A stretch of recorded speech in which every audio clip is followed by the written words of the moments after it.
Alright guys, so I spent the last 4 years building an online business from scratch so that you can also build the same. As most of you guys are aware, I've been running my marketing agency for like last 4 years now, and I have learned so much along the journey. I just cannot even tell you. The bad side, the good side, the mediocre days, the months where we don't even get a single client, the months where we literally break through all our goals. So we have literally spent a lot of time and our energy into this business. In this video, I'll be exactly giving you a roadmap on how to start everything from scratch and how to scale it so that it start eventually paying you for your lifestyle. Most of you people know, like when I started, it was just me. I didn't had a partner back then. It was just me reaching out to the clients, delivering them, booking appointments, taking meetings with them. So it was just me. So similarly, when you guys are firstly starting out, any business out there, let it be marketing agency, let it be drop shipping, let it be domain flipping, or let it be anything out there in the online business space. If you are starting something, you're starting it from the scratch with no experience, with no business partner, it's just you. And that's why we will be claiming it as freelancing. You guys know what freelancers are. So freelancers are technically working all by themselves, working for potential clients, getting paid on the hourly rate, or let it be like a fixed pay. Now it's up to you guys whether you want to transition from being a freelancer to actually running your own full-fledged marketing agency. And how exactly can you do that? That's the real question. And the answer to that is volume. Volume of clients, volume of appointments, volume of delivery, volume of employees. That's it. You just went from being an online freelancer to actually running your full-fledged online business. So everything comes down to like how you do things. You can just sit there all alone by yourself, do business without hiring any employees. Still you're making like maybe $10,000 and that's good for you. On the other hand, people do have like their dream of like starting their own company, their own agency and managing different employees. I can tell you from my experience guys, running a company is very, very exciting. Like it has a lot of ups, a lot of downs. So you have to like literally flow through all the waves of like ups and downs and whatnot. It's kind of challenging.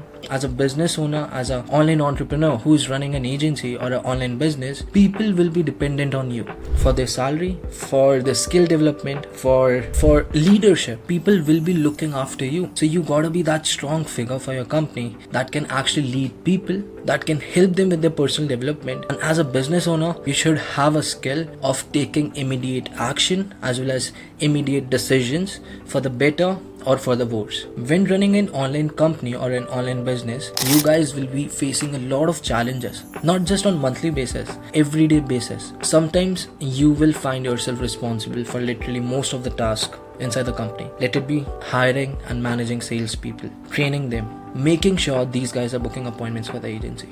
If not, making sure again what these guys are doing wrong and figuring things out so that they can again start rebooking appointments. Or either way, we won't be getting any revenue for the month, and no revenue is equal to no business. As simple as that. On the other hand, there's delivery. You have that little worry in your mind. What if I don't deliver to this particular client? I have to potentially refund. So that's another thing guys. And running a business online, it's not easy, but it's totally worth it. And if you have that kind of perseverance as well as that kind of mental resistance in you, that can literally just take all the challenges and wave through it, finding solutions of the problems and growing the company and scaling the company. That's where business owners start diversifying their businesses. Now obviously you started a business 4 years back, it's doing good. Now I just cannot just rely on that one single business. Obviously I have to diversify my portfolio so that I have multiple different income streams. I'm getting a lot of revenue from multiple different sources, and that's being an entrepreneur. You just cannot depend on just one business for your entire life, because someday or the other it's going to just go down, because not everything is sustainable in the long run. So that's why you should have like a lot of backup plans when you are actually running a full-fledged marketing agency. So as an example, let's take an example of email marketing. I know a lot of people who offer email marketing services not as an agency but as a freelancer. Now, if you're someone, for an example, who is offering email marketing as a freelancer, now you're thinking maybe I should transition myself from just being a freelancer to actually running an email marketing agency, an actual full-fledged email marketing agency. How you can do that? First things first, guys, cold email marketing is a great skill. Not everyone can crack it. And if you know how to do that, I'll tell you this right now. Go out there, start reaching out to multiple clients every single day, and transition from just being a email marketing freelancer to actually running your own email marketing agency. You're not going to regret that. As you guys know, recently I started an email marketing agency with one of my partners, and every single month we are collecting like $10,000 to $15,000 just using that. The guy I started this company with, he was just a freelancer. I gave him this idea. What if we start an agency? We are going to utilize your skills. Guess what? We are currently managing like more than 10 plus clients, hitting $10,000 to $15,000 in revenue. Again, everything comes down to your experience. So I knew what exactly do I need. It's just the skill of email marketing. I literally knew nothing about email marketing back then. I used the skills. We hired a couple of sales guys. We started booking appointments, closed my first 4 clients for the agency, got some revenue and reinvested that revenue in buying new softwares to do outreach and volume. And guess what? Every single day we are booking new appointments, we are closing new clients, and this is a cycle. Not a vicious one, but a cycle that can actually make you a lot of money. You just need to actually clarify that cycle for yourself. First is like finding a guy who has the skill, or you could be the person yourself like who has that skill. Then going out there and hiring employees, then getting your first few clients, building some sort of social proof like video testimonials, results and whatnot. Now you have like a lot of results. Go out there, reinvest that money into buying different softwares to do outreach and volume. Let it be LinkedIn, let it be email marketing, let it be Facebook. Now every single day you'll be booking a lot of appointments, and now you have a lot of social proof that you can actually show on these Zoom calls. Closing clients would be a little bit easier from the past because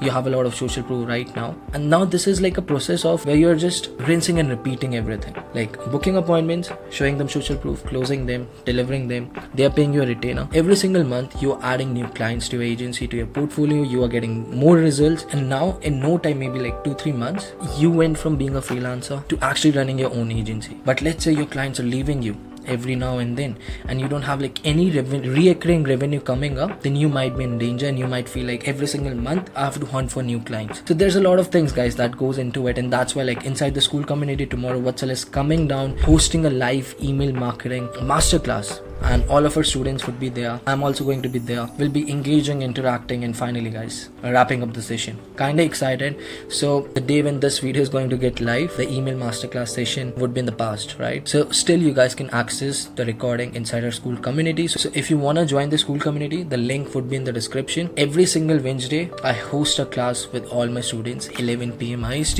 We start with like very basic questions, ended on a very, very motivational note. We discuss about different books, good quotes, being disciplined. So guys, community that every entrepreneur craves. It's like holding everyone accountable, like talking about gym, workouts, talking about personal goals, getting a little personal, like brotherhood and whatnot. But guys, if I would have gotten a chance to join a community like this 4 years back, I would have took out loan to be in a certain community like that. Lately, a lot of our students are getting a lot of results, guys. And I feel, when a lot of like-minded individuals get together, get along, everyone inside that group start also getting a lot of results. For an example, if I see one of my friends doing $100,000 with his agency, and I'm meeting him maybe on a weekly basis, obviously, guys, I'll be influenced by him because he just set a new target for me. Currently, let's say for an example, I'm doing $40,000 with my agency, and that guy set a new example for me, like $100,000 is possible with the agency. So I'm going to fucking push myself to $100,000. So that's why you need to surround yourself with like-minded people. But eventually, like not deliberately, but you are going to find yourself pushing to those new heights, new levels, right? Non-deliberately, I mean. And guys, when you're running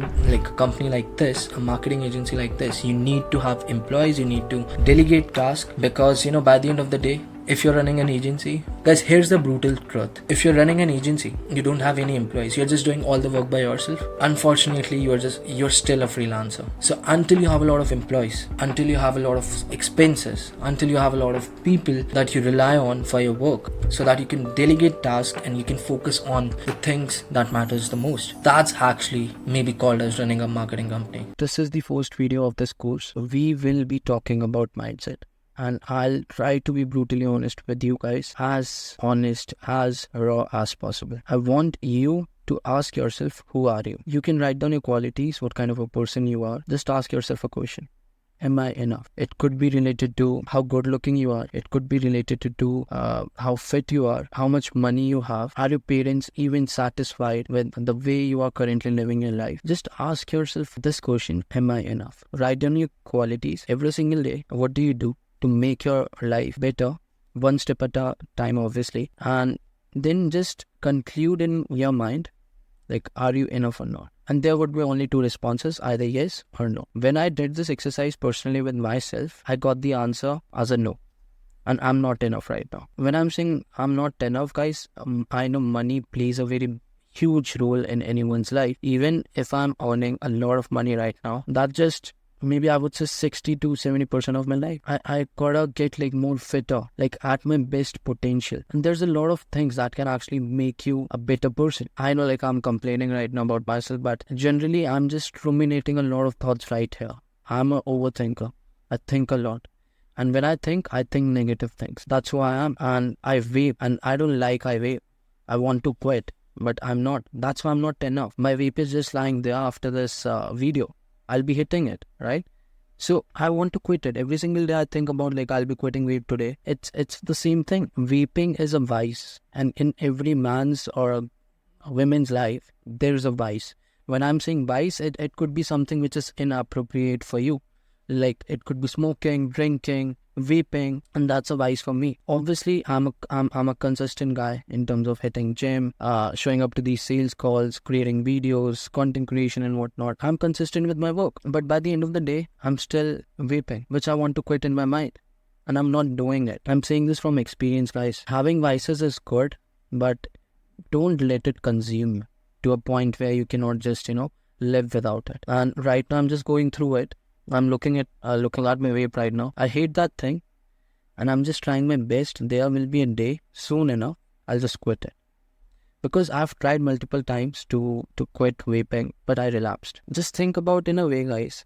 As a person, you are only powerful when no one can control you. It could be a person, it could be a substance, it could be vaping, it could be smoking. Just like a person who is not controlled or affected by anything. And that kind of mindset I'm chasing, right? Because my mindset, money-wise, is good. I brainstorm, I think about new business ideas. We started new agencies. We are doing $40,000-$50,000 with the agencies. I'm earning good money, but I'm not enough. And you have to be brutally honest to yourself, are you enough or not? There used to be a time I was skipping the gym every single day. And just because of that, like I was out of shape. I wasn't taking the best possible care of myself. If you start earning money, you'll start to look good. You'll start to get fitter. You'll start to go much better gyms out there. You'll eat good. Your parents will be much happier. You'll date better. Things improve once you have like money. You can buy a car. You can build out assets, buy houses. There's a lot of things, and things improve once you start earning money. I'm trying to be extremely truthful and honest with you guys, because I know you do believe in what I do, and that's why I'm just sharing this personal thing with you. The next question that you want to ask yourself is, why are you looking to start an online business? Obviously, money is the end goal. That was the same thing for me. But ask yourself this one question. Apart from money, why should you start in business? Do you want more time freedom? Do you want to take out your family to a international vacation? Have your reasons written down in a piece of paper.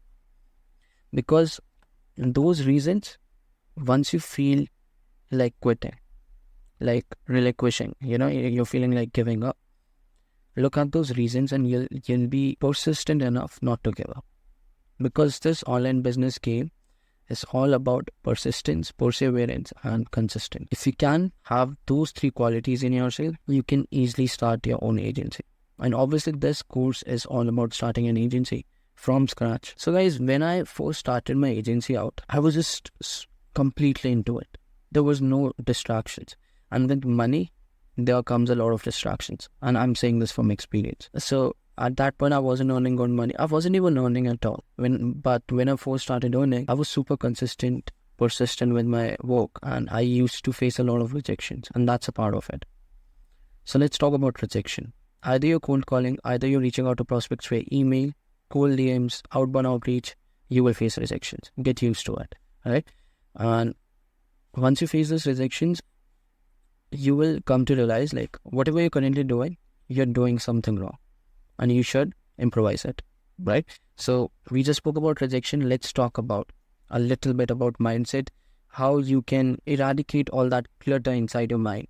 It could be negative thinking, and I'm trying my best to eradicate that clutter out of my mind, leaving this habit of vaping, and I've been consistent in terms of meditating, and applying different kind of things in my life. I'll be giving you the most important tip before even you start this entire course. Let me pull my, just a second, guys. All right. So I've spoke about this register of mine a lot of times. Inside this register, I used to write my daily affirmations, my goals, and I used to use this register when I used to do cold calling. So have some sort of notepad where you can make your notes. What's your goal, right? What's your goal in terms of revenue? How much do you want to make per month, right? Revenue is different. I'm talking about your own personal income. When I say like we generated $40,000-$50,000, that's not my net profit. Obviously, we have our expenses. Ask yourself what's your goal in terms of net profit? How much do you want to actually earn for yourself, which can suffice you, your parents, and your other daily expenses of your life, or some extraordinary expenses. It could be anything. Just ask yourself, how much do you want to make per month? For me, I feel like making $10,000-$20,000 is more than enough. Once you can earn $10,000 to $20,000, which is roughly around 7 to 15 lakhs a month net profit, obviously you have to pay a lot of tax on it. At the same point, you can buy a lot of things. You can buy asset, and I'm talking about consistent $10,000 to $20,000 every month, and you will be in top 5% very easily if you do this consistently. You can buy your own car. You can actually buy assets, house, rental income, whatnot. Your parents will be much more happier. You can support them financially, right? Have your goal written down. What kind of money do you want to make every single month? And I'm not asking you to set a very unrealistic goal, because as you're just starting out, I don't want you to write down, I want to make $50,000 net profit per month. Guys, I want you guys to be realistic with your goal. When I first started, on the piece of paper, I stick it on my wall with like, I want to make $5,000 per month. That was super realistic for me back then. And you're taking action, you can achieve it. You can accomplish it. Let's talk about manifestation and affirmations. This is very integral because I used it when I first started. I'll give credits to manifestation and affirmation because it works. Let's talk about affirmations first. Generally, right now, what I'm doing is when I go to sleep, I put my AirPods on and I just play affirmations around money, positivity, having a great life, and I just go to sleep just listening that. So far, it has been working good, helping me to get good sleep, and overall, it's bringing more positivity in my life. Purpose of affirmations and saying it over and over again is to make your subconscious mind believe like it's true for me. Either you can write your affirmations down on a piece of paper every single day. I am earning $15,000 every single month with my marketing videos. I'm getting more physically stronger every single day. My parents are happier with me. I'm confident. Write it every single day. These are affirmations. Now let's talk about manifestation and how you can do that. Again, manifestation is pretty much similar to this. You have to write down your goals. At the same time, you have to visualize things. When I go to sleep, I generally visualize myself sitting in a Lamborghini and driving it at like 200-300 kilometers per hour here in Gurgaon. Just a yellow color, a hot Lamborghini. That's what I visualize. I visualize looking at my parents, all the loan, or you can say all the debt is paid off. There's no financial troubles in my family anymore. Everyone is happy. I'm living a good life. Just visualize it. Like you have to make your subconscious mind feel like you're already doing it. And I know you're not living that life, but you have to make your subconscious mind believe. And these two things is very crucial when you're first starting out. And I know there might be some people who won't believe in this, like whether this affirmations and manifestation things work. It worked for me. There used to be a time, guys, when I used to eagerly and desperately wanted money. And when I manifested it, the next I used to get money from some kind of client. That's it. And that was manifestation for me. Recently, I bought a Dark Edition Harrier, as you guys know. When that car first launched, I was fascinated. And because that dark theme color edition was very tempting to me. And I feel like, I used to make my subconscious mind believe, make it believe like I'm sitting and driving that car. And after 1.5 years, I bought it. It just came in my way. I got that much money where I can afford that car. My parents didn't stop me because they know like he's doing it good with his life. He can buy his own car. If you don't have a clear mind, you will feel like you're stuck somewhere. And I know there are a lot of people like who are overthinkers just like me. I also overthink a lot sometimes. My therapist told me to meditate a lot, and I feel it a little hard to just sit for 5-10 minutes and just meditate, but I try my best to do it every single day. When you're starting your agency, what you can expect, there will be nights you won't be getting any sleep. Why? Because you will be stressed out whether this particular client would get results or not, whether this month I'll be earning something or not, or this month whether I'll be able to crack Facebook ads or not. There will be a lot of struggles. And every night when you will be going to sleep, you will be having some thought here which might trouble you to go to sleep. There will be some clients who will leave you either immediately or maybe in a couple of weeks, couple of months. There will be clients to whom you have delivered perfectly well. You did your job on what you promised, but they will still charge you back. They'll still get the money back. And you will feel like, this guy betrayed me, this client betrayed me. And it's part of it, guys. So far, we have generated almost 6 crores in revenue. We are almost close to $1 million with a marketing agency in the last 4 years. What we have learned, there will be clients who are stupid assholes and they just want their money back, even after making more money with their service. And it's the part of the game, Be ready for it because there will be clients like this. Secondly, when you're first starting out, don't think you will get your very first client in like the first month. Think it in a way you can expect your very first client maybe in like less than a year. Only few individuals get successful while running the agency. Why? Because all the people just give up. If you don't give up, you would never fail. If you just show up daily, you still have that faith in yourself, you still have that motivation, discipline of showing up and making things work, eventually one day you'll succeed. Either by getting that very first appointment and getting that very first payment from your client on PayPal or whatever, or getting that very first client. I'm not saying like throughout like the next few years, you will only see bad things happening with you and your agency. There will be good things. People will start recognizing you. Your clients will know you. Clients will send referrals to you. You'll be happy because you are delivering good results for your clients. There will be good and bad days, and that's what this business is all about. In conclusion to this video, I want you guys to think straight for a moment. After this video, try to take a notepad and write down all the things I've asked you to and see what kind of a person you are. Are you enough? What kind of money do you want to earn for yourself? That would suffice you and your life, your parents and whatnot. And then again, affirmations, manifestations, visualizing, write those things down, learn more about it. You have to meditate every single day. In the past, I have had students, even one-on-one students, they never gave up. They got their very first few clients in their mentorship. And the only difference between me and someone who quits or someone who gave up is only like those guys, she gives up. That's it. And I don't give up. Alright? You will be competing me because I'm a person who never gives up. There will be bad days in my life. Obviously, I take a break. I don't work for a day or two and I feel like, taking a break, going out, but I don't quit. Because this is my work. If I stop doing this, how will I, phone? I don't want to work like a 9-to-5 job. I have to show up daily and I'm compelled. And I also love the work. And also one thing, whenever or whatever you're doing for your agency, let it be reaching out to prospects, emailing, cold calling, I want you to love it. Right now, I recently started learning trading. I'm loving the process. Even I have lost almost $2,000 in last 2 months. Still, I'm loving the process. I'm still like profiting sometimes.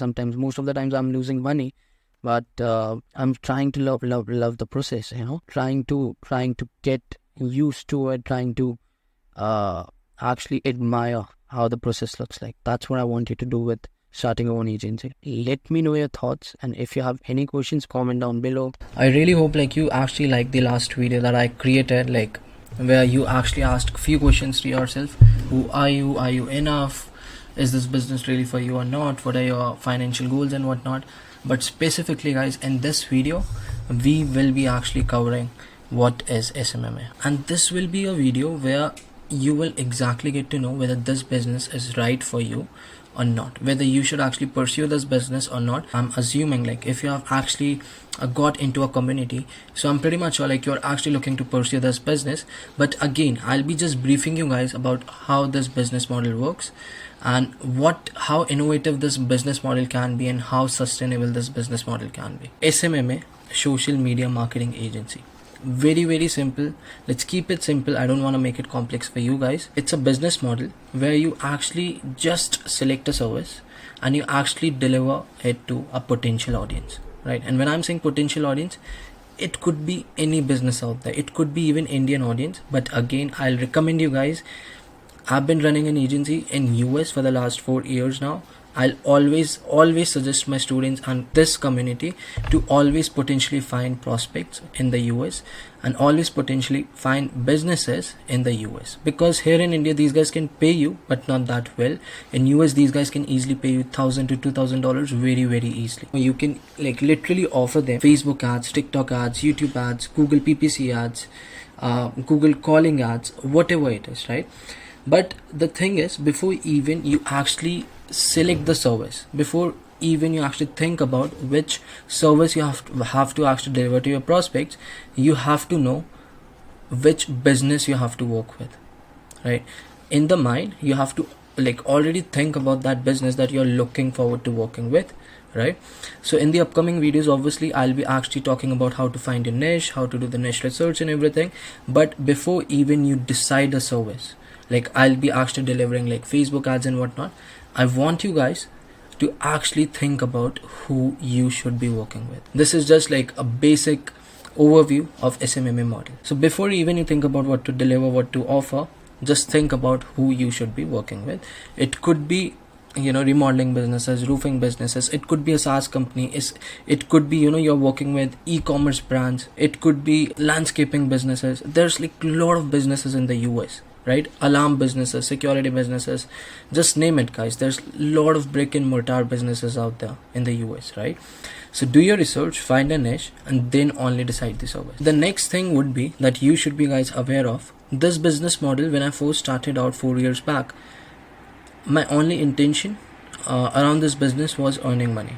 And that's what happened. I earned a lot of good amount of money. There used to be times like where I used to feel like whether this business model is actually sustainable or not, whether I can pursue this business later down the line in the next upcoming 10 years, right? And over the time, I found the answer to this question. This business is extremely sustainable only if you have brand value, only if you have a personal brand. And obviously we will be covering that, like how to create like personal brand and whatnot. But guys, like this business is very scalable and sustainable. In US, there are marketing agencies who are doing $300,000, $400,000. If you guys know Gary Vee, which is very popular, he is very popular, right? And he also has VaynerMedia, that's his like marketing agency, and he literally started before even Iman Ghazi started his agency, and he has been running that agency for so long. Then why do you think like this business might not sustain? Again, it's all about your personal brand. Just think about how popular Gary Vee is. Just think about that. And the only reason he has sustained this long is all because of his personal brand, all because of the popularity he has gotten recently.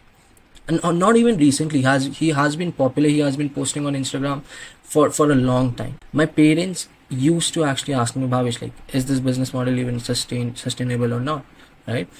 And at that point, obviously, I used to be vague with my responses to my parents, because I've also, you know, I wasn't even sure by myself, right? But now I'm more than sure. And I tell them, like, I'm going to pursue this business model until I do like $1 million in profit, guys. This business model had, you know, provided me so much regular flow of income, where I, you know, bought a car, I actually bought a house, and now obviously it's the value of that house has appreciated. I recently sold it, and now I'm planning to buy another one. Financially, it has made me very healthy, you know. And I started at 19, and if I can do it, guys, then what's stopping you, right? Just think about that. And this business model can, like, you know, get you so much money in your pockets you cannot even think of. In a nutshell, you select a service, you select a niche, business to work with, then you reach out to those businesses, You actually curate an offer, you have a guarantee in place, and then you actually deliver those services to those prospects. The entire business model is just depend on one thing. If you can deliver what you're promising upfront with the client, if you can deliver a guarantee, your client would never leave you. And moreover, that particular client will send you more referrals your way to your agency, and you will scale like crazy, right? I tell you what, before even you go out there and decide a niche, I want you guys to be so sure of your skill. The skill could be anything: Facebook ads. Let's say you are a video editor, website designing, you are someone who is experienced in SEO. I want you to be so sure of your skill that you have a solid guarantee in place. There are so many different SEO agencies out there, right? Just look out, what kind of guarantees do they have, and see for yourself what kind of guarantee you can provide them. John, I guarantee in the next 30 days, your website would be ranking on the first page of Google. Have so much, tempting guarantee, your prospects cannot say no to. And secondly, you have to deliver that guarantee to your prospect so that you can retain that client, and overall you can get more referrals out of that particular client so that you can eventually scale. In the past, we have refunded close to around $40,000 to $50,000, and that's how this business model works. If you want to avoid refunds, make sure your service delivery is top notch, right? In the past, we were struggling to deliver solar appointments, and just because of that fact, we refunded so many of our clients. And we are still struggling to deliver appointments. And obviously, delivery is a thing, service delivery is a thing which you improvise it over time. Obviously, from the first day of starting agency, you cannot deliver 100% of whatever you're promising. From the day one, you cannot deliver that good results to your prospects, to your clients.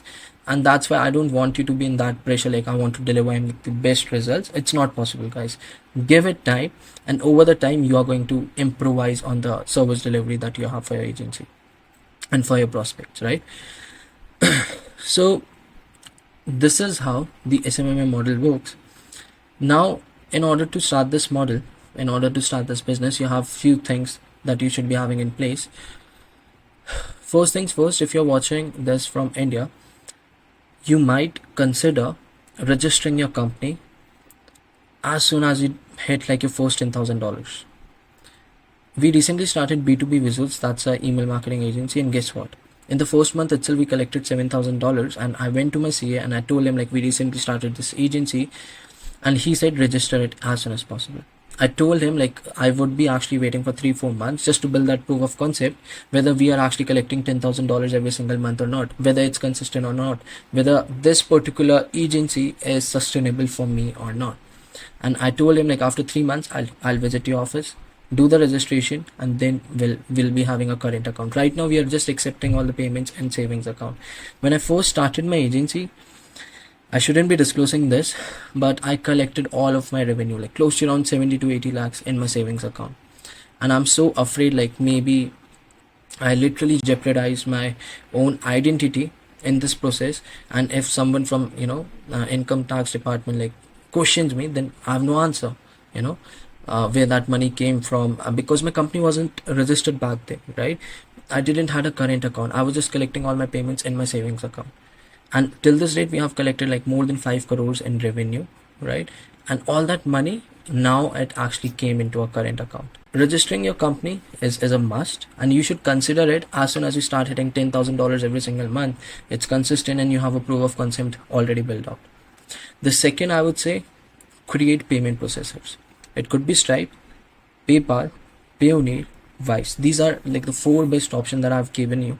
So before even you start off, let's say in the second week of your prospecting, you got a client. How are you actually going to accept the payment? And I don't want you to be in some sort of rush where let's say a client told, okay, send me over the invoice, and you don't have a payment processor already set up. So how you are going to get paid? That's why I'm telling you to get these things ready. So have a payment processor already set up. Secondly, you should be having a onboarding form. Right, below this video, I'll be attaching my onboarding form for GMS. You can replicate it in a Google form or something, and you should be asking all the most important questions like name, number, email, where do you live, what's your target audience, what kind of offers you're running. So let's say you reached out to a prospect, he said I'm interested, let's do it. After that, you have to send him an invoice as well as the onboarding form. Once he take care of the invoice, he has to fill out the onboarding form. Also, he has to sign a contract. I'll also mention the link of the contract in the description so that you can like make a copy and start using it for your own clients, right? So these are the 3 crucial things to start working with a client. And I'll always recommend you guys to like have a solid contract if you're someone who doesn't want to issue a refund. So make sure you're literally writing that down. We don't issue refunds, right? But let's say if in your offer you are saying in the next 30 days we guarantee you 50 leads or 100% refund, also mention that same thing in the contract, right? So once these 3 things are taken care of, the next step would be onboarding call. After that onboarding call, you'll just onboard him, and after a week you have to start running his ads or whatever service you're delivering, and that's how you start working with a potential client. Now 2 things can happen. The first one is you successfully delivered all the results and now he's happy, he's continuing, he's paying your retainer again. Second is he's not happy, he's saying let's part ways. Or the third scenario might be he is charging you back, he is asking for a refund. Provide me my money back, and this wasn't a good service, I was expecting something more, right? So now in the contract, if you've already mentioned we don't issue refunds, even if he charges back, you can literally provide that contract to that payment processor, let's say if it's Stripe. So you will 100% win that dispute, right? You will always win that dispute because that thing was mentioned in the contract, right? So you have to make sure of that particular thing. People generally say it has gotten saturated, and that's true. It has gotten saturated because a lot of people are trying and reaching out to potential prospects, but they're not closing them, right? And the prospects actually complain. A lot of people reaches out to me, and just because of that, it has gotten saturated. So in the upcoming videos, we will be actually talking about how to make yourself stand out from the crowd and how to create a so irresistible offer, a captivating offer where prospects cannot say no to you, right? So I'm very interested, guys, for the upcoming video. So this was the entire video. What is a SMMA business model, how it works, and is it even sustainable or not? I told you guys it's extremely sustainable, and right now it's already 2024 and I'm looking forward to doing this until like 2030. And I'm not saying like just focus on SMMA. Once you start getting good amount of cash flow from this SMMA agency, try to diversify. It could be stocks, it could be real estate investment, it could be something that's appreciated, right? And I'm not going to give you financial advice, but start something, some sort of other business, right? Like I mentioned, we have 3 different agencies. One is like solar, one is roofing, then we recently also started an SEO agency, then we have email marketing agency, then we have content creation agency, and now we are also planning to start another business. The more businesses you will be having, the more money you'll be getting, the more money you'll be making, right? So obviously once you are just starting out, just focus on SMMA. After a year or 2 or 3 years, start diversifying your portfolio of businesses so that you can start making more money. We have already spoken about the sustainability of this business maybe in the last video, but talking about the legitimacy, as in like, is this business even legit? Because everyone, even a teenager like who is 14, 15, 16 is starting an agency and earning a lot of money. What I was saying is like this business is not considered as authentic by a lot of people out there, right?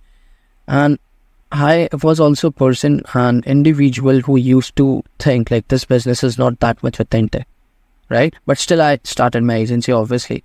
But why do people think that way? The reason behind that is, like I mentioned, there's like a lot of teenagers who just start the agency from sitting there in home and start making a lot of money, right? They don't even register their business, right? So people will consider SMMA as a serious business only when you have some, noticeable amount of revenue coming in. That's first. Second, your company is registered, you're filing taxes, or maybe you have a company registered in the US. Then only like people here in India or anyone in your life will even think it of as a authentic business. And obviously, guys, we're not here to prove different people out there whether this business is legitimate or not, or authentic or not. Our job is to starting out an agency and make a hell lot of money out of it, right? Let's talk about why you should be starting an agency. So why you should be starting an agency and how much can you earn from an agency is interrelated. When I'm saying interrelated, Let's first talk about how much can you potentially earn. If you guys know my story, I sold my very first website for 14,000 rupees, which is close to around, I would say $100 maybe, 120. And that wasn't even SMMA back then, right? After that, when I closed my very first client, I got paid $850 just using cold calling. And I had this thought in my mind, if a stranger from US can pay me $850, which is roughly around 70 to 80,000 rupees back then I thought, like, why not? If I do it on a large scale, I can make a lot of money. That was my only thought back then, right?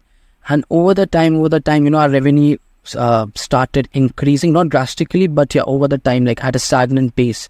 And we started hitting like $5,000, $6,000, $7,000. I'm not talking about my own profits. And there were like times where, we weren't profiting a lot. But once we hit $10,000, after that, it was an easy journey. And when I'm saying easy journey, we were literally profiting a lot out of it. And now we have started doing like $30,000, $40,000, $50,000 every single month. So just think about the profit we are generally taking out of our agency. Sometimes, obviously, we have to issue a refund, not just one, maybe a lot of them. And because of that, our profit margins are squeezed out for that month. Let's say if I talk about this particular month, we have already initiated refunds worth $6,000 to $7,000. And because of that, our profit margins would be affected. As you guys know, right now, as of recording this video, I'm running like GMS, which is my main primary agency. The second is B2B Wizards, where I have like 35% stake in that company.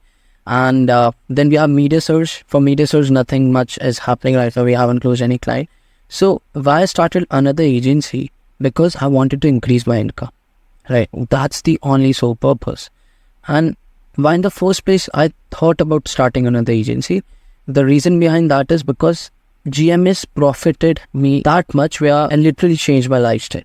And I know if I can create or build out another agency like GMS, whatever I'm currently earning from GMS, I can also earn that same amount or maybe even more from a different agency, right? So let's talk about a little bit about financials. I have a friend, he runs a mortgage agency. He's again Indian. I met him recently. Like, he generally makes 10 to 15 lakhs a month in profit. I'm not talking about the revenue, guys. The reason behind that is his profit margins are so thick because he's the only person who is running his agency. He just have like two or three employees in his team, and he just pay for the basic software expenses. That's all. And he has a lot of clients coming in. And he is averaging 10 to 15 lakhs in profit. Obviously, I cannot disclose his name because I want to keep it confidential. But this is the potential, guys. You can literally easily make 10 lakhs per month with a marketing agency in profit if you are doing everything in the right manner. So right now in GMS, as you guys know, it's me, Ashish. So I have like 60% stake in the company. Ashish has 40% of it. Just because of that, obviously my profit margins are squeezed out already. The second is if there is a lot of refunds happening for that month, or there's a lot of software expenses because of that, again, my margins are squeezed off. So I'm unable to take that much, but on my best months, guys, I make hell lot of money. On my best month where there's no refunds and we have a lot of clients coming in and we have hit good amount of revenue. And the software expenses is also very, very low. I tend to make like more than 15 to sometimes even $17,000 in profit. And that's not consistent, I would say.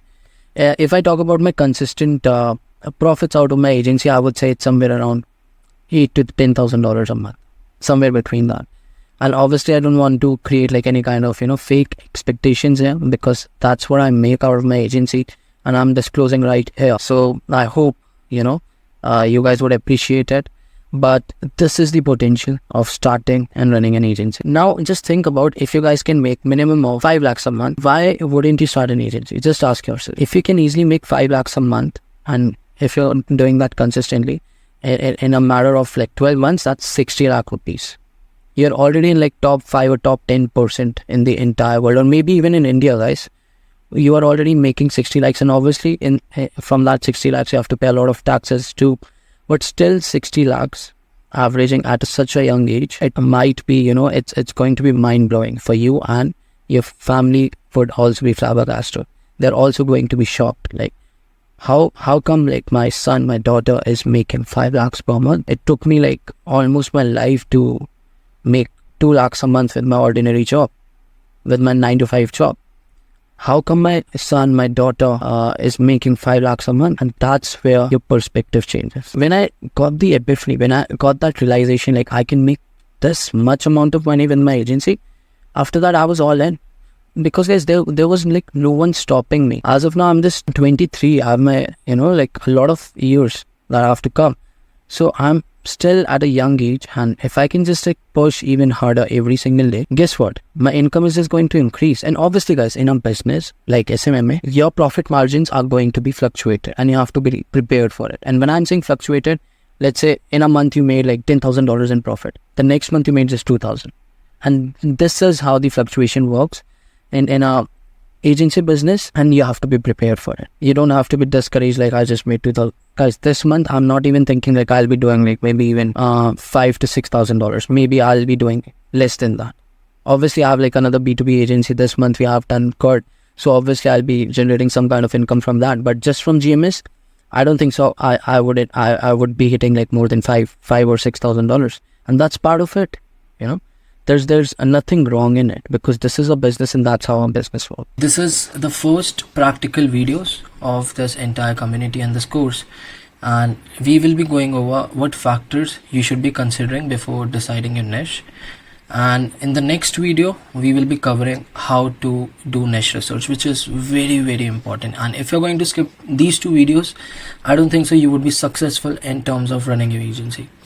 Now, talking about a niche, guys, I'll try to keep this video short because there's not a lot of things that you should be considering before actually selecting your niche. There's only 2-3 things, to be very honest.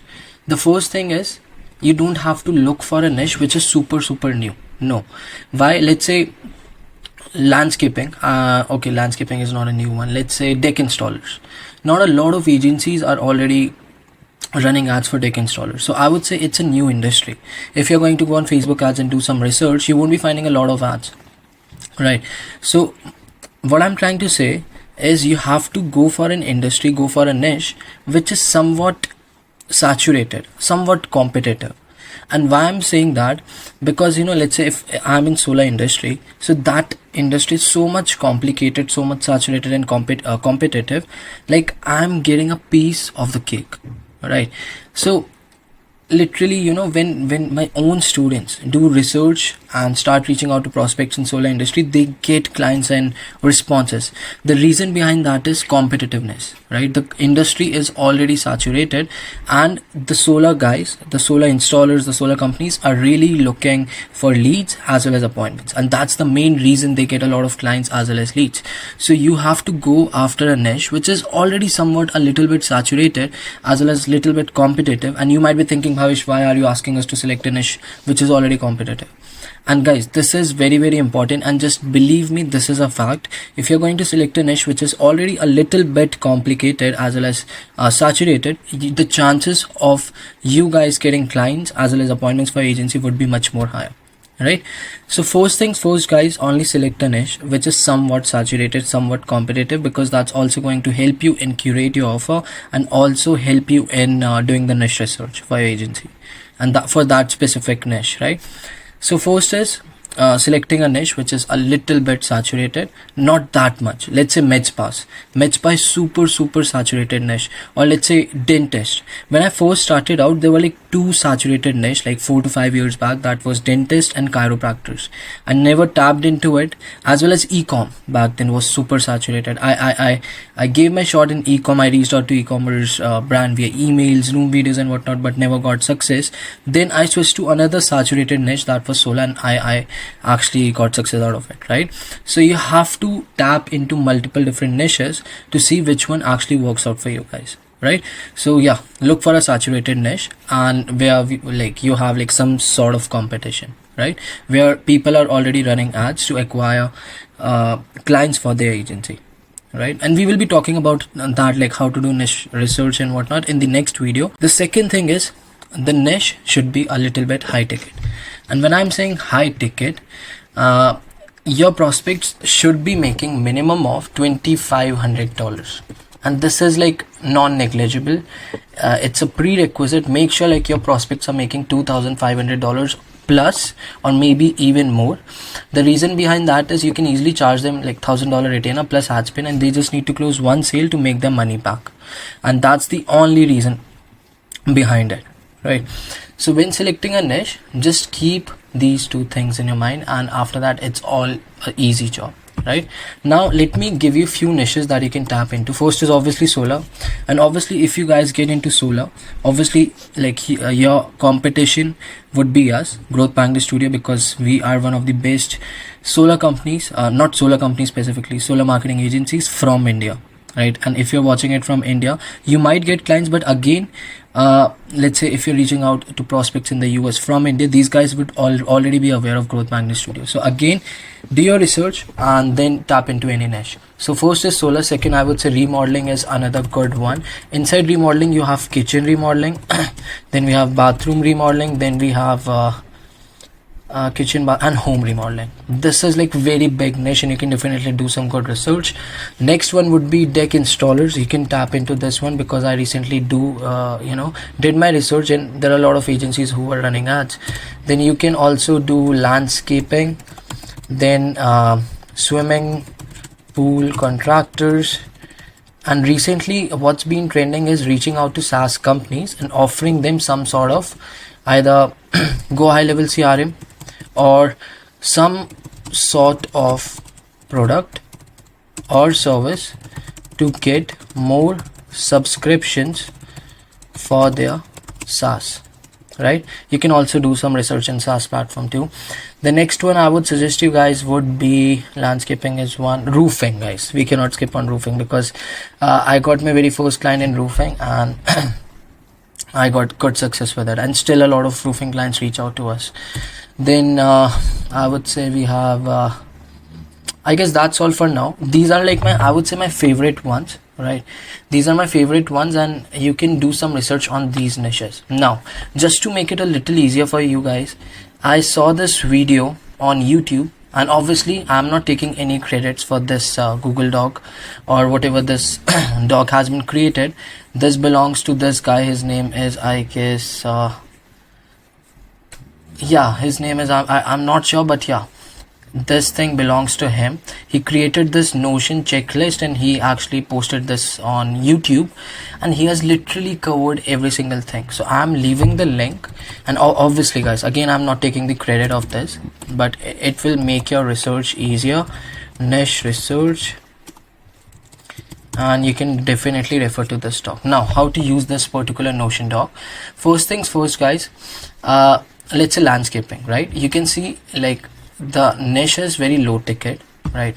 I mentioned it should be high ticket, so do your research. Where prospects are making $2,500 or more per sale, difficulty is medium. This is a good sign. And unsaturated, big industry, high, not high ticket, right? So this is a little bit unsaturated, and I told you guys it should be a little bit saturated. It should be a big industry so that you can reach out to enough prospects to get appointments for your agency, and it's not high ticket, so it's a no, right? If I talk about med spas, very very high ticket niche, extremely hard, so it's super saturated, super saturated, so skip on this one. It's high ticket, it's a big industry, but it's super saturated at the same time, right? Now let's talk about pest control. Again, low ticket, so we cannot remodeling. Let's check out this one. So high ticket, difficulty is medium, very very big industry and high ticket, and difficulty is also very medium, right? So I would say definitely check out remodeling, because this can be one of the niches where you guys can get a lot of success in. And to be very honest, like under each niche research, he has also mentioned like how you can actually get clients.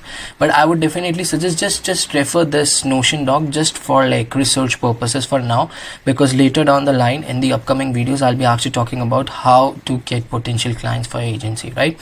Now let me solar. So again, very high ticket industry, difficulty is medium. This is a good one, and it's a very big industry, so you can obviously check out solar too. So on this particular Notion doc, you will be seeing a lot of niches, lot of it. So check all of them out. Make your a Google doc, create a Google doc, shortlist your own niches, and see which niches you want to tap into. And I'll suggest you guys to shortlist 4 niches and when you're first starting out, just try out with once. If that doesn't work out, then shift on to the second one. If the second one doesn't work, then shift to the third one. If the third one doesn't work, then shift to the fourth one. Right? And I'm 100% sure out of those 4 niches, one would definitely work out for you guys. Right? Now you might be thinking, Bhavesh, for how long we should be sticking to one niche? I'll suggest you this again, from my experience and my students' experience. You have to give like minimum of 4 to 6 months per niche. And I know it's a lot of time, but you have to give enough time to see whether it's an performing niche or not. Right? So I guess, guys, that's all in terms of, just this is a must. It should be high ticket. Difficulty should be medium. So if I go to LinkedIn real quick, let me show you why does the audience size matters, because that's very important. Let's say your niche is like a little bit saturated. It is a high ticket niche, but it doesn't has a lot of audience. Then it's a big no. If I talk about solar consultants, that's my niche. Let me show you how many people are there on LinkedIn. Right? Let me go to people. Let me go to locations. That would be US. And I'm not even selecting UK, different countries in Europe, just specifically UK. So we have 32,000 results. So just specifically on LinkedIn. Right? If I do select first connection, then obviously it's going to decrease. But if I'm going to select the third connection, again, it's going to give me a lot of results. Right? So obviously you don't have to use the connection filter just yet. Just focus on people as well as the country name, and that's all. Now this is just specifically LinkedIn. If I go on Facebook, if I go on Instagram, there's again like 30 to 40,000 more solar consultants hanging out on those platforms. So I can potentially reach out to those guys as well. So what I'm trying to say is, like, your audience size, okay, let me write it down for you guys so that you don't forget. Your audience size should be minimum should be, guys, 50k to 70k audience, and if it's more, that's much better, but minimum should be 50,000 people in that particular niche. Because, guys, let's say if a niche has just 10,000 people, it doesn't have enough audience. You won't be able to scale. Right? Obviously you can use cold emails, you can scrape a lot of leads, but potentially when you're first starting out, I want you guys to don't invest a lot of your money in different kind of softwares and whatnot. Just I'm going to teach you guys to how to get clients like completely for free using organic outreach. And that is the reason, like, I want you guys to have like enough audience so that you can potentially reach out to a lot of guys like completely for free, not using any kind of paid tools. Right? If you have money, then definitely you can invest something in these softwares, but I'll teach you guys how to do it for free, because I started my agency for free. I got my very first client via cold calling, and that was also a free app, just Wi-Fi, that's all. So these are the 3 things that is a big must, and these are negligibles. You cannot skip on this. These are the prerequisites, and you have to consider these 3 before selecting any niches. Right? So guys, I guess that's all for this video. So this was niche selection, how to select a niche. So before you watch the next video, which would be all about how to do niche research, I want you guys to like shortlist 4 to 6 different niches, and then only watch the next video so that you can do niche research for each and every niche that you have shortlisted. Right? If you guys still have any questions, comment down and I'll try to reach back to you guys. All right? So we are at the most interesting and implementing part of the entire course, and this part of the course will actually shape your future of your agency. Right?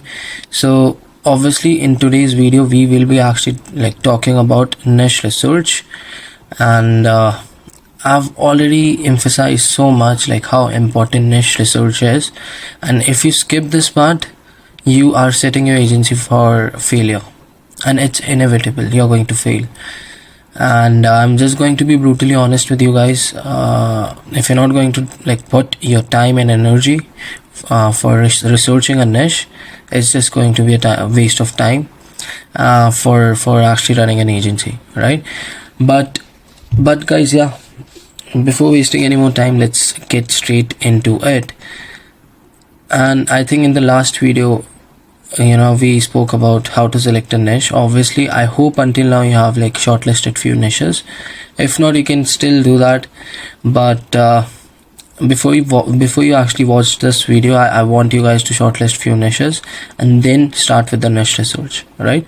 So guys, why niche research is super important? Like, I think in the last video I told you, like, your prospect should be making minimum of $2,500 to $3,000 per sale, so that, you know, like, your retainer and the ad cost is justified, right?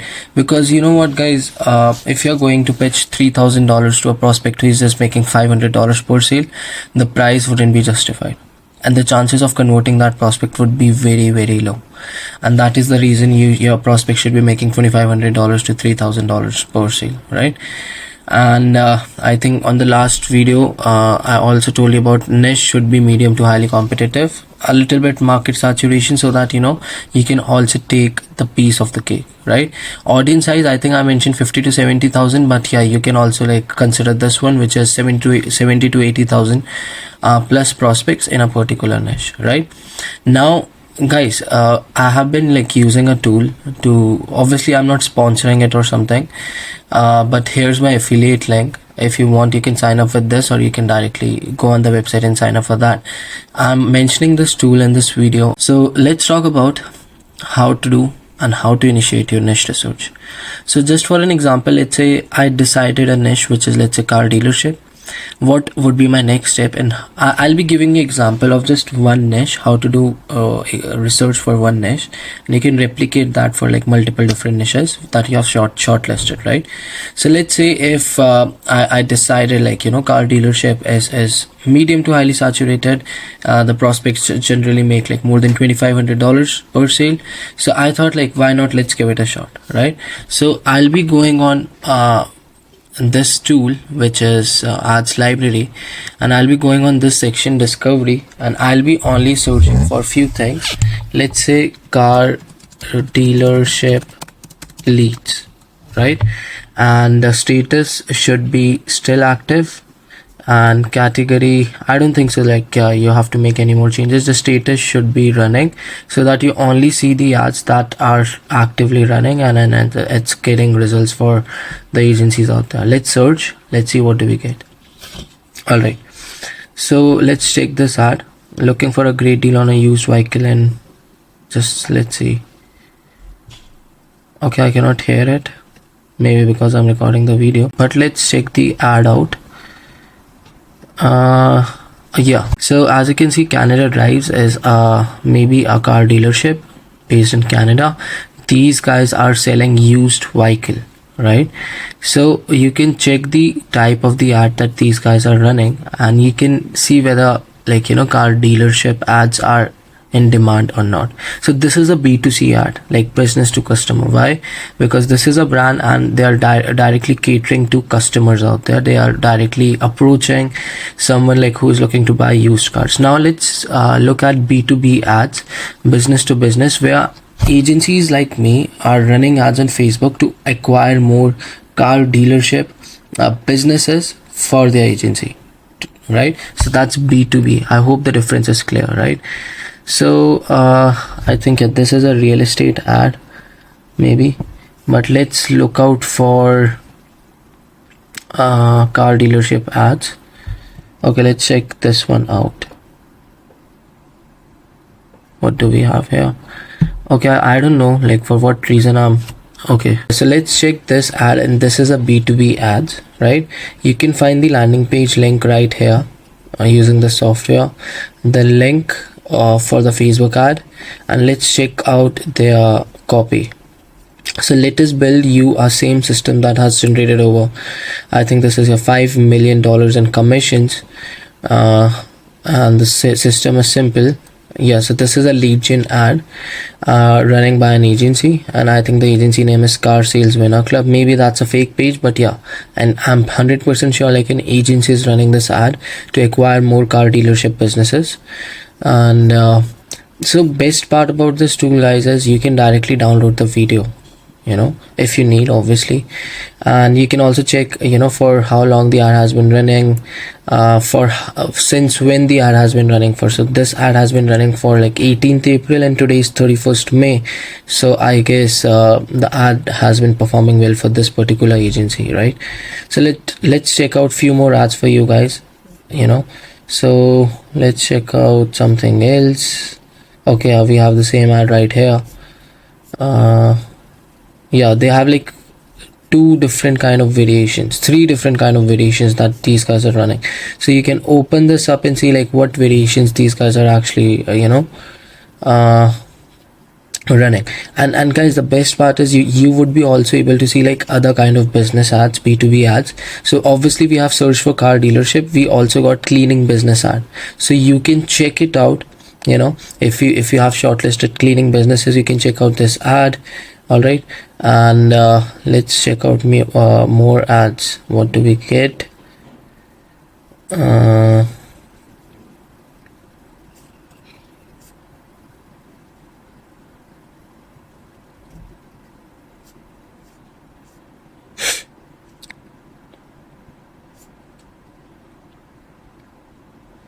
We haven't been getting a lot of ads. Yeah, this is an ad for mortgage niche, like mortgage loan officer, if you guys are aware of it. Again, you can check it out right here. And yeah, attention car sales pro on how to generate your own car buyer lead. So here's another car dealership leads. And so guys, how to actually research is, let's say if you found one page which is running car dealership ads, you have to focus on that page itself. If I go here and if I go to view brand, right, once you go on view brand, then you would be, I think, able to see all the ads they are running. Yeah, I'm right, we can literally see all the ads this particular page has been running, since how long they have been running. The best part is, guys, you would be able to like access all the ads these guys are running, and it will definitely help you in your research part. And when I'm saying research, like research for what? Research for the offer, what their offer is. You have to write things down. So what kind of offer they are running, right? What's the guarantee looks like? Let's say if they defaulted on their guarantee, are they refunding back or are they working for free? So let's say let's check it out. Got this one. Let's check out their landing page real quick, what sort of guarantee these guys are giving. Let me go here and let me directly go to the landing page. Okay, they have provided the Instagram, so this is not the landing page correct one. Let me pull out another one, just a very second, guys. Yeah, leadhunters.us opt-in. So let's say yeah, let's see what kind of yeah, so they are using a VSL kind of thing, and this is a case study. All right, so they are actually guaranteeing like how to double or triple your commission selling cars with the dealership arbitrage model. So how this is going to be working, obviously you have to fill this out while you're researching, see what kind of case study do they have, and by the end of the VSL, what are they actually pitching to the prospects. And this is super important, right? I think they are using the same landing page for all of their ads. Maybe let's check out the Instagram, what they're, I think they are just redirecting to your Instagram, that's all. So guys, this is the one way of actually researching the niche. So let's search for something else. Let's say solar. Let's just search for leads. Let's see what do we get. Active, my bad. Yeah, search. Let's see what do we get. Okay, we have the same ad here.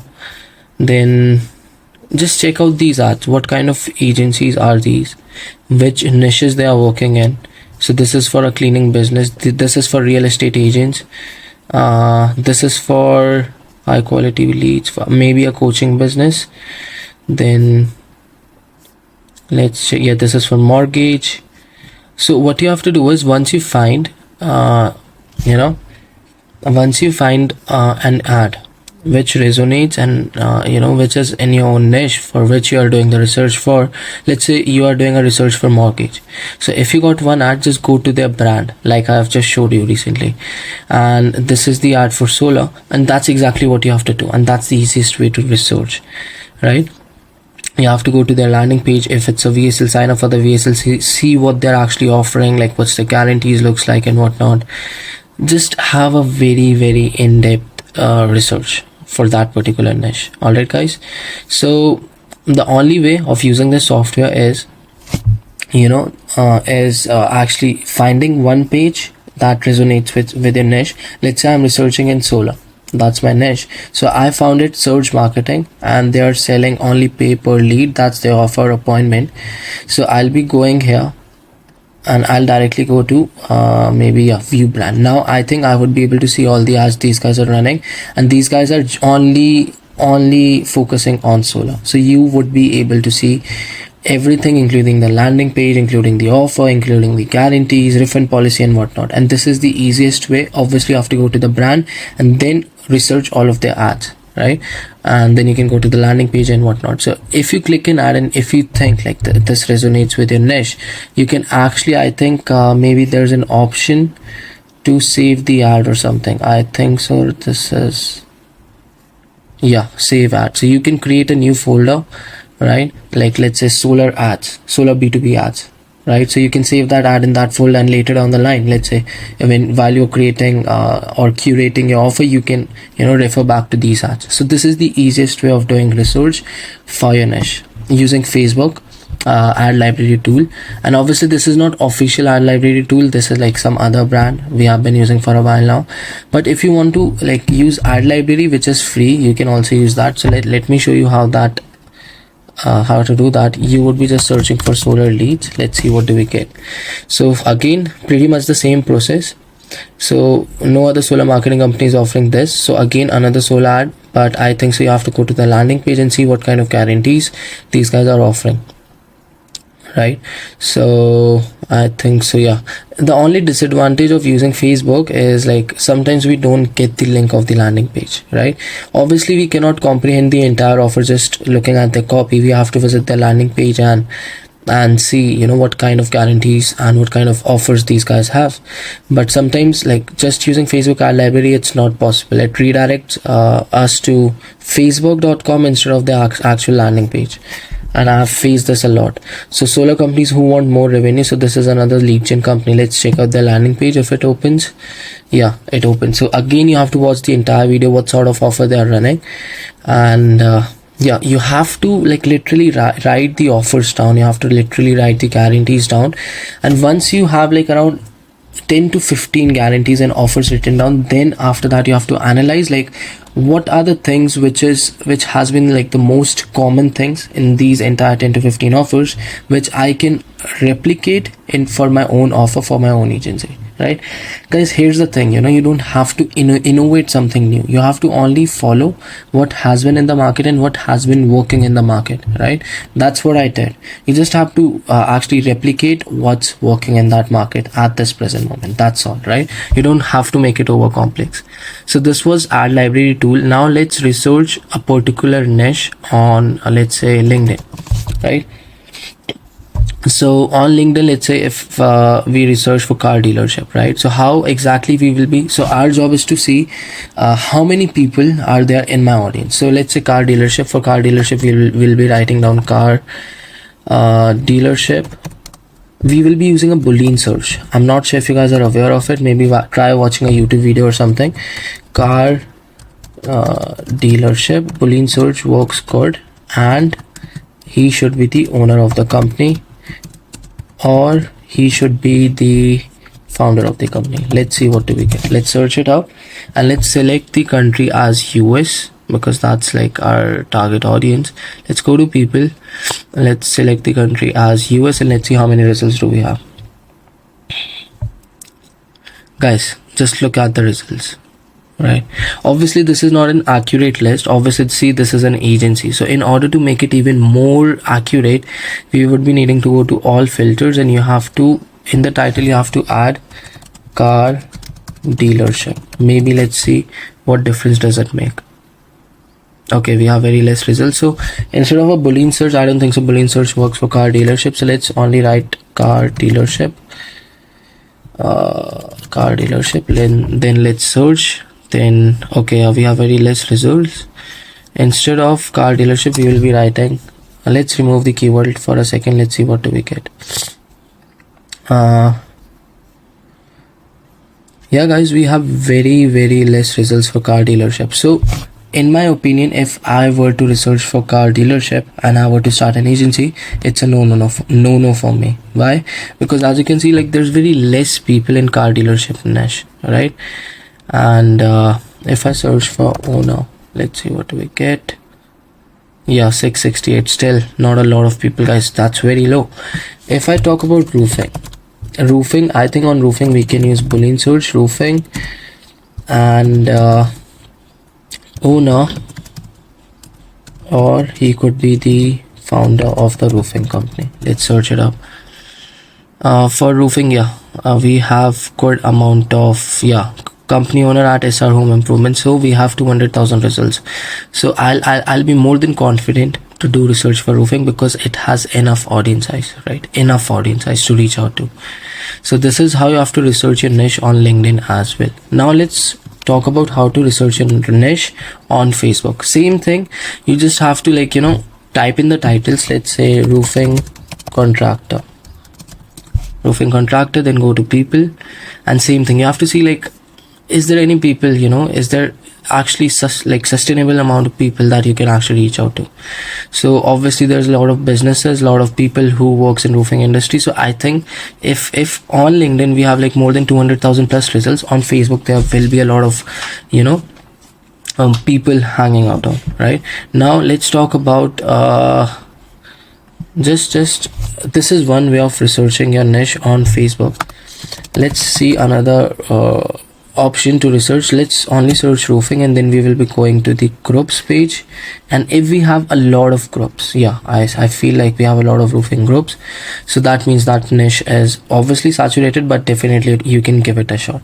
Right now, this is again I'm researching on B2C basis, whether this has sustainable amount of people that we can potentially reach out to. Now let's research on how to find agency owners in roofing. So you will be typing something like I generate roofing, or just search for roofing leads. See what you are getting. Go to post, and you would be obviously I run a roofing agency too, so you will be looking at my post.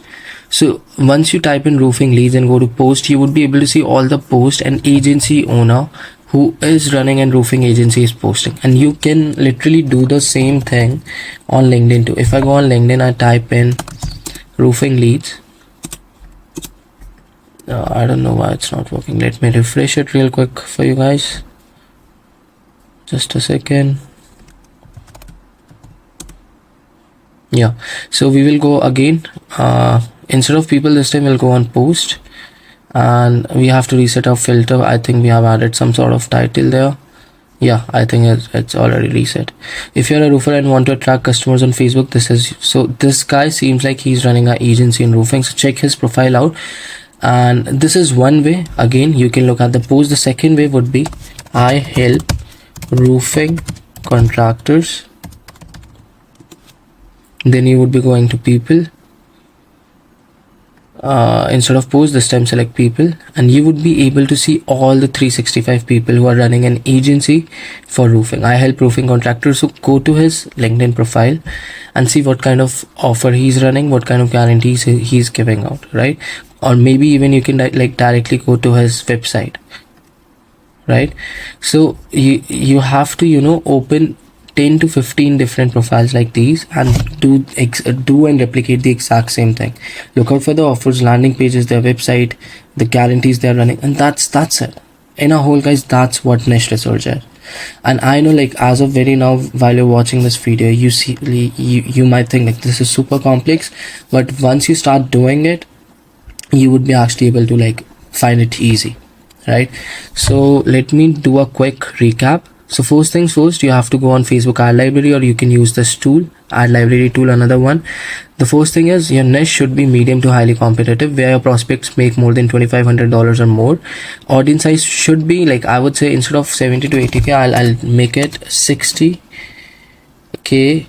to I would say 80k should be there. Right, and go to our library, LinkedIn, Facebook. I've already told you that, and I guess guys, that's all.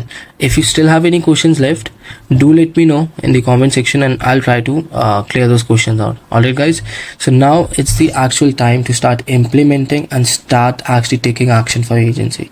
Once the niche research is done, once you have selected the niche, the next step would be curating your offer, your guarantees, and finally guys, we are getting very closer where we will start to reach out to the prospects. So it's getting exciting. So make sure you take action, implement everything, and actually make sure you are are done with the niche as well as the niche research, right?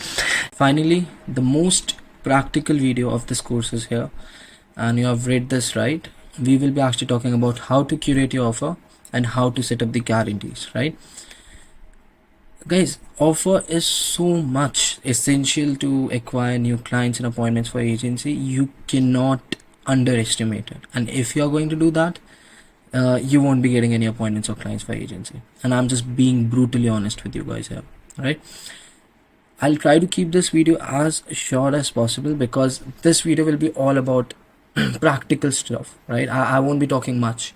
I'll be showing you my own personal offers that we have been running for GMS, Growth Magnet Studio, and how do we create offers which helps you to stand out from the crowd. And by now, I hope you have decided your niche. You have actually done the niche research and you have a niche ready that you are looking forward to start an agency in. And just for this matter of this video, we will be using roofing as one offer example, where I'll be showing you live how to curate an offer for roofing, how to set up the guarantees, and how to actually acquire clients and appointments for it, right? So guys, before wasting any more time, let's get straight into it. Before I actually even talk about anything right here, I'll be showing you live examples real quick of GMS, right? And I literally haven't disclosed GMS offers anywhere apart from the school community. I hope you guys appreciate that, so I'm just sharing everything live with you here with 100% transparency. Obviously, you can take inspiration out of my own offers for GMS and curate something good for your own agency, right? So let's start off with okay, just a very second. Yeah, so guys, there are two type of things that you guys can do. Obviously, this is very super cliche. Either you can offer leads, either you can offer appointments, or maybe live transfers. And if, let's say, if you're in a like a completely different parallel of service delivery, where you're not even offering leads, appointments, live transfers, you're just doing, like, let's say, a kind of a service where you are offering video editing, content creation, so that's completely different. And I'll be also showing an example for, let's say, if you're running a content creation agency, or you're offering video services, or maybe SEO agency, what can you actually offer them to actually get a strong hold for your offer, so that your prospects can say, yes, let's do it, here's my credit card, right? That's should how it goes.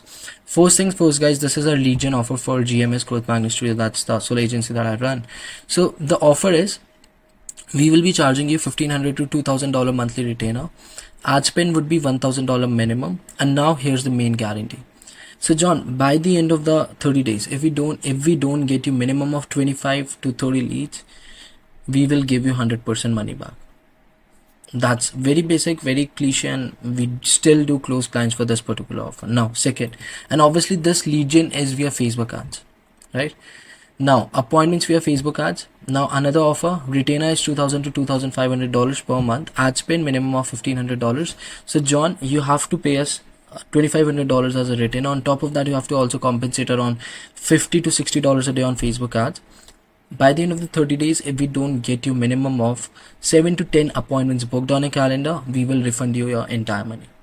That's it. Again, very simple offer, nothing complex, and try to take notes, guys. Right now, this is an offer where obviously we resell appointments, and I cannot disclose where do we resell those appointments from, but we have a vendor from which we which we actually purchase solar appointments from at a low cost, and then we resell it to our clients. So generally we charge like a retainer of $1,500 to $2,000. On top of that, they also have to pay the ad spend. So let's say if a client wants 30 appointments, so the total cost would be $1,500 plus $3,000 for 30 booked appointments. So total cost would be $4,500 for 30 booked appointments. And obviously we have very high profit margins for this particular offer. You might be wondering, Bhavesh, how are you reselling these appointments? Guys, we work with multiple call centers based in multiple different countries out there. We buy the appointments in bulk, and then we resell those appointments to our clients at a high cost. And that's the way of, that's more of an arbitrage model, like where you're buying something at a low cost and then selling it at a high cost, right? So like what happens in like a stock market or trading market, right? Very basic, right? So our main thing is we also have a money back guarantee here. So if we don't get you minimum of 30 appointments in the next 30 days, we will refund you the retainer, not the ad spend, which is $3,000, but we will refund you $1,500 back to you, right? So let me show you a few other things. I guess that's all.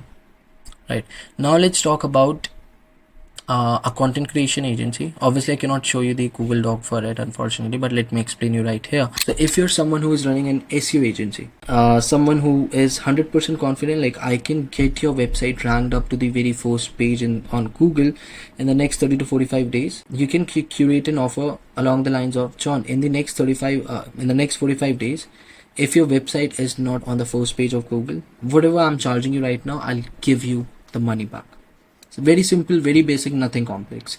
But again, you should be 100% confident with your skill. Whatever you are offering, I want you guys to be 100% confident with that skill. Let it be SEO, video editing, content creation, reel creation, helping someone to build their Instagram pages and whatnot, growing an Instagram page. But I want you guys to be 100% confident with your service delivery. If you're not confident, you can eventually, get them those kind of results. Whatever you're promising them upfront, don't set any kind of guarantees, because eventually you have to refund them the money, right?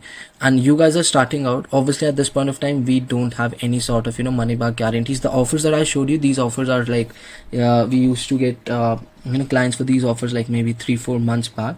Right now we have literally strictly have removed refund policies. We don't refund anymore. We do mention in the contract we are not going to refund you anything. It's up to you whether you want to work with us or not. The reason I'm telling you guys to have like 100% money back guarantee, because most of you guys are just starting out, and this is the easiest way to close clients. Why? Because your prospects might feel confident by the end of 30 days. If you don't brings me the desired result, whatever he's promising, whatever he mentioned on the contract, I'll be getting a refund whatever I'm paying right now. That's it. So I want you guys to use this hack of using 100% money back guarantee, because it's definitely going to help beginners like you. I know you guys are experienced, but beginners in terms of starting your agencies, it will help you to get more clients for your agency, or maybe your first few initial clients, right? So let me give you another example for content creation agency. Let's say you work with content creators, coaches, consultants, where you help them to grow their Instagram page just using reels. You provide them with scripts which are hook worthy scripts, where you help them go viral, right?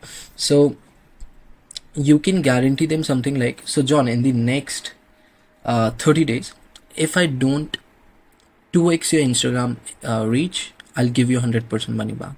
Or another offer might be, in the next 90 days, which is a 3-month program, I guarantee you minimum of 8x reach on your Instagram account, whatever reach they have right now. So you have to 8x it. Obviously you have to multiply it.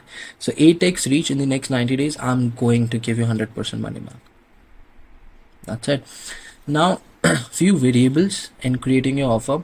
It should include, okay, let me write it down for you guys just to make it easier. First things first, guys, you should have some sort of time frame in your offer. When I'm saying time frame, maybe like for example, in the next 30 days or next 90 days, this is time frame. Second, you should have some sort of number guarantee in your offer and your scripts. For this, the example would be, John, we will refund you if we don't generate minimum of 30 to 40 leads in the next 30 days. Can you guys notice one thing? We are using time frame plus number guarantee in our script.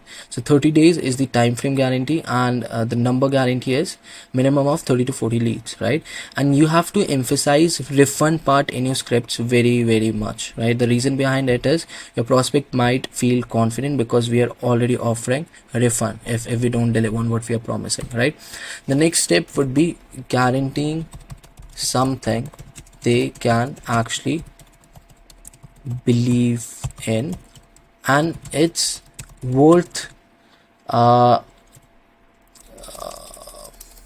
it's something that can be believed. Something can be believed. Okay, for an example, you cannot guarantee something which is totally unbelievable, right? John, I'll be getting you 10 sales for your business in the next month, next 30 days. How are you going to do that, right? So that's totally unbelievable, and your prospect might not even believe your guarantee. So you have to curate an offer where your prospects can believe it. And that's why I don't want you to overpromise. I've seen a lot of agency owners who overpromise a lot and always underdeliver, and that is the one reason they offer a lot of refunds. And I have been through this phase, guys, where we used to like overpromise so much and we used to underdeliver, and just because of that we had a repercussion where we used to refund a lot of clients, right?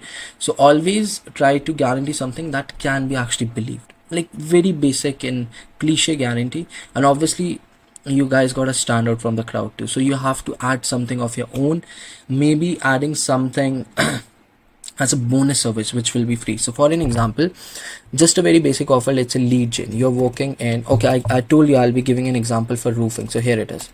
So roofing example, just a second, roofing example. So inside roofing, I'll be giving you two examples. First is for leads, where we will be generating leads via Facebook ads, very basic.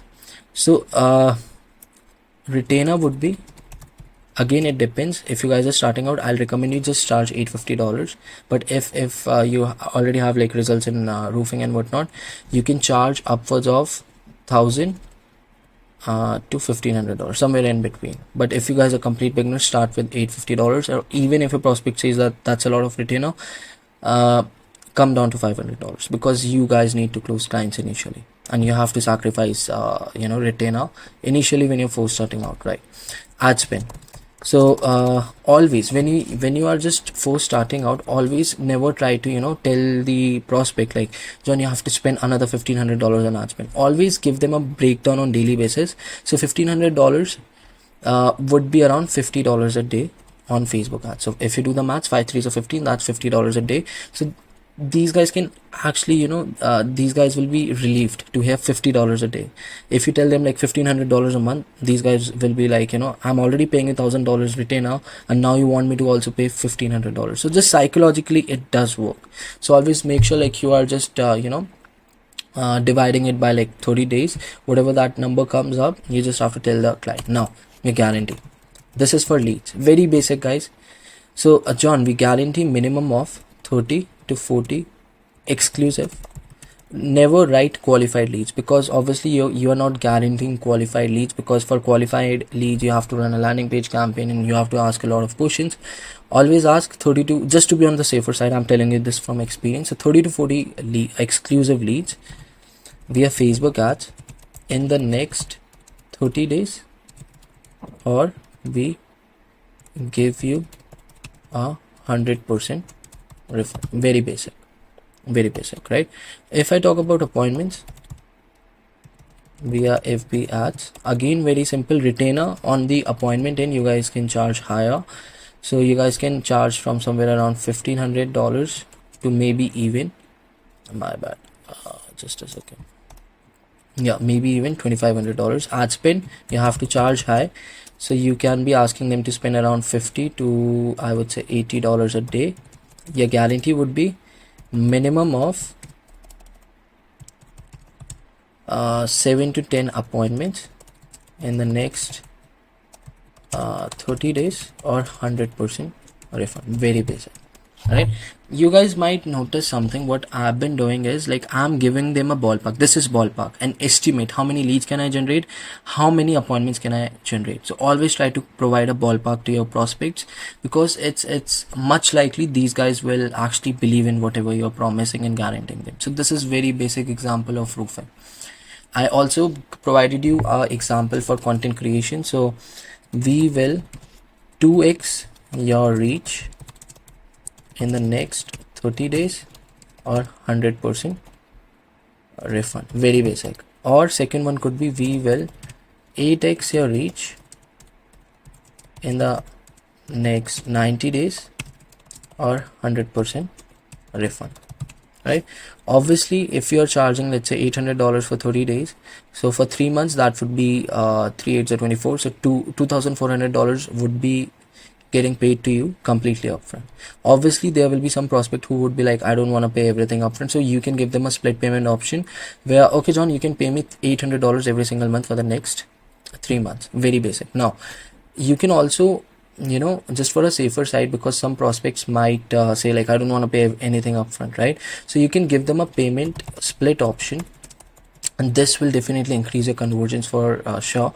So first things first, if you're charging, let's say, $1,500 retainer, right? So what's the half of $1,500 is $750. So 750, so you can offer him something like, John, pay us 750 right now and rest 750 after the 15 days of the campaigns going live. Very basic, right? Another option might be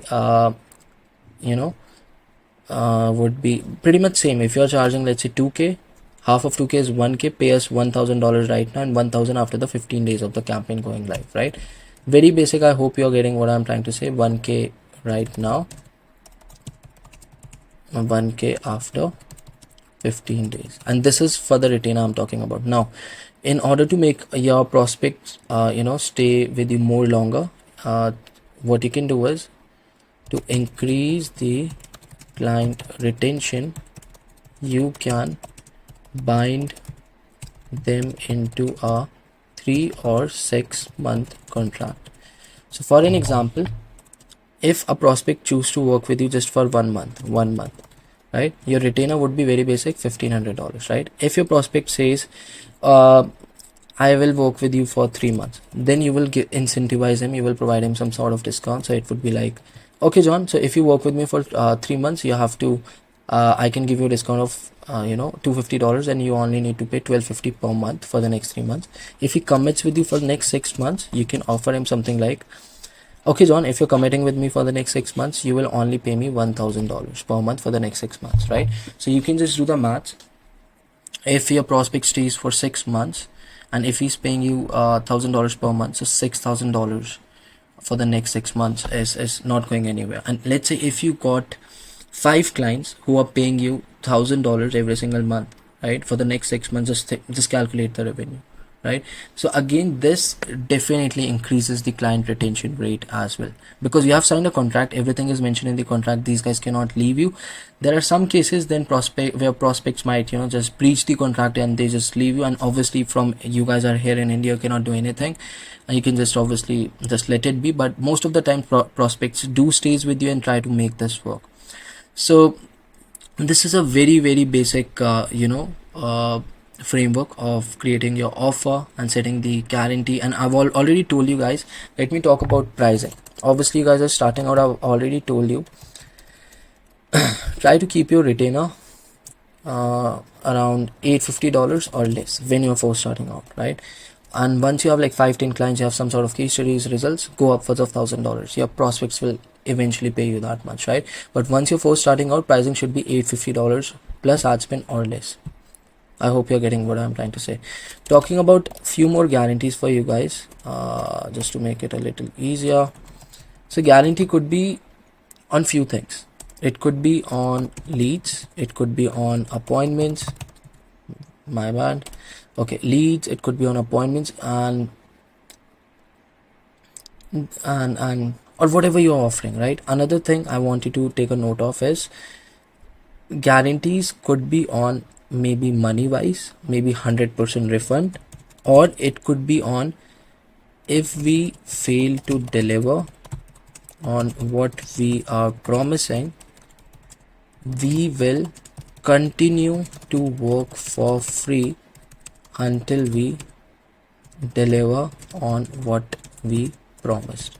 This is again very amazing offer. We use this for GMS every single day, but again your prospect won't be confident when you're offering this guarantee, because you don't have any results, any references that you can actually show to your prospects, right? That your prospects can actually refer to. So I would suggest only use this guarantee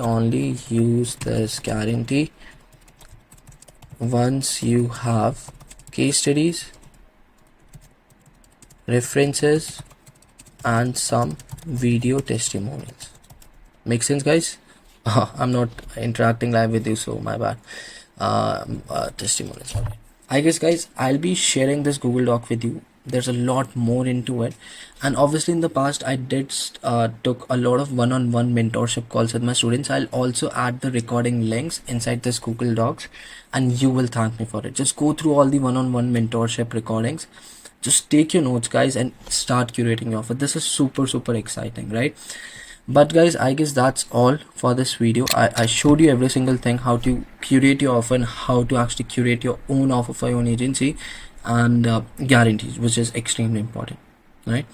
I'll be sharing this Google Doc with the one-on-one recordings of my own students. Go through it, make your notes and implement it. So in today's video guys, we're almost there. We are almost to a part where we will be talking about creating scripts, not in today's video, in the next one. And but specifically for the today's video, what I have for you guys is how to actually warm up your accounts, how many accounts you should be having per platform, and for how long you should be warming up those accounts.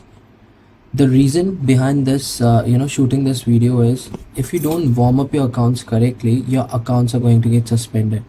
And if your accounts are getting suspended, you will be always on a run of either creating new accounts, or either just feeling super discouraged or feeling super disappointed with the entire process. Because I have been in this space, I've been in this kind of scenario in the past. I was using like a new fresh Facebook account that I created without warm up, right? I used that account for maybe 6-7 months. After that, like from nowhere, all of a sudden I woke up and from Facebook I got a notification, your Facebook account has been suspended. And guys, I cannot tell you this, how depressing I was feeling, how sad I was feeling about that fact. Then after that, what happened is I created another Facebook account, because back then I didn't have much knowledge about warming up accounts and whatnot. So I created another Facebook profile, and again I used it for like maybe 4-5 months, and guess what, again it got suspended. And I literally at that point of time I literally given up, right? And the reason behind that was because every single time when I was creating these profiles, I have to add new friends, I have to post new content, I have to optimize the profile to get inbound leads and appointments for Facebook, which we will be actually talking about in this course. But because of that fact, like when my profile was getting like suspended again and again, just because of that reason guys, I used to be super depressed. And finally one day I decided to use my main Facebook profile that has been created since like I think 6-7 years back, when I was in my school and I used to go to school, and then I created that profile. I literally removed all my friends, I literally removed everyone from the profile, all my past pictures and whatnot. I literally cleared out that particular profile and I started using that profile. If you're going to go on Facebook and search for Bhavesh Kumar, that's still one of my oldest profile that I've created, like maybe in 2016 or 15. So now here's a quick tip for you guys. Always use an aged account. Let it be LinkedIn, let it be Facebook, let it be Instagram. And when I'm saying aged account, the more aged it is, the more advantage you guys are in. If it's 1 year aged, that doesn't make a big difference. But if it's like 5 years, 6 years, 4 years aged account, go for it. The chances of getting those accounts suspended would be very less. Now talking about second one, which is like warming up the accounts. Before we talk about warming up guys, we should be aware about the fact like why we should warm up the accounts. Now if you have new fresh account that you have created for LinkedIn, Facebook and Instagram, and let's say you created those accounts today, and from tomorrow itself you're sending 20-30 messages per day from each platform, and you do this for the next 1 week, and these platforms would get suspicious, like you are trying to spam or something, and guess what, after a week all of your accounts are going to get suspended, go down. The reason behind warming up is like you have to prove the algorithm of these platforms. Obviously there is no specific person who actually oversees or supervise your accounts. It's all algorithm, AI and whatnot. So they just detect whether like a specific person is spamming, specific profile is spamming or posting valuable content or not, right? That's why you have to build out that initial credibility and reputation on all the accounts that you will be creating for multiple different platforms. So obviously I did created a Google Doc for you, which I'll be again showing you in a minute. But you have to warm up your profiles for minimum of 7 to 14 days. What exactly does it include in the warm-up process? We will be just talking about that.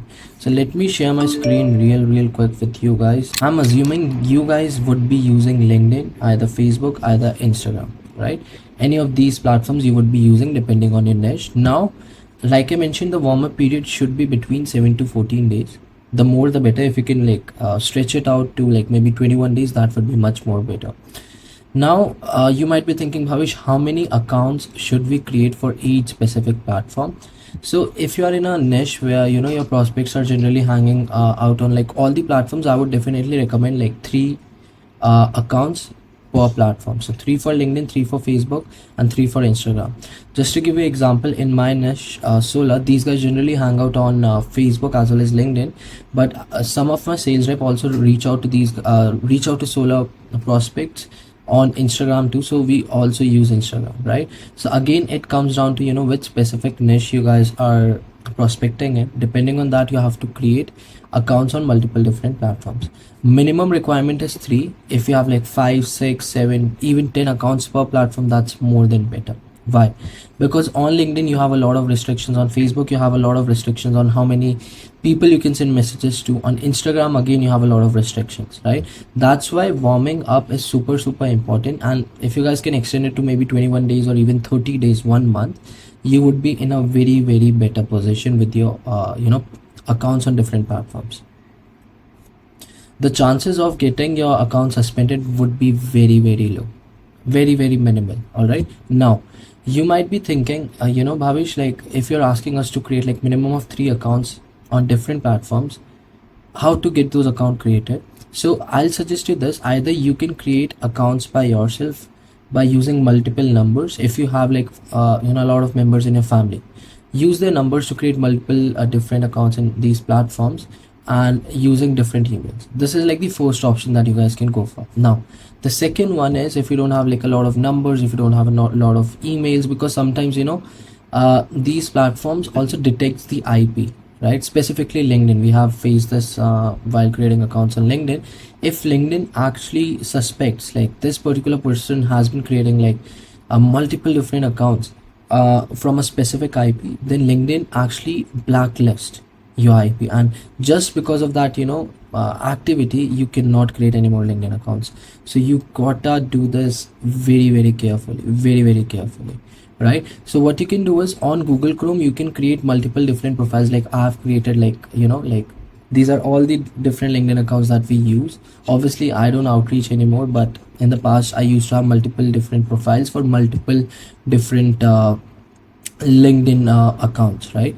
Now the second thing that you guys can do if you don't want to create the accounts by yourself is, you can buy the accounts online from different vendors, or you can also check Fiverr for that. On Fiverr you might be finding a lot of vendors who are selling LinkedIn accounts, which is aged accounts, and not specifically LinkedIn, Facebook as well as Instagram too. And you guys can reach out to those vendors and see for how much they are selling those accounts for, right? Always check the credibility, and whenever you go out there on a website or maybe reach out to a vendor to buy a LinkedIn account or any account, always make sure they are giving you a guarantee. By any reason, if the account gets suspended, the vendor guarantees you to replace that account. If they're not giving you that guarantee, like once the account has been suspended and they're not going to replace it, don't work with that vendor. Because I have purchased multiple different accounts in the past, even some of my team members also did, and we have faced this issue. Let's say like we used that account for a week or 2, after that it got suspended and we never got a replacement for that account. So always try to work with vendors who offers and guarantees you replacement for a specific account for any platform out there, right? So this is the like I would say the basics that you guys should be aware of. Now you might be thinking, Bhavesh, okay, I got this, like either I can create the accounts by myself, or either I can buy accounts from multiple different websites or vendors on Fiverr. Now you might be thinking, Bhavesh, how to actually warm up those accounts. So we will be just talking about that, how to warm up the accounts. Very basic, guys, very basic. On each account you should have a profile picture. All right, profile picture, you should have a cover picture, you should have fill out the bio, just do all the nitty-gritty stuff, like in order to set your profile up in a very good manner, which shows you as an authentic and a credible person in that market, That's all, right? So bio, you can also mention your website, or maybe even if it's a landing page, your calendar link, right? After that, once you have like set up all the basic things on your profile, let it be Instagram, let it be LinkedIn, let it be Facebook, the next step would be creating like 1 to 2 posts on daily basis, right? On daily basis for the next 20 to 30 days. Again, it depends on like for how long you should be, aiming to warm up your accounts. But generally, I recommend every single day you have to create 1 to 2 posts on Facebook, LinkedIn, and Instagram for the next 20 to 30 days. You have to make these platform believe like you're a legit person and you're posting something valuable related to a specific industry. Right now you might be thinking, Bhavesh, what should we post on daily basis? So it should be valuable post, right? What kind of valuable post? I'll be talking about that. So it should be valuable post. You can post your own profile pictures, your pictures, and you can post some info related to your niche, right? You can make your audience aware of what you do, right? And if you have results already and testimonials, you can also post that out right now. So talking about valuable posts, you guys can, let's say if you're in roofing industry, so just an example, just a second. Yeah, here's an example. So how to generate roofing leads for free in the next 30 days without spending a dime on paid ads. This is one way of what kind of content you can post. The second could be results, then third could be testimonials, right? Fourth could be you are offering some sort of lead magnet. What is a lead magnet? You can go on ChatGPT, right? You can go on ChatGPT and you can just ask ChatGPT to write create a quick PDF on how to generate roofing leads for free, and copy paste that in a Google Doc and start offering that to your prospects, right? And now every single day, I forgot one thing, you also have to add prospects in your niche. You have to add friends on Facebook, let's say 5, like nothing more than like 5. Every single day you have to send 5 requests on Facebook, 5 follows on Instagram, and 5 connections on LinkedIn. This should be must. So it should be on FB, LinkedIn, and IG, and it should be minimum of 5 for the next 20 to 30 days. Okay, right? Now, just to make it a little easier for you guys, so this is like everything about the video of obviously today's video. Just to make it a little easier for you guys, you can go on Facebook. Let me pull that up. You can go on Facebook and you can directly visit my profile, right? If you go on my profile, right, just scroll down to the very bottom as long as you can, because I've posted a lot of things. Just look for like 2 or 3 years back what kind of content I used to post. Just look for that, right? And you can replicate those posts for your own profiles, right? And you can also visit my LinkedIn profile as well, which is this one, just for your reference, and you guys can take a lot of inspiration from my posts which I used to post like 2 to 3 years back, right? So go on activity, maybe activity, go on post and see like the post I made in like 2019, 20, 21, what kind of post I used to publish back then, right? Do that on LinkedIn, do that on Facebook. On Instagram, I generally don't used to post back then. Just look for Facebook and Instagram and you can replicate and take inspiration from those posts and make your own content for the next 20 to 30 days. Once your accounts are warmed up, then you are all ready to actually create the scripts and start reaching out to the prospects, right? So guys, this is the entire video, right? I will be actually talking about how to create scripts, like let it be the initial script, your follow-up script, if a prospect is ghosting you, what kind of framework can you use. It's going to be a super exciting video, but for today's video, I guess that's all. If you have any doubts, drop that in the comment section or reach out to me inside school community. All right, today we will be actually talking about how to create your scripts in a way where prospects don't ghost you, don't ignore you, and he somehow actually just message you back. Because generally what happens is, like, I've seen people when they actually reach out to their prospects, they generally don't respond back, they ghost.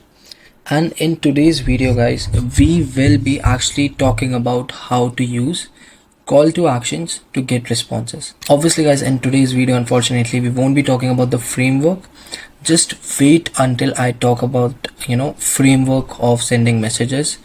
That's one of the most powerful way of booking appointments for your marketing agency. But talking about how to create script, before that, I want to tell you guys, I hope you have decided your niche. I hope you have done the research. You have curated your offer.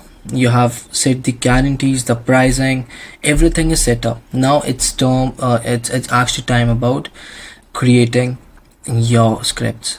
And if your offer isn't ready, if your guarantees are not ready yet, you won't be able to create scripts. So I'll suggest you to first of all create and curate your offer, set the guarantee, set the prices, and then come to this video and then take action on this particular video. Right now, before wasting any more time, guys, let's get straight into the video. Obviously, I mentioned few scripts for you guys, and these scripts are generally for solo. And I've personally just copy pasted all my solar scripts that we personally use for our solar agency. So I'm just trying to be as transparent as possible for you guys. But before we get to the scripts that I've copy pasted for you guys here, let's talk a little bit about the frameworks. Let's talk about few frameworks on how to create scripts and how to use CTAs and what are CTAs in general, right? And how many CTAs you should be using in each script, right? So there are I think 2 or 3 type of scripts. First is primary script, which you can select as a first message that you send, or you can in the brackets, let me also write down first message, right? The second would be follow-up scripts, and third would be scripts where your prospects are ghosting you. All right, and the last one you can just talk about CTAs. Let's talk about primary scripts. So what does a script should actually include, right? First things first, you can let me write a quick script for you in front of you live, so that you guys get an idea like how to write a script for your own niche, right? First things first, you can start off with hey, FN means first name, like John. Hey John, any chance you would be interested in generating, you have to use a ballpark. If you remember, I think in the offer video I spoke about mentioning ballpark. Similarly, like inside the script, you have to also mention the ballpark, right? Interested in generating, again we will be mentioning the ballpark, which is around 30 to 40 qualified exclusive HVAC leads, right? So this is the ballpark. Let me mention that in a bracket.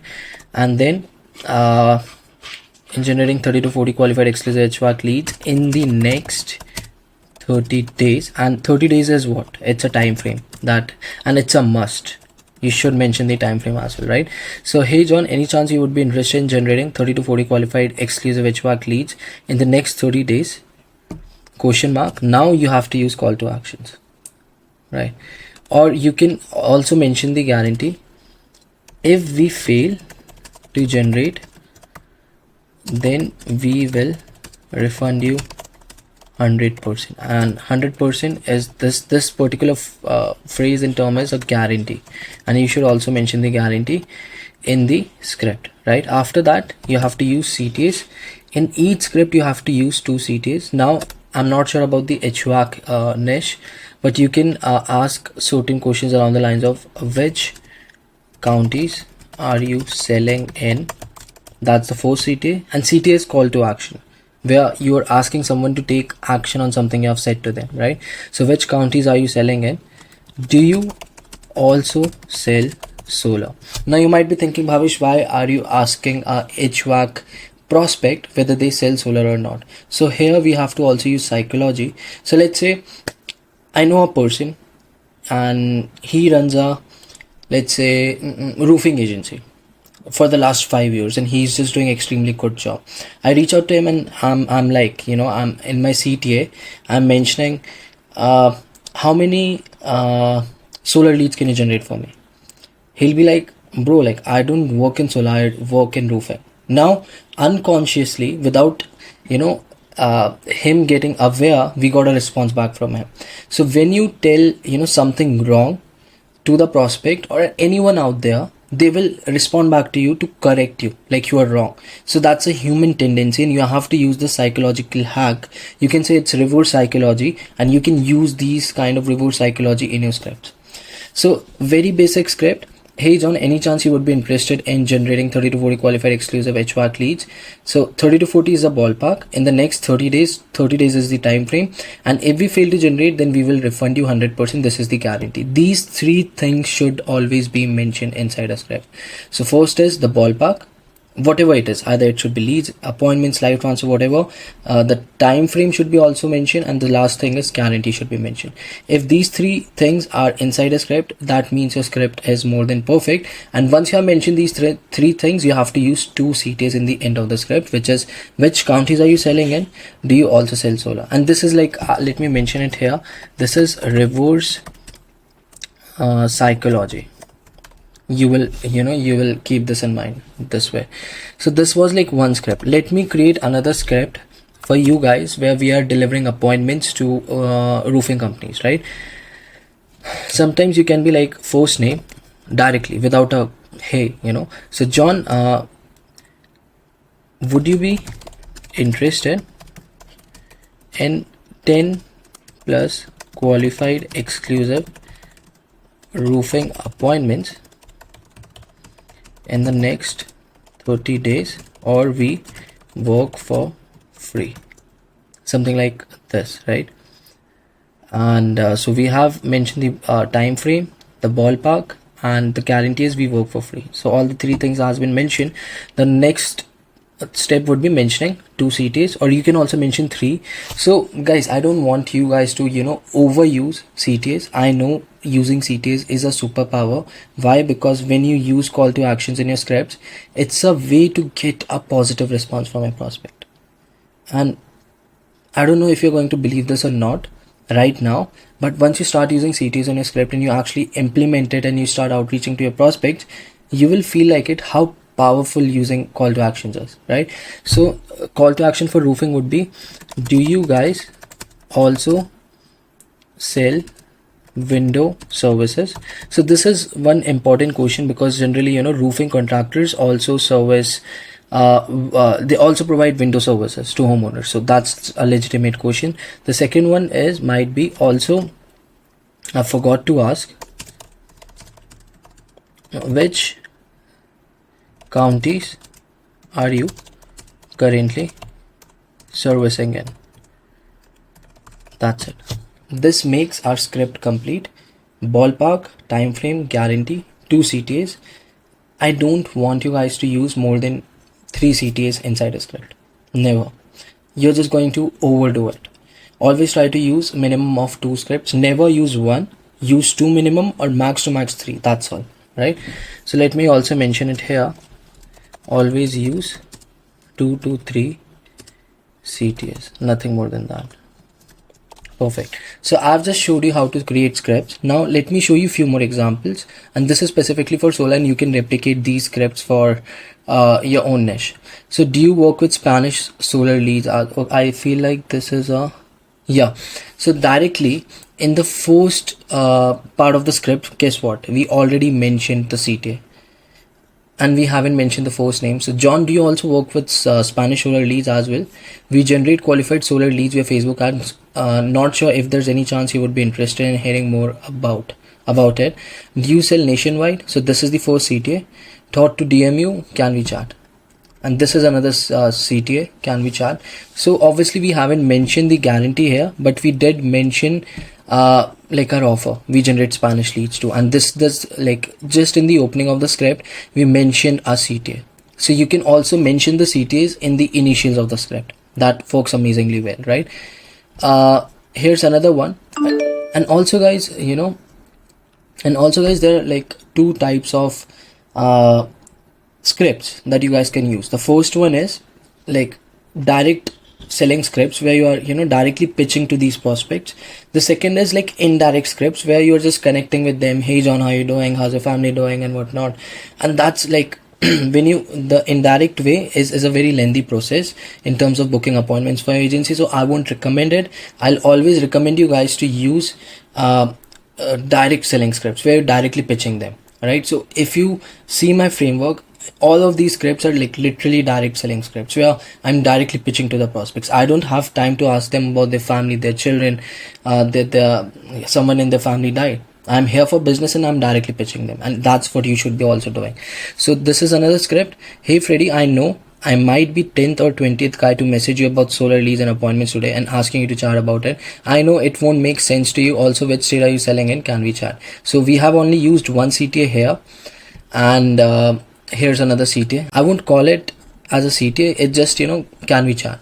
Like whether if he says yes or no, it's up to him. Now the next is, I know you get a lot of similar messages. Would you be interested in generating solar leads via Facebook ads? And yes, we have 100% guarantee. So this is the guarantee that we have mentioned. If we don't get you a minimum of 25 leads, so this is the ballpark, then we will refund them. And do you sell virtually? So we only used one CTA here, right?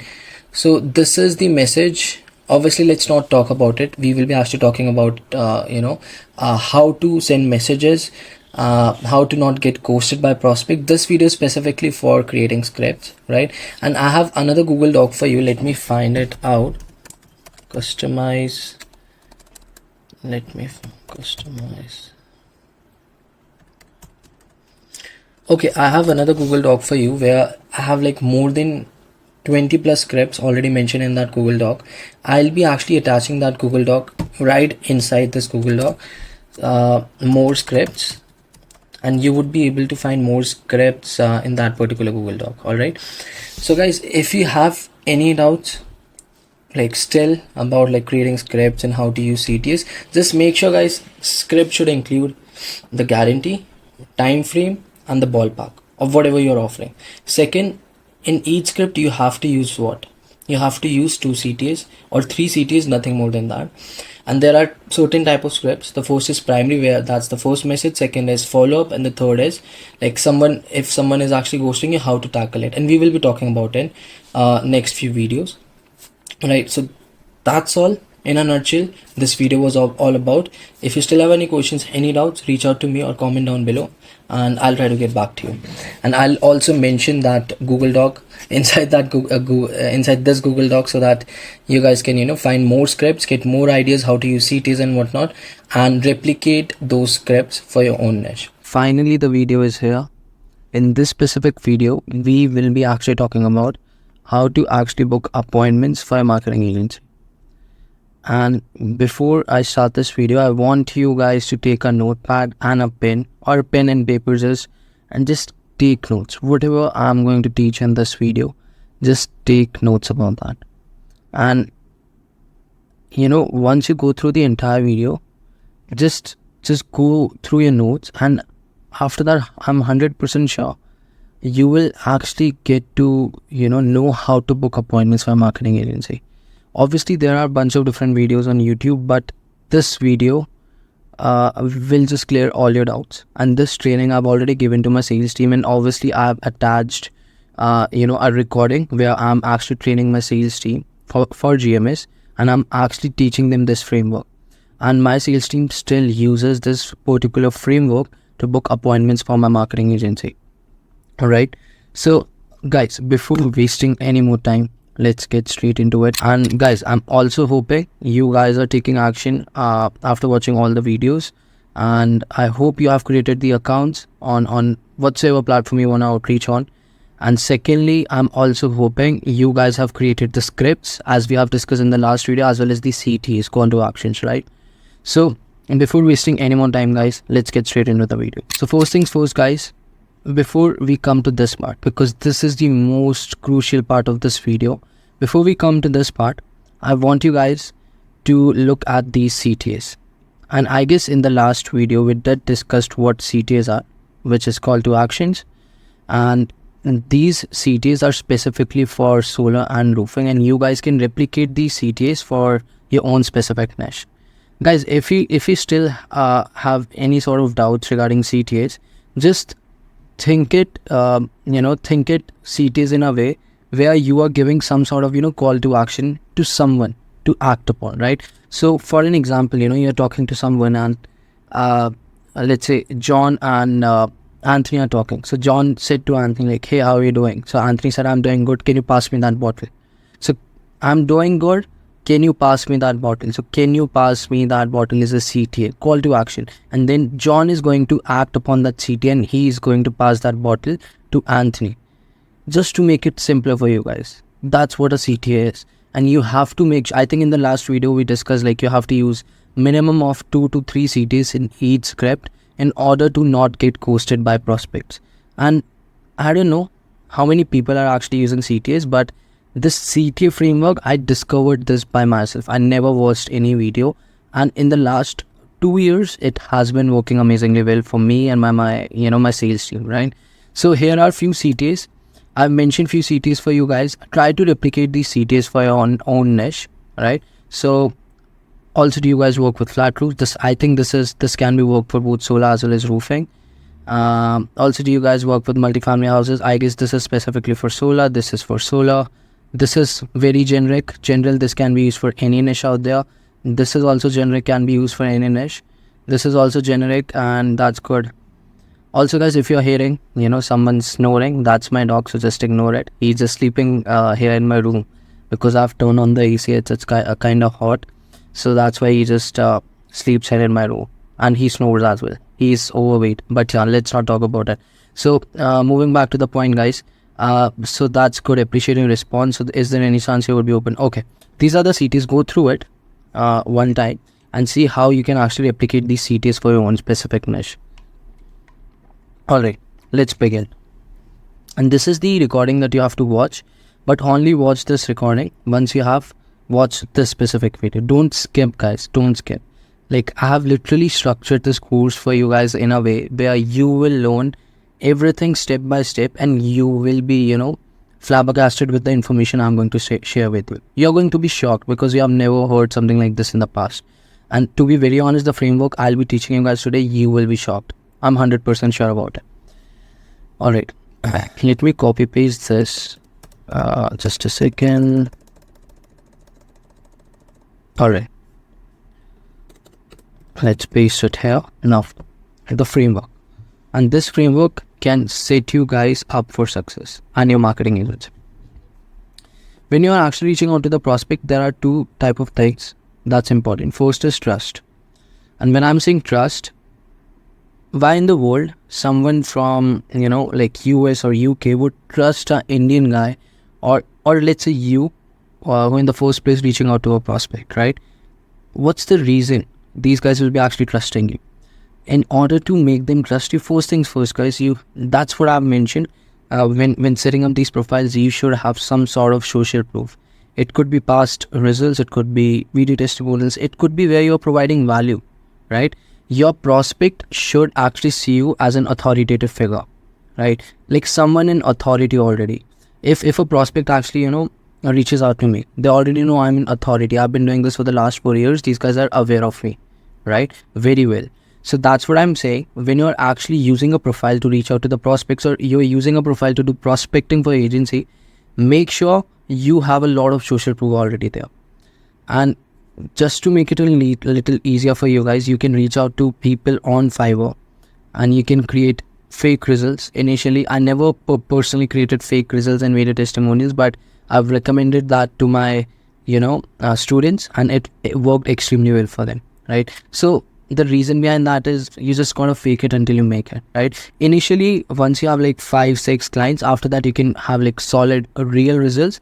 But initially, when you're starting out, try to pay like some Fiverr freelancers and spokesperson who can, shoot fake video testimonials for you.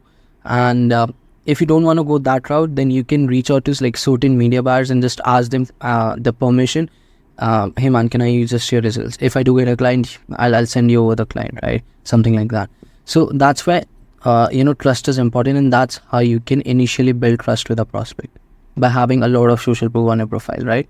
Now, the second is confident. Now, I'm 100% sure maybe if you have been doing this for a while, or I'm not sure if you guys are just starting out, but if you're someone who has already reached out to the prospect in the past, you guys are underconfident while talking to the prospect, right? Why I'm saying this, let's say when you are in a actual conversation with a stranger, right? Let's say like you're walking on a road and you just came across a stranger, you guys started talking. And if you guys are underconfident while talking to a stranger, he is going to sense it, right? It's in the human tendency to sense things. Like, let it be a boy, let it be a girl. If you're going to, feel awkward, then the conversation is going to be eventually get awkward naturally, right? So similarly, when you, and you guys might be thinking, Bhavesh, why are you talking about an example like this here? The reason behind that, guys, when you are actually talking, I want you guys to be as professional as possible. Second, as confident as possible. And how you can actually make the prospect sense that confidence. The reason behind that confidence is authority, right? Just think about this. First things first, you have a lot of social proof on a social profile, and prospect already visited your profile. He knows like he is someone well known in this industry. He knows what he's doing. He knows how to generate solar leads and appointments, or vice versa for any niche out there, right? Now, after that, second would be confident. If your prospect already assume like you are someone authoritative in your, industry, then you have to also act accordingly to it, right? Let's say I've been doing this for 4 years and I have a lot of audience now. I gotta act confident. I don't have any other option. Let's say someone invited me like on a podcast. Like, how about I start acting underconfident? It's not going to resonate with my identity now, because a lot of people do know me. They have a lot of hopes from me. Similarly, in that same way, your prospect is also expecting you to be confident, right? And you guys gotta be confident as well as professional while talking to the prospects. I've seen my students and certain people, when they actually reach out to the people, they get super unprofessional. Like, hey man, how's it going? How's your children doing? How's your wife? Guys, I've seen this happening. You don't actually need to get that personal. Just, hey man, that's it, and just pitch it and see whether the prospect is interested or not. That's it. That's how you gotta be. Keep yourself in the lane and actually stay professional while actually reaching out to the prospect. Now, let's start out with the framework. This framework, we have personally used this on LinkedIn as well as Facebook. You can also use this on Instagram, but personally, I have good experience using this framework on LinkedIn and Facebook. Now, I hope you guys have already created the scripts from the last video. If not, stop this video right here, create your scripts, CTAs, create follow-up scripts and all those scripts, and then come back to this video. Now, specifically, we will be talking about LinkedIn and Facebook. So let's say you reached out to someone on a LinkedIn. So you will be sending the first message, or you can also call it an initial message, right? I guess in the last video, I've told you like what are primary messages, what are initial messages, what are first message, where you actually directly pitch to the prospect. Hey John, my name is Bhavesh, and like you cannot just mention your name obviously. Hey John, not sure if you're interested in generating qualified 32 to 35 solar leads in the next 30 days, or we work for free. Something like this. This is your initial message. And obviously you have to use 2 CTAs with it, like I mentioned in the last one. Now, this is the first message. You send this message away. Now, there will be three scenarios, right? First things first, your prospect accepts your connection request or accepts your message, and he just leaves you on scene. That's first scenario. Second, he says he doesn't accept a connection request, so it's waste of time. Third one would be he accepts a connection request, but he says no. He just says no. So these are the 3 scenarios that's going to be created in front of you once you send a message to the prospect, right? Now, 3 scenarios. Let's talk about these 3 scenarios. First, if he says, yes, tell me more, I'm interested. Now, once he says, I'm interested, you have to qualify the prospect. How are you going to actually qualify the prospect? When I'm saying qualify the prospect, you have to ask them certain questions. Like, John, which state are you selling in? Like, let it be for any niche. Or if he says like, I'm selling in Florida. Alright, John, that sounds good. Do you have any experience in running paid ads in the past for your roofing company? If he says yes, how was the experience? How many sales have you closed? If he says no worries, John. Like, we actually run Facebook ads for roofing companies out there, and we guarantee you minimum of 30 leads in the next 30 days, or we work for free. This, if he says no, I haven't run Facebook ads, the statement that I just mentioned, the script I just mentioned, use that, and by the end of that script, use 1 or 2 CTAs for specifically roofing, right? So this is how you actually qualify the prospect. Second thing would be, your prospect should be aware of the retainer or should be aware of the ad budget. Now, I've been insisting this a lot for my sales team, and I've been telling them, guys, make sure the prospect knows the retainer. They know they should be aware of the fact, like, we charge $2,000 retainer. On top of that, there's ad spend. If they're not aware, the chances would be very less whether we can actually close them down or not. I have literally took the call where prospect is completely aware of the offer, and in fact, matter of fact, like last day itself, I closed a sale for $1,000. He was aware of the retainer plus the ad spend. It was super easy close, guys. That's why obviously you have 2 options. Either you can make the prospect aware of your retainer, let it be anything, $500, $550, or make him aware of the ad budget, right? So when you are actually talking to a prospect, and if he says, okay, that sounds good, how does this work? So you can explain him, John, if you're going to spend minimum of $30 a day, that would be $1,000 a month. We guarantee you, whatever your guarantee is, like minimum of 25 leads. And if we fail to do that, we are going to refund you our retainer. And mention the word retainer. He should be aware about the fact, like, there's a retainer involved. Even if you don't disclose the actual retainer, just mention the word retainer so that he gets aware, like, yeah, these guys charge a retainer. On top of that, I have to pay for the ad, right? Make sure your prospect is 100% aware of your entire offer, right? Because my sales team was making a big mistake.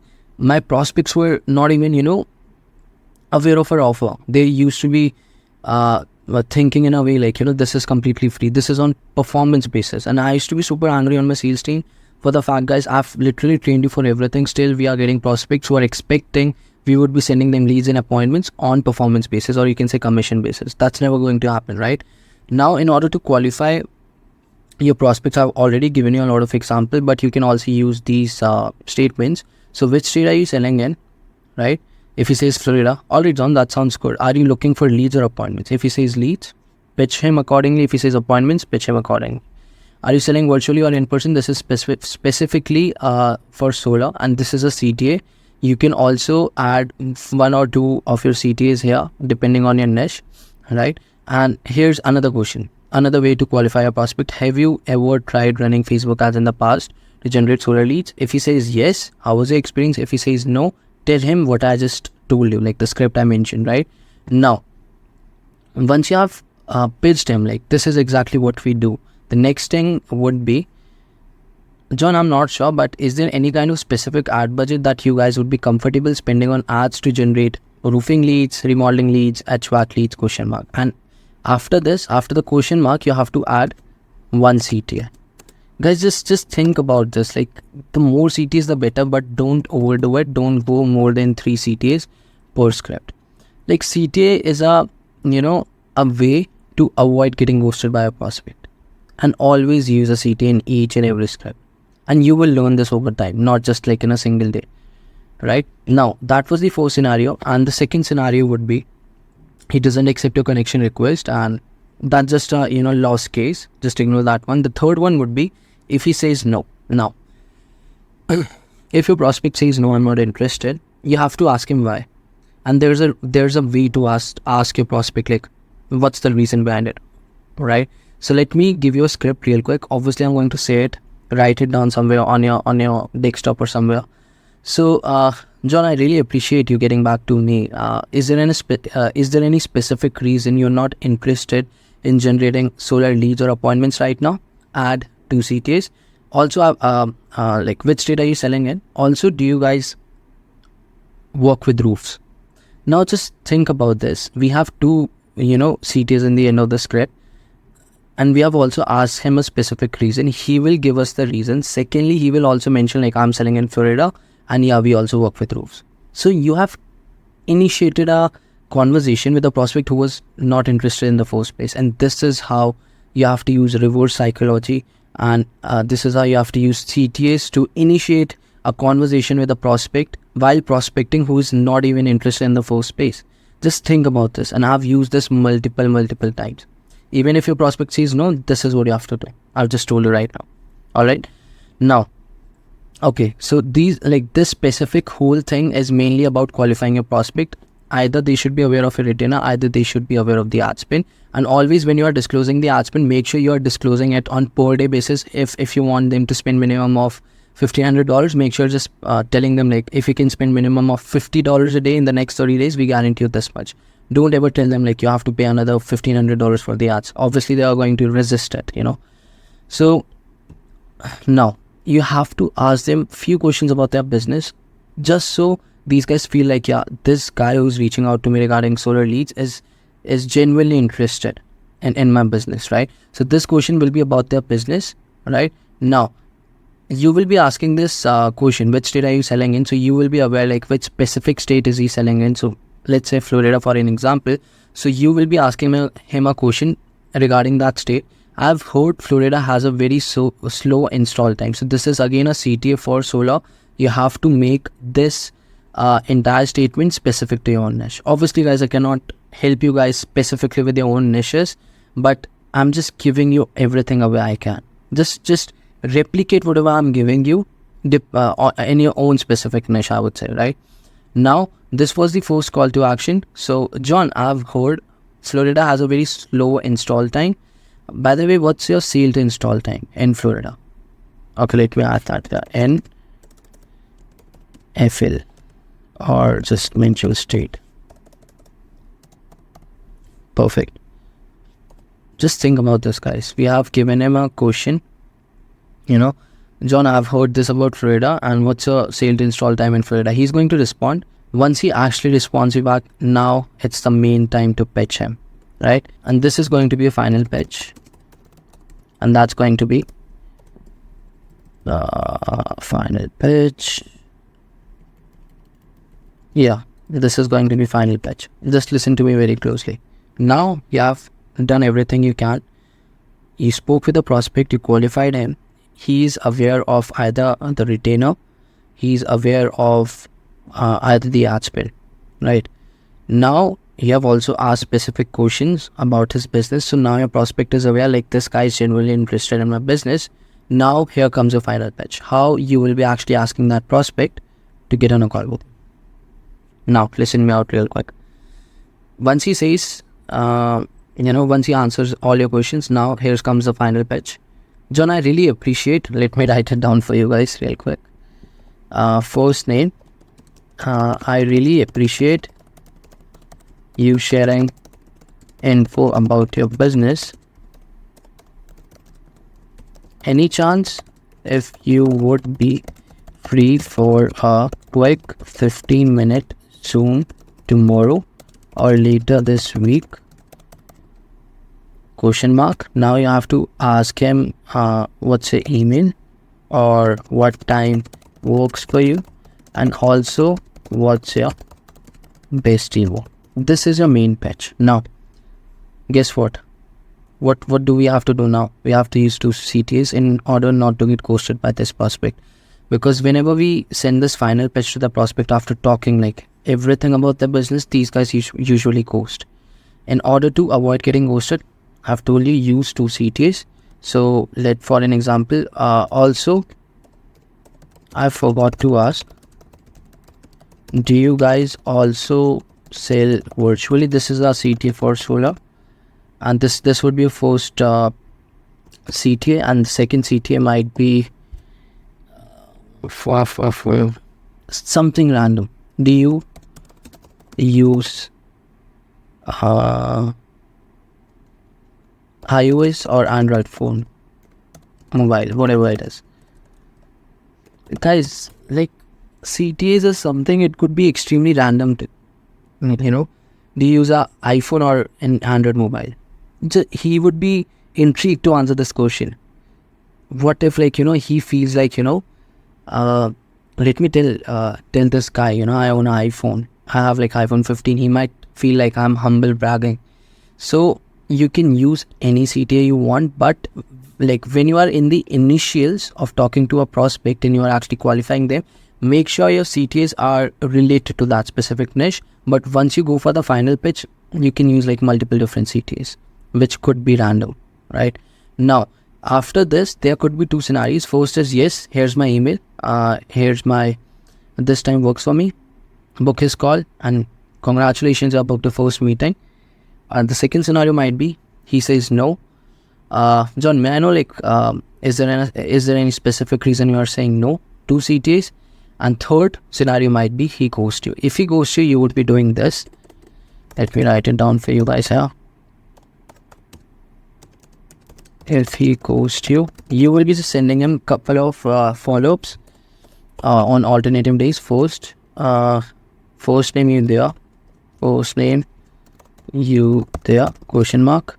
Second would be, don't ghost me, lol. Are you still looking to do this? First name John, whatever it is, question mark. And last one would be, man, it would be really appreciated if you can tell me a yes or a no, and add a CTA in here regarding your prospect business and your niche. I hope it's quite clear. I've made it super easy for you guys to book appointments for agency. Now, I've already mentioned a lot of CTAs for you guys here. Make sure you replicate all these CTAs for your own specific niche, right? And just watch this video. If you can watch this video after watching this current video, this is a Zoom recording where I'm actually training my sales team about this specific framework, and you will get a better idea, because I was completely all in while actually training these guys, right? So guys, I guess that's all. Just make sure you ingrain this particular framework in your mind, and you can actually conquer any niche out there for your agency, any niche. It's the easiest way to book appointments on Instagram, LinkedIn, and Facebook. My students just follow these frameworks and book as many as appointments they can, right? So I guess guys, that's all. If you still have any specific doubts, reach out to me or comment down below, and I'll try to get back to you, right? Guys, make your notes and get to work. In the upcoming videos, we will be actually talking about how to reach out to the prospects, how to do keyword research. It's going to be exciting, but before going further, make sure you are taking notes for everything, and you're taking action and implementing everything at the same time. Or either way, just waste of time for you guys, right? And I think on the last video, we discussed about how to reach out to the prospects and how to book appointments. I think we discussed about the framework of booking appointments via Facebook, LinkedIn, Instagram. Now we are all set, all ready to start reaching out to the prospects, right? I'll be showing you exactly how you can reach out to the prospects on LinkedIn, Facebook, and technically Instagram. Because on Instagram, I don't have much experience. The most of the appointments that we have booked for our agency is just via Facebook as well as LinkedIn, right? So first things first, guys, you should be aware of the keywords and what are keywords and how to actually find those keywords, right? Let's say for an example, I'm in solar industry, so I'm already aware of the keyword solar. That's all I know, right? Now I want to reach out to solar prospects who are selling solar so that I can pitch them my services, right? How would I find those keywords? That's exactly what I'll be actually showing you. So first things first, guys, we will be going on LinkedIn. Let me pull up LinkedIn real quick for you guys. So how to find the keywords, that's the first part of this video. So we will be just searching for solar. All right. Okay, let's search it. Then you will be going on people. You will select the people filter. Then you will be going location would be US, because you will be mainly targeting US because that's where the real money is right now. Once you search solar, you select people and you select the country. You will scroll down to the very bottom of the page and you will be finding people also search for. So these will be your filters, and I'm not saying you have to copy paste all these filters. You have to see which keyword is more resonating with your niche, which is the most relatable keyword for your agency. So first things first, I've just searched for solar. I scroll down to the very bottom. I selected people and the country. Now I feel like solar sales is the one keyword that is resonating the most with my current niche. Why? Because solar sales technically implies what? Like solar guys who are selling solar. That's why it's mentioned as solar sales. So I'll be just searching for this, solar sales. Again, same filter, people. You'll go to the location, US. And now you can see we have close to around 53,000 people. Yeah, solar sales representative. So here's another keyword, right? So I want you guys to prepare a Google Doc, open up a Google Doc and start copy pasting all the keywords you come across on LinkedIn, because you can use these keywords literally on Instagram as well as Facebook. So LinkedIn is your source to find these keywords, and later you can use these keywords on multiple different platforms, right? So solar sales representatives, another one, sales manager, another one, solar sales, another one, solar sales professional, another one, solar sales specialist, another one, solar sales rep, another one.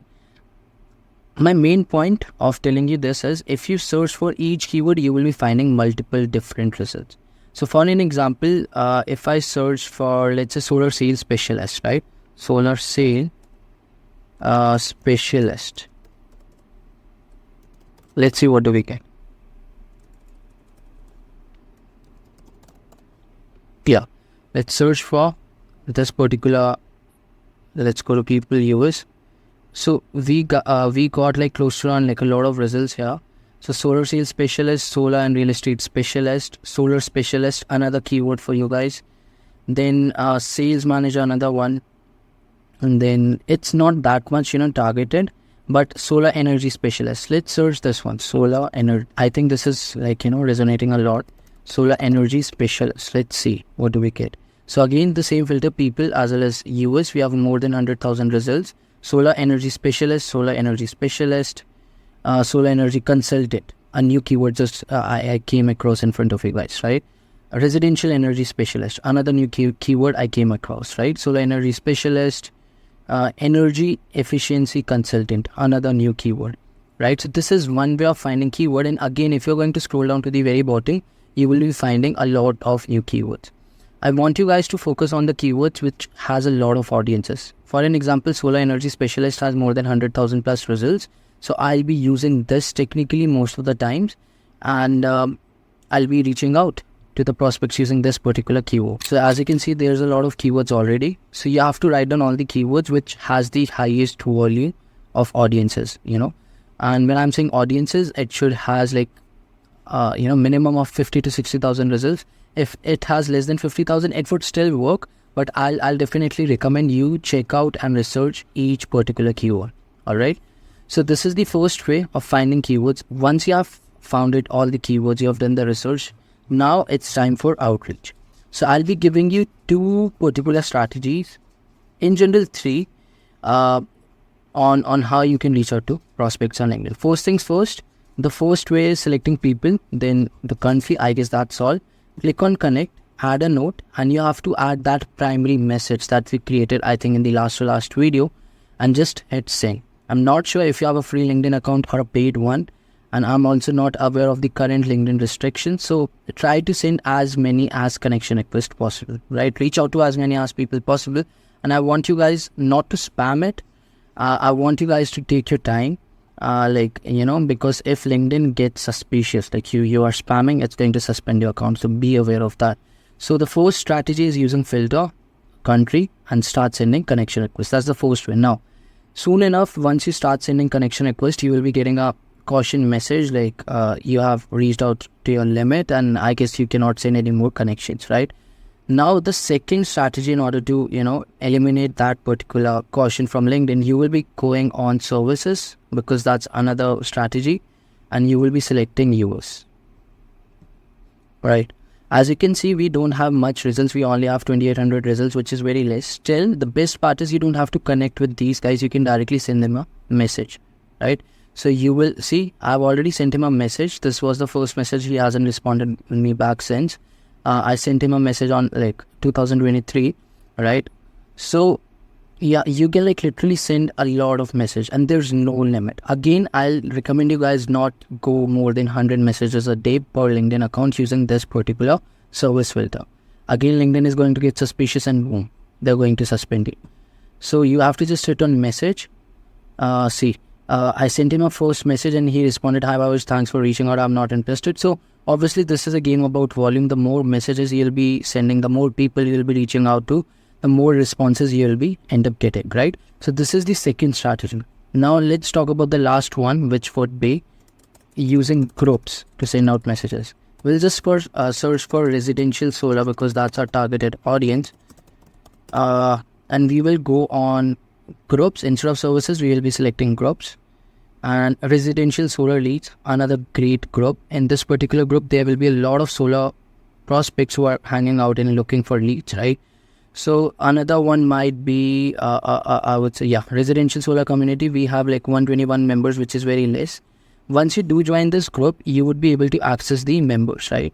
Let me show you a group that I've already joined. So yeah, solar energy professionals. I think I've already joined this group. So this particular group has close to around 78,000 members. So I'll go here, show all, and I would be able to access all their members, right? So I have to find all the prospects. Obviously, it's going to be a bit of a tedious task for you guys, but you have to find your prospects here, and then you can directly send them a message. So this guy, renewable energy, he's in recruitment, so he's not a good fit. We have to find guys who are solar consultant and in our audience avatar, right? So let me find a few prospects. Yeah, managing director at Easy Power. So he's a managing director of a solar company. I'll click on message, and the best part of using this particular filter is of obviously group filter is we don't need to connect with them. We can directly send them a message using just similar to service filter, right? So it's just copy paste your message, send it to him. If he responds, that's good. If not, move on to the next prospect, right? So again, you can use this group strategy to send out another 100-200 messages per day, right? So I'm not sure if you use connection request filter, like you're selecting people in the country, you might just exhaust your connection to like 20 to 30 connections a day. I'm not sure about it. But once you do that, the second strategy that you have to come to is service filter, and the last one is group filter. See which strategy works the best for you, and after that you can scale eventually, right? So on LinkedIn specifically, you just need to focus on just 3 strategies, and I can bet on this, guys. If you know the framework, if you have learned the framework that I spoke about in the last video, and you are using these strategies on LinkedIn to reach out to the prospects, I'm 100% sure you will start booking appointments. Obviously, it's going to take some time so that you get used to it, how to use call to actions and whatnot, and maybe after a week or 2 you'll start booking appointments. I'm very excited. Once you start seeing results, guys, do message me because I'm very excited, and I'm 100% confident these strategies are definitely going to work for you, right? Now let's go on Facebook real quick. Now let's go on Facebook, and I'll show you exactly how to use Facebook to reach out to your prospects. We will get back to the Google Doc that we have prepared. So you have to refer back to all the keywords that you have researched for your own niche. So for an example, solar consultant is my primary one. I'll copy paste this and I'll paste it here, right? I'll go on people, right? And you can see works at residential solar sales consultant and works at energy consultant. Like we are finding like more keywords, and that's like a bonus for us, Now what do you need to do is you just need to scroll on their profile, and you just need to hit message, and you can send like maybe 10, 20, 30 messages a day per Facebook profile. Reach out to as many as people possible, and that's outbound outreach on Facebook, right? So this is the first strategy on Facebook, right? The second one I'll actually talk about is solar group strategy. Again, same as LinkedIn one, solar. We'll just search for solar and we'll go here in the group section. Here it is. Group section, and you can see like there's a lot of, solar groups. So you only need to join groups which are actually located in the US. Like not technically located, I mean like the admins are from US and they're also selling residential solar, and I'm emphasizing solar because that's my niche. You can just replace the word solar with your own specific niche, right? Now if I go in a good particular group, let me show you, solar dealers. So it has close to around 38,000 members, and I haven't joined this group. Let me show you another example. Okay, let me go back here. I've already joined the best possible groups for solar. Sales talk with roofing and solar pros, right? Your step of booking appointments using groups is you will go here. I've already joined the group, so again you would be able to access the members. Now the same thing you were doing on LinkedIn, you have to just replicate it here. New to the group section, you have to come here and you need to start reaching out to all the people who is in your client avatar, right? So works at Divine Solar Power. I'll scroll on his name, I'll click message and send him a message. So this is the second strategy of using Facebook groups to actually, book appointments for your marketing agency, right? Technically on Facebook, there's another strategy to book appointments, but that's inbound appointments. And I've already created a video on that, and I think I might attach the link of that video in the Google Doc, which I'll be sharing with you. And the strategy is very simple. You just need to get your profile ready, up and running, have a calendar in here or some sort of call to action or a landing page. In the pin post, you should be having, something captivating, eye-catching. Like someone if scrolls your profile, they just chop it in, they say like, this guy is well known in the industry, right? You just need to post results and whatnot, and you have to build audience. So you can see like currently I have like close to around 4,900 friends. So you have to add 10-20 friends every single day to make the strategy work for you, right? So let's not talk about it because this video is specifically for outbound. If I do find the video, I'm going to attach it in the Google Doc that I've prepared for you guys. Now guys, the last thing is Instagram. Technically on Instagram, okay, my other ID is logged in here. Let me give you a quick brief on how you can actually book appointments using Instagram. So you will go here, search, and you will, use hashtags here, right? Instead of the particular keyword, Instagram is known for hashtags, and you will add a hashtag related to your own niche. So let's say solar consultant, right?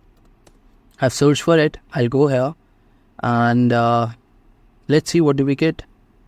So we are getting a lot of posts, and again we only need to reach out to the companies and people who are located in US. So this guy has a company, Express Energy Solutions, based in California. So you will click here, you will directly message him right from here. You can also check his followers because he might have other friends who are running a solar company. You can also reach out to them. You can also check his following if you see like any more solar companies that he's following. And if you want to go more granular, you can also check his likes as well as the comment section if some of her friends has actually commented on his post. So this is like 2-3 strategies on Instagram. The last one is click here for similar accounts, and you would be able to see like other accounts which is similar to this one. So as you can see, NT Power, Sunwatt Solar, so these are again solar companies based in US, right? Solar energy company, and this company is located in Arizona. Again, same thing. You just need to message this company first, then you need to go to the followers, following, and again similar profiles, and you can also check their engagement, who has liked, who has commented. And guess what guys, this is the most easiest strategy to finding prospects on Instagram specifically, right? I hope you're getting what I'm trying to say. So on Instagram, you need to first of all search for a hashtag, find your first profile, then you can use find more profiles using that like similar account filter, this one, similar profile filter. That's the first one. Second, you can check their followers, you can check their followings, and the last one is you can also check their likes if any of their friends who owns a solar company has also liked their post. These are the 3 to 4 strategies specifically for Instagram on how to find the prospects and how to eventually reach out to them, right? So guys, I guess I've covered everything for Facebook, LinkedIn, and Instagram, and I guess we're done with the video. Before even you start this entire process, I want you guys to find all your keywords, to research on all the keywords that you have in your own niche, and then you can start reaching out to the prospects, right? Now, another thing on specifically, and this is only for LinkedIn, let me write it down in the bracket section. So what is a Boolean search? If we go back on LinkedIn, a Boolean search is like a more targeted search. So let's say my niche is solar. I'll search for solar, and he should be a owner of a solar company, right? So I'll add owner, right? Or he could be a founder as well, right? Or he could be a managing, or let's say a CEO, right? Solar and owner and founder. Okay, let me remove this. Now let's search it up. Again, you have to just use the same filter. Go to people, You will select the country, that would be US, and let's see what kind of results do we get. So we have close to around, guys, it's not loading. Yeah, we have a lot of results here, but you can see we have a targeted list. So owner at Collective Solar, owner and CEO at Emerald Earth Solar, so another solar company owner of Sharing Light on Solar, owner Remote Solar Design. So these are solar company owners, and Boolean searches works extremely well. And you can also use Boolean searches when you are reaching out to your prospects on LinkedIn, right? I hope, guys, this video has been very helpful for you guys. If you have any doubts, do reach out to me. And if I do find the video where I'm talking about, how to get inbound leads and appointments, I'm going to attach it right in this particular talk. So finally, we are at a lesson where we will be actually talking about how to close prospects over Zoom calls, right? How to use reverse psychology on Zoom calls, where you can make your prospect feel like he's not even qualified to work with you guys, right? And how to handle objections over sales calls in a way where your prospect feel like like he never had an objection in the first place. So that's exactly what we will be covering in today's video, guys. And I really hope whatever I've actually covered in the past videos, you guys made your notes, you guys have you guys have been taking action on it. And still, if you guys have any sort of queries, any doubts, you guys can still reach out to me, right? Because I guess in the past modules that that I recorded for you guys, we have actually covered creating your profiles on different platforms, secondly, like how to reach out to the prospects, specifically on LinkedIn, specifically on Facebook and Instagram, right? Now, if you're someone who still have doubts, obviously you guys are starting out, you guys might be having doubts and whatnot, and I absolutely understand that, and that's why I'm here to help you guys out. So reach out to me. Topic for today's session is mastering sales calls. That's the first thing we will be discussing. How to take control of the sales call, that's the second, and how to use reverse psychology to close clients. This is exactly we will be talking. And last one is something is better than nothing. Let me write it down for you guys, and we will be covering each and everything in detail, and how to take control of the sales call and how to use reverse psychology, right? So 1, 2, 3 and 4, we will be covering 4 things. Let's start off with mastering sales calls. First of all, guys, I would like to congratulate you guys because you have came so far through this entire course, and you have been following along. And secondly, another congratulations for you guys, because soon enough, if you implement correctly on whatever I've taught you guys, including my strategies, the systems you have to use to book appointments and get clients, if you do that in a correct manner, the way I've told you guys to, I'm 100% sure you will be booking your very first appointment very soon.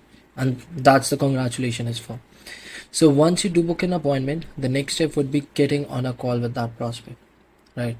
And for some of you, this might sound a little bit intimidating, right? Maybe you're a very introverted person who doesn't like to talk to anyone out there, who doesn't like to socialize, and you get easily intimidated by anyone you're talking to, right? You get like you make those things and conversations awkward, and I get it.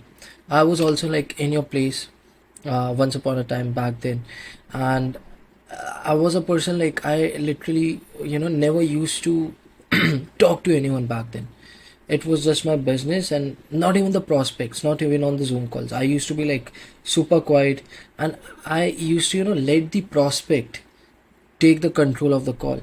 And at someday I got this epiphany, like I was just doing everything wrong, because I booked that appointment and I should be the one who is actually taking the control of the call, right? Who is asking questions, who is deciding whether the prospect is a good fit for me and my agency or not. And after that, like, things took a drastic turn, right? So first things first, mastering sales call. And I get it, you have to accept this by yourself. You are a little bit underconfident right now, you are an introverted person, and you don't have experience. Make your mind believe, yeah, you don't have experience and you are here to learn. Obviously, when I actually got on my first Zoom call, it just The call was just only last for just 5 minutes or less. And I was now my calls, like, because I do have like 4 years of experience now, my calls generally last for like almost 30-40 minutes, and I'm talking to the prospects. And sometimes I'm not even expecting, but my prospects do come with like the entire team, entire department, like 6-7 guys, and I'm there alone talking to them. It's all about experience and learning from it, right? Just accept that fact now. So let's start off with mastering sales call. I'll be giving you a quick framework. Obviously, I'm not going to write it down for you. Just take your notes, because this framework would be more suited for you when you listen and imagine that this particular framework in your mind. So let's say I'm going to do a quick role play, and just write down your questions, whatever it is. And also, depending on your niche, you should be knowing what questions you must be asking from the prospect, right? So let's do a quick role play, where let's say I'm running a roofing agency and I'm talking to a roofing prospect, right? And this is the first part for mastering sales calls, right? So let's say the prospect got on a call. So, hey there, John, how's it going? So he says, yeah, everything's good. I hope you're doing well. Yeah, John, I'm doing well. So, John, yeah, keep making notes, guys, right? Now I'm actually doing the actual role play. John, someone from my team actually did reach out to you regarding generating roofing leads using Facebook ads. Is that right? John will be like, yeah, that's right. Someone reached out to me, and I was intrigued. I wanted to talk to see like what you guys have to offer. All right, John. So before we actually get to the main program that we have to offer you, may I know like which particular state are you selling in? So John might be like, I'm selling in Texas, I'm selling in California. All right, John. So in California, are you selling in the entire state of California or just specific counties? You have to ask that question from the prospect, right? So are you selling in the whole state or specific counties? You have to ask that from John. Yeah. So currently I'm only targeting like southern part of California, only few counties like LA, as well as uh, other different counties. Just an example, right? All right, John. No worries. Just one last question, John, from you. Um, in the past, have you ever tried running Facebook ads for a roofing company? There could be two scenarios, guys. Make notes. First one, yes, we did try it didn't work out well. John, may I know, like, did you run those ads by yourself or did you actually hire a marketing agency? Again, two scenarios. If they had ran the ads by themselves, then obviously they didn't had any experience. Now you'll be taking the charge. If they hired a marketing agency, ask them like how much did they end up charging you, how much did you guys spend on ads, and how many leads did you generated, and how many closes did you guys make. You have to ask these couple of questions from the prospect straight away. The second scenario, no, Bhavesh, I don't have any experience running Facebook ads from the past. No worries, John. So here's exactly what we have to offer you. So we are a roofing marketing agency running roofing ads via Facebook, on Facebook, my bad. And we have been doing this for the last 4 years.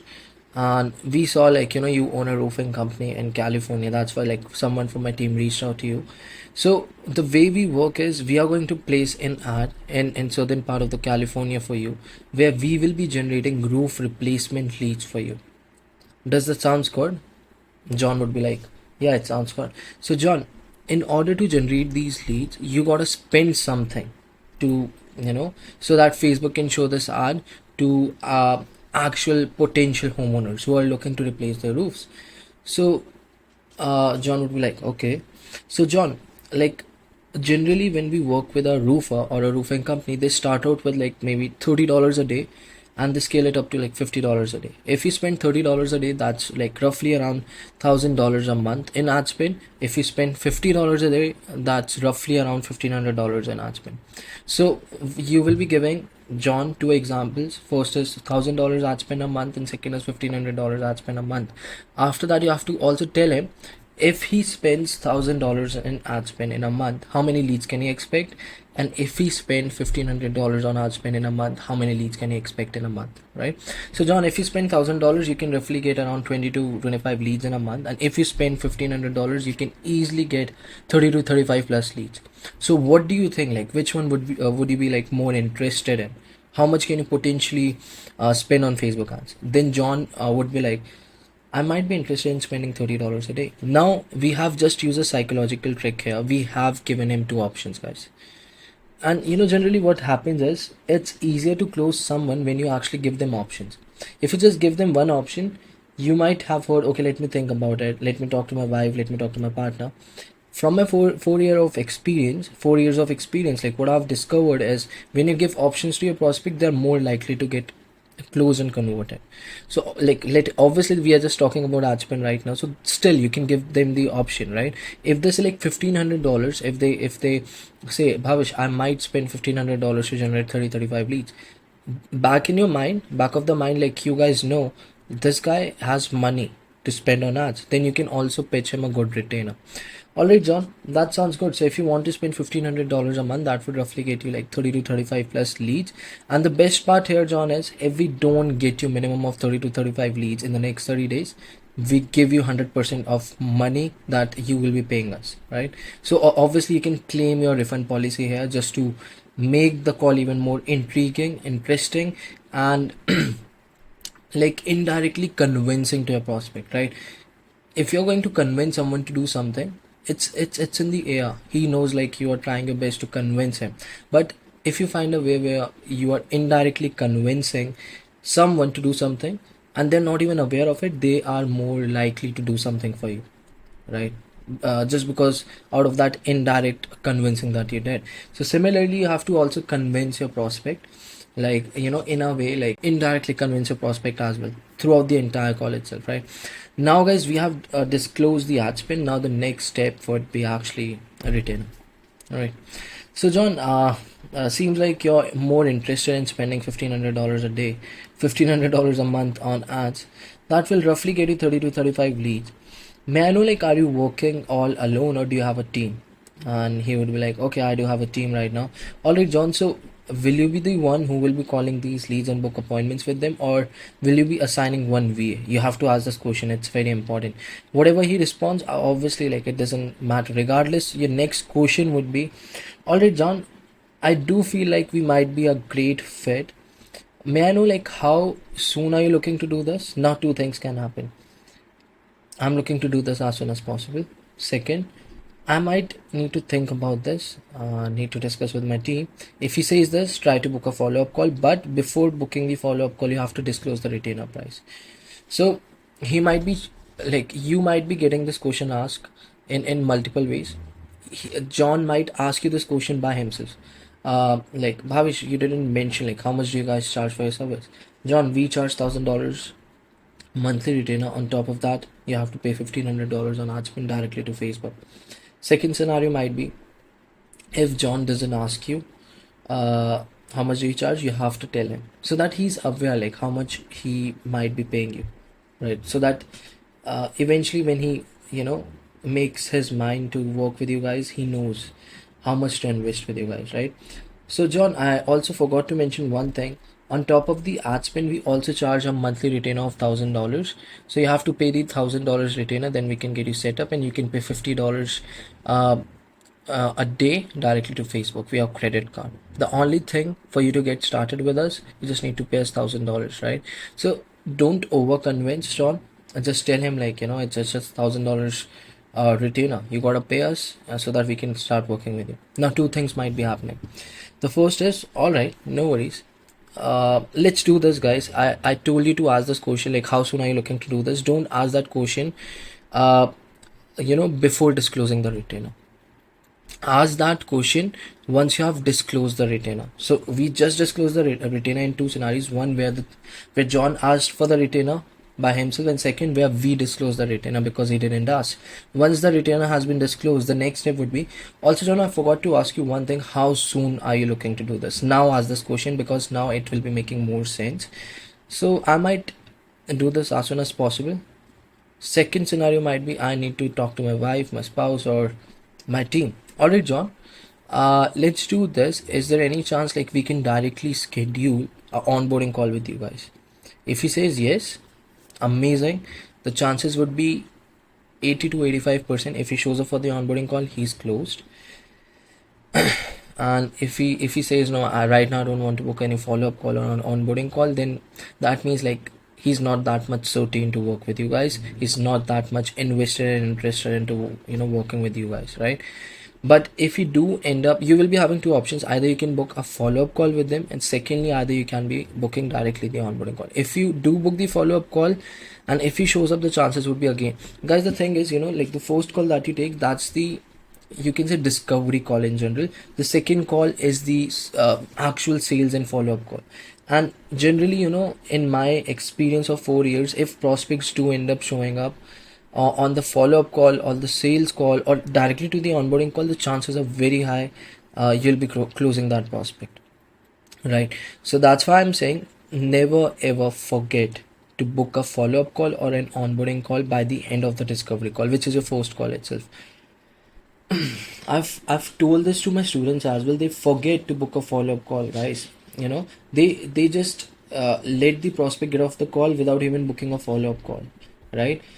Like if your prospect says, I'm interested, let me talk to my team.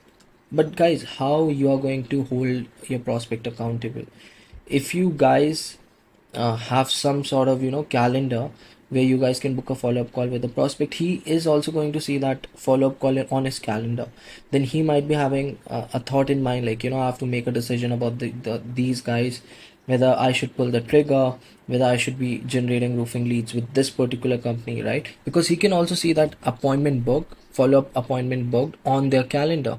So they will be, compelled to make a decision, either yes or no, right? That's why it's extremely essential and important to book a follow-up call on the first call itself, if it's not a one call close, right? And generally, guys, in my 4 years of experience from the past, what I've discovered is, doing one call closes is easy, is simple, but it doesn't happen 99% of the time. It only happens 1% of the time. I've never made like more than 6-7 one call closes, nothing more than that. Most of the closes that actually got closed, most of the closes that actually came in from my agency was 2 call closes, where the first was discovery call, second was follow-up call. I did book the follow-up call on the first call itself. If that showed up, it's a closed sale, right? So this was all about mastering sales calls, right? Now let me go to the second topic that we have. Okay, how to control the sales call, right? I mentioned you guys, like when I first started like this thing, like where I was taking these calls, I used to be sweating, I used to be breathing heavily, like what will happen next, what will be the questions he's going to ask me, because back then I didn't had a clue about how things work, right? I didn't had a clue about operations, right? And obviously it's very natural, it's intrinsic. You guys would be also facing something like this, and just flow with it, I would say, because over the time you will gain experience and you will take lessons from it. Now the most important question is how to take control of the sales call. Initially, when you first start taking these calls, I would definitely recommend have some sort of register or some sort of notepad where you have already written down all the questions you need to ask from the prospect. And obviously your prospect will be looking at you, like he is reading all these questions from a register, and there will be some prospect who would appreciate it, like how you're asking questions, and there will be some prospect who is going to be naysayers. They will make you feel down, like you're just starting out, doesn't seem like we might be a good fit, and it's okay, guys, it's part of it. So how to take control of the sales calls? The only solution is you should know what to ask, when to ask, and how to ask it. Just remember these 3 things, right? So what to ask, write down the question, how to ask, and like what tone you should be asking that. And I guess the last one was what to ask, and when to ask. Like you should know the perfect timing of asking a specific question, and if you know that, you have mastered like taking sales calls, and it's going to take some time. So write down all the questions that you need to ask from the prospect in a piece of paper, and every time you go on a Zoom call, try to look at that paper. And you know what, like after you take 5 to 10 calls, after that those questions will be imprinted in your mind. And when I'm saying imprinted, your subconscious mind will learn, these are the questions I need to ask from the prospect. And like you will be also aware, like when to ask a specific question, what timing should be to ask a specific question, right? So it's supernatural, just flow with it. That's why I'm saying flow with it, and that's very important. Don't pressure yourself into something. just flow with it, I would say. And this is the only way of mastering sales call as well as taking control. You should know when to ask, and don't let the prospect, control the sales call, right? Obviously on my YouTube videos I've preached about this. The more you're going to let your prospect talk, the more chances are there like he's going to get converted, and it's super true. So the way you let the prospect talk is you need to ask him correct questions and let him talk, depending on like what he is saying, for like a couple of minutes, just let him talk.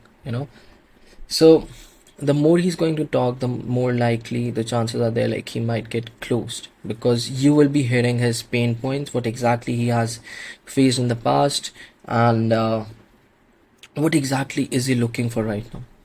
So listen to everything carefully. Whatever he says, you might know how to hit his pain points. And also once you become aware of how to hit pain points of your prospects, it's super easy and simple to close clients over Zoom calls, right? So guys, this was the second thing. Let me go back here. Okay, how to use reverse psychology to close clients. This is again very interesting and easy one. The only strategy that works for this particular topic is you have to disqualify a prospect. You have to, and also you can do this on when you are reaching out to prospects via Instagram, LinkedIn, and Facebook. On text too, you can do this. You can disqualify your prospects, and over Zoom calls you can also do this. So how to disqualify your prospect? Let's say you got on a call. So John came on a call and he says, I'm only targeting one county. John, unfortunately I don't think so, like we might be a great fit because you're targeting just one county. Is there any chance you can target more counties? So how to use reverse psychology? Like in his mind he might be thinking, this guy, how can this guy like tell me whether I'm a fit or not? It might hurt his ego, it might hurt her ego a little bit. And when an individual actually hurts anyone's ego, they tend to get offended, and once someone gets offended, they try to prove themselves to that particular individual. And if the prospect get offended, a little offensive, and that's okay, that's how it works, that's how sales work, you got to make your prospect a little offensive, then he will try his best in his power to prove himself to you, like, yeah, I'm the best fit for you guys out there, I have the money, but still you are saying like I'm not a good fit. So he might be like, okay, I can increase my counties, and that's how you push the prospect, and like eventually he will pull himself back to you. And that's the best way to use reverse psychology on sales call.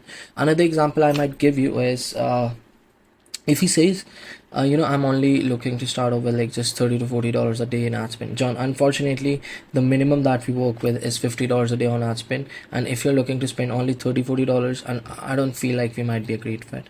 Again, you pushed him back. If he has money, he will pull himself back and he'll be like, okay, no worries, I can spend $50 a day, right? And guys, whenever you use reverse psychology, right, always use a CTA on the back, right? So let's say, John, unfortunately you are only spending $30 to $40 a day, we only work with minimum of $50 a day.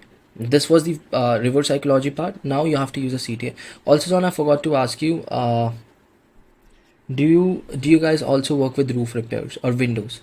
That's it.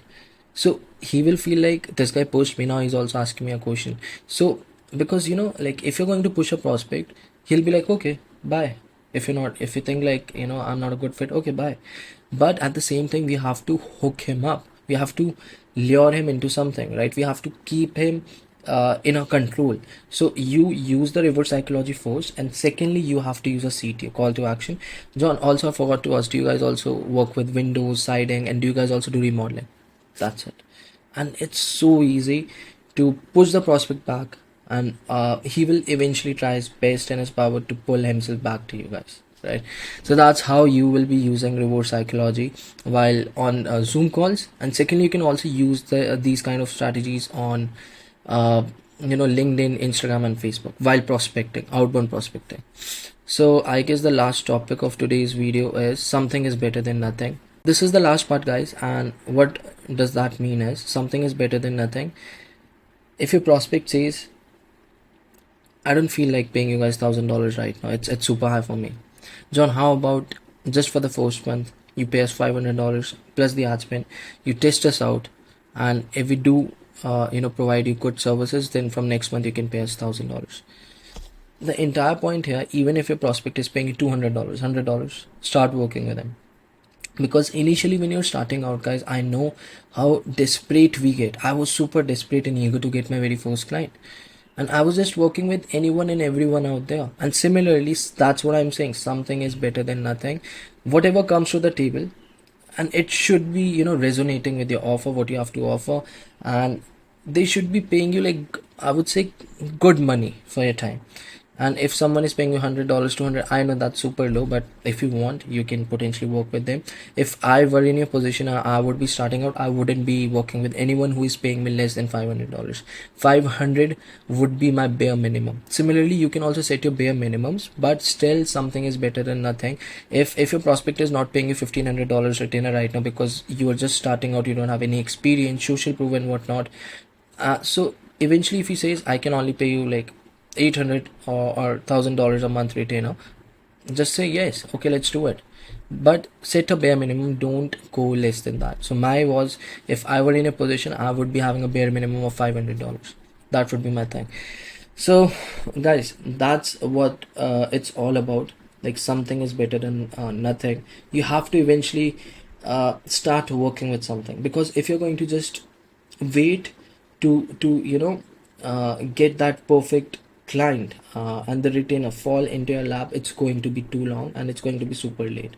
You gotta just take action, and eventually whatever falls in your lap, see whether it's a good fit or not, whether you should devalue whether you are actually devaluing yourself, or whether it's a good offer for you. Just think in your mind whether it's a good offer or not. Make your own decisions and go to the conclusions, guys. I guess that's all for today's video. It was a long one. I hope I actually cleared everything around taking Zoom calls, how to take control, and how to use reverse psychology, and like, something is better than nothing. So if you guys still have any questions, do reach out to me. And the best part, guys, the bonus is I'll be sharing all my sales calls inside this community super soon. I'll be asking my team to do that for me, and you can also see my sales call, like what kind of questions do I ask from the prospect, how do I do 1 call closes, how do I do 2 call closes, how do I book follow-up calls, how do I use reverse psychology, right? So you will be getting access to all of those things super soon. But stick with it, guys. I hope you took some kind of notes out of this video and start implementing everything, whatever you're learning from it, right? Once again, back with another video, and specifically in today's video we will be actually covering how to onboard clients and how to set the right expectations, right? Before moving forward in this video, guys, I just want to ask you guys, obviously it's not a live video, but still I want to ask you guys, I hope so far the videos has been valuable as well as helpful for you guys. And still, if you're someone like who has still doubts in their mind, do reach out to me somewhere in the community and I'll be more than happy to assist you guys, whatever it is, right? I guess in the last video we discussed how to close clients over Zoom call. That was an again interesting video, and I guess we are almost at the end of this course. We are almost on the verge of finishing this course. So like, I really want you guys to now start taking action, and I'm 100% sure whosoever is watching this course, there will be almost 99% of the people who are not taking action. Only 1% individuals are taking action. And obviously I don't have any hard feeling against like the people who are not taking action. All I'm saying, guys, if you won't take action, the first thing is I'll also feel like like whatever I taught you guys here, and this is some real information. I don't generally put information like this on my YouTube channel, and I'll feel like even after putting all the best possible information for you guys, like the secret sauces and whatnot, still you guys are just stagnant. They're not taking action upon the things I'm mentioning in these videos, right? But anyways, guys, I really want you guys to take action and start getting clients, guys. Start making money, because once you start making money, initially your subconscious mind will feel like I cannot make money online. But let's say once you got your very first client of $1,000-$2,000, you'll start to believe, if a client can pay me $2,000, then I can even scale my agency to $10,000, $20,000. It's going to be like much more easier and simpler for you guys. All right, so let's begin today's video. Obviously this video will be very short. Why? Because this is just all about the onboarding call. Now I'm hoping you guys have closed the prospect. Now what would be the next? steps, right? Depending on the service you're offering, let's say lead gen or appointment setting or any kind of service that you're offering, you should prepare the onboarding form accordingly, right? So first things first, I'll be actually showing you how does the onboarding form looks like for GMS, and you can also replicate that form. I guess we are currently using Go High Level, where the prospect fill out like all the onboarding details, like the name, number, email, address, what kind of offers they're running and whatnot, depending on what you're offering. Let me give you a quick rundown of how the onboarding form looks like. Then we can talk about how to set the right expectations. Then when can they expect first few leads? Okay, let's talk about that later, but initially let's talk about the onboarding form, which is super important, right? So let's say you got approval from a prospect. Okay, one more important thing before we go to the onboarding form, guys. Once you get a green flag from the prospect, let's I'm ready, let's do it. Okay, the first thing would be you need to send the prospect the invoice, which is very basic. Obviously you need to get paid because that's important. Second would be sending them the contract, and third would be sending them the onboarding form, right? I'll attach on contract for lead gen as well as appointment setting that we personally use for GMS, and the prospects for GMS, I mean the clients for GMS. You can obviously, guys, don't start editing that particular doc, make a copy and then start editing that Google Doc, right? So it's very, very important before you actually schedule the onboarding call, which is where you talk with the prospect, you actually take ad account access and whatnot. You need to make sure the prospect has taken care of the invoice, he has signed the contract, and he has filled out the onboarding form. Don't schedule the onboarding call if if your prospect hasn't taken care of the invoice, he hasn't paid you yet, he hasn't signed the contract, as well as he hasn't filled out the form. Don't do that, because once you get them on a call, it's going to be time waste, right? And generally in my experience, sometimes what happens, like there will be some prospects who will be like, yes, I'm ready to do this, but they still don't pay, they still don't sign the contract.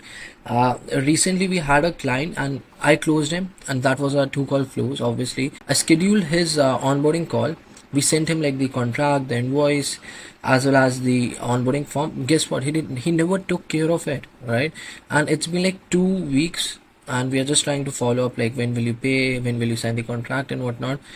But he's onboarded, guys, and that's the irony. And obviously as an agency we made a mistake, and I'm realizing this right now: never onboard clients until they take care of the invoice, contract, and the onboarding form, right?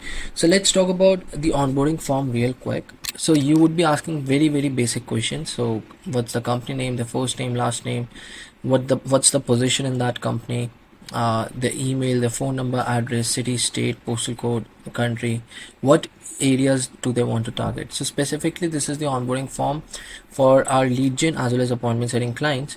So we are not asking for the offer because we run the ads by ourselves, and we generally don't care about what the client is offering, because by the end of the day we just run ads that is currently working and converting in that particular area and state. We don't actually care whatever they are offering, because by the end of the day our job is to get them the desired results, like whatever we are promising them upfront. Let's say for a lead gen campaign we promise them 30 to 35 leads, regardless whatever their offer is. We will just run our own working ads, which is currently working in that particular area, the state, and we'll just try to deliver what we have promised, right? And same goes for appointment setting too. We only ask for the areas. But if you're someone who is just starting out and let's say you have closed a client, I want you to ask another question: what are your current offers? Because initially you might find it a little hard to find the working ad creatives, ad copies and whatnot.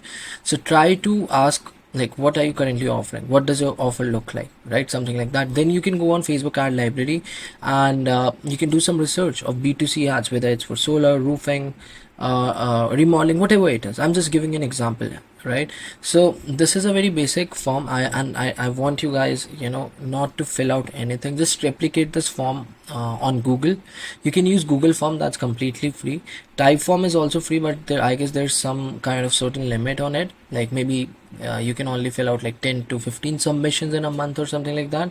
But if you're starting out, you can use Typeform or Google form for free, right? So this is the onboarding form for GMS. Replicate it and add one more question, one, which would be what are your current offers? How does your offer looks like? That's all, right? Now let's talk about contracts specifically for lead gen as well as appointment setting that we have right now, and you can again replicate those contracts and agreements for your own agency too, right? So let me pull out lead gen contract. Okay, here it is. Second would be appointment setting contract, appointment FB appointments contract. Yeah, okay. As you can see, this is how the agreement looks like. Very basic. So this is like solar lead gen. We have mentioned the state the prospect is selling in. So we were charging $1,500 plus $1,200 ad spend, and this is a 1 month contract. And again, same pricing written here, the date, the name of the client, and this is a guarantee, right? For 25 exclusive solar leads, right? Okay, if we are unable to generate less than 25 leads in a month, okay, yeah, so here's the main guarantee. So Jesse Ryan is eligible for a refund or a free month. So we are giving them two options. Either they can get a refund from us after the 30 days, or they can get a free month from us, where Jesse would be paying for the ads and we won't be charging any retainer if we are unable to generate less than 25 leads, because that's what we are promising them, right? So generally, currently this is an old contract, but as of very now, we are not offering any sort of refunds. We are just be like, if we don't hit the desired number, whatever we are guaranteeing you, we will be working for free. And you'll be compensating for the ads. Right now, we are not offering, any sort of refund policy. But I'll definitely suggest you guys, if you're someone who's starting out, do have a refund policy, because it makes the job even more easier, specifically to close clients and get them onboarded, right? And here the signatures. So I sign here, and this is the place where the prospect or the client signs, right? So this is for a lead gen contract. Now let me show you the contract for appointment setting. So this is a contract where we generate appointments using Facebook ads. Again, everything remains the same. You can make the necessary changes as per your niche. So Facebook ads, solar appointments, state name is Massachusetts. We are charging $1,500 retainer on top of that ad spend. So let's check out the guarantee real quick. Let's see whether we have some sort of guarantee here. Okay, yeah, we don't have any guarantees here, but if you are offering appointments, I want you guys to have some sort of guarantee. Maybe like we guarantee you 5 to 10 appointments booked by the end of the 30 days, if not 100% refund. And I guess again, this is like a very old contract. This is like October 10th 2023, very old contract. Obviously we have updated our agreements as of very now as I'm speaking. So what I'll do is I'll share the link of both of these contracts. Again guys, I'm telling you, just make a copy of it. Don't try to just start editing these contracts right away. Okay, so this is the contract for FB appointments, and this is the contract for FB leads. Let me copy paste it from here for lead gen contract. Make a copy and replicate the entire contract as well as the onboarding form for your own specific niche and agency. Right now, I've covered the onboarding form, I've covered the contracts. Now let's talk about the two main things, which is setting expectations. When I'm saying setting expectation, what do I actually mean by it? Obviously, on the sales call, you somehow managed to close the client, and which is okay, which is extremely good. You made a very first close, which is, I'm happy for it. Now you have to set the right expectations on the onboarding call. The client has paid the invoice, the client has taken care of the contract, he has filled out the onboarding form. Now he's just waiting to get started. But before you actually get him set up, get him started, you have to set the right expectation. And when I'm saying expectation, how many leads or appointments can he expect by the end of the 30 days? If we don't hit that number in the next 30 days, what will happen? You have to tell him that once again, right? So that he has the right expectations already set up. Because generally what happens is, there will be some prospects, like it's just been like 2-3 weeks. Even after just 2-3 weeks of the campaign going live, these guys charge back, right? That's what I'm saying. That's why make sure to mention everything in the contract, and make sure on the onboarding call too, you are setting the right expectations. As well as, guys, very important, make sure to record all your onboarding calls as well as the sales call. Because let's say if someone actually charges back to you as a counter dispute, you can also share the recording of the call, and which is very useful and helpful. We have used certain recordings to actually win a lot of disputes against our prospects who just charge us like as a fraud, something like that, right? So set the right expectations, what they can expect in the next 30 days. And let's say if you don't hit your numbers, the desired numbers, then what will happen? These are the two main things. After that, you have to set the expectations in terms of how soon can they start expecting their first few leads or first few appointments, depending on whatever you're offering, right? So because generally, a lot of prospects do reaches out to me, Bhavesh, it's been like 1 week since I've onboarded with you guys, I haven't got a single lead. So the thing is, you have to tell them on this specific day your campaign will be going live, and from this specific day you can start expecting your first few leads and appointments, because this is very important, guys. And these are the 3 crucial things that you need to be talking about in the onboarding call, specifically on the onboarding call, right? Now I guess I've covered every single thing. I don't think so I'm leaving something behind. Now if you are offering them lead gen services, you have to take the ad account access, but that's very important. If you're doing something related to any sort of paid ads, let it be Facebook, Google, TikTok, take the ad account access, right? Because that's important. That's how you're going to run it. Second, make sure your client has attached his or her credit card or debit card, whatever it is, or PayPal, so that you can fund the ad account and get these ads up and running, right? Apart from that, she has already filled out the form. You have all the necessary information. I guess after that, your next few steps would be talking to your team, setting up the ads, researching ads, and setting up the ads, and get your clients like their first few leads and appointments, right? So I guess this is all, guys, specifically for the onboarding call. In the next video, I have something special for you guys. We will be actually talking about how to do research specifically for your clients, not for your agency, not for your niche, how for your clients. Where, let's say you onboarded a client, how will you actually run the ads and how will you actually get them results? We will be talking about a little bit about delivery, how to actually deliver to your clients and how to get them the best possible results, right? How to research ads, let's say in a particular niche, or let's say even if it's roofing, solar, how to use Facebook ad library and other tools to research the best possible ads, how to download it, how to replicate it for your own clients, and how to get them results, how to set up the automations, every single thing in the detail. So next video is going to be very exciting. So for this video, let's keep it very, very short. If you still have any questions, I've already shared you all the things, the contract links as well as the onboarding form. Try to replicate it, don't edit it, guys, and don't fill out anything on the onboarding form specifically for GMS, right? Anyways, guys, keep taking action. Do reach out to me if you guys have still any questions or any doubts in your mind. So this is the most demanded video ever, specifically on my YouTube channel as well. And finally, I'm recording this video specifically for you guys, and the video is all about how to set up Facebook ads for your clients, how to automate every single thing specifically for your agency using Zapier, and how to research ads, right? This video might be a little long, but definitely it's going to be worth of your time, right?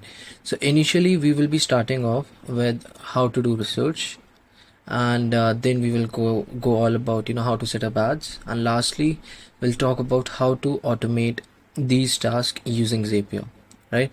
So it's going to be an exciting video, guys. So if you have any doubts from the past videos, do reach out to me inside the community. I'll be more than happy to answer your questions, whatever doubts you have, so that we keep everything cleared away throughout the entire process for you guys, so that along the way each and everything gets clear from your mind, let it be any doubts, let it be any inquiries or whatever, so that you can reap the best benefits of this community, right? So guys, without wasting any more time, let's get straight into it. First things first, we will be just talking a little bit about what is B2B and what is B2C.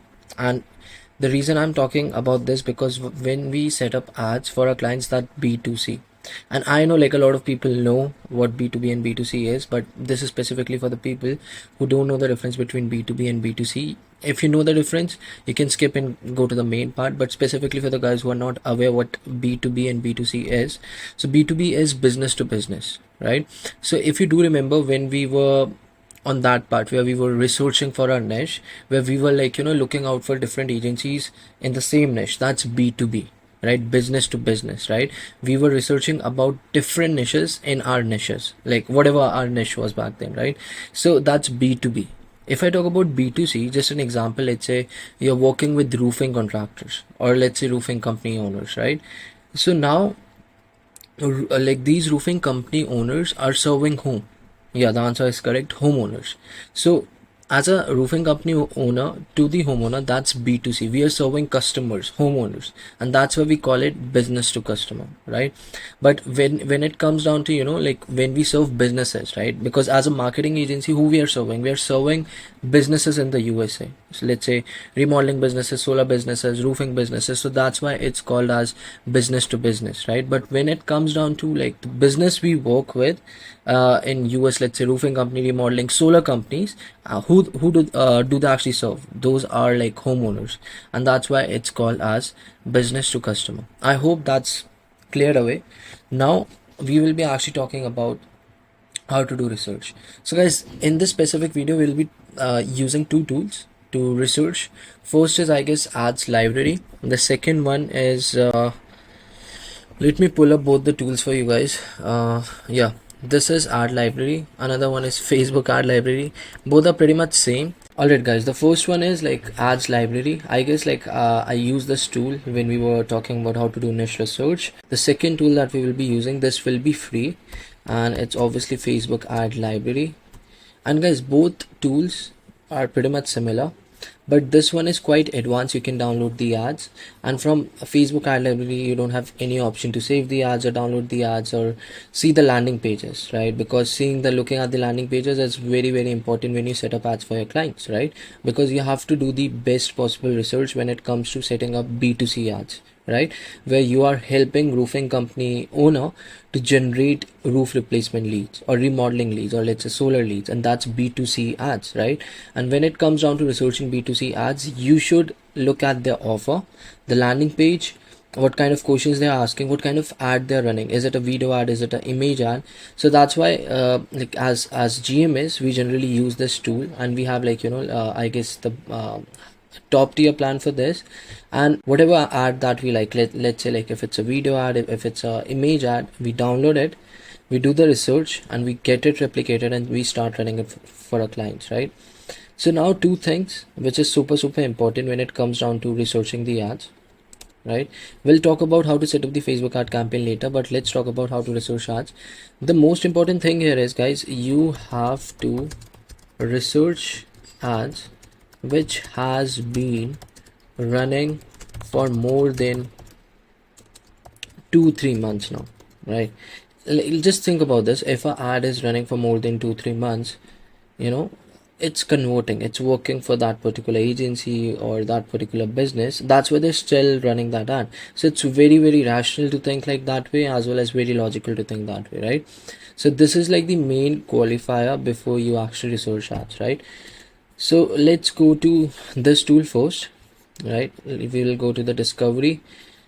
I'll give you example for both of the tools. First is this one. Obviously this is a paid tool, and this is a free one. Let's talk about this one first. So let's say if we are working with roofing companies, all right? So what we will be actually searching here, so we will be searching for roof replacement.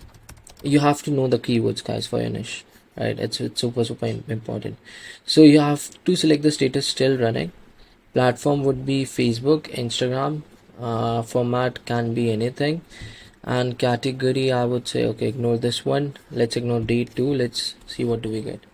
So we have searched it, and let's see. Okay guys, just look at this. We are getting so many ads.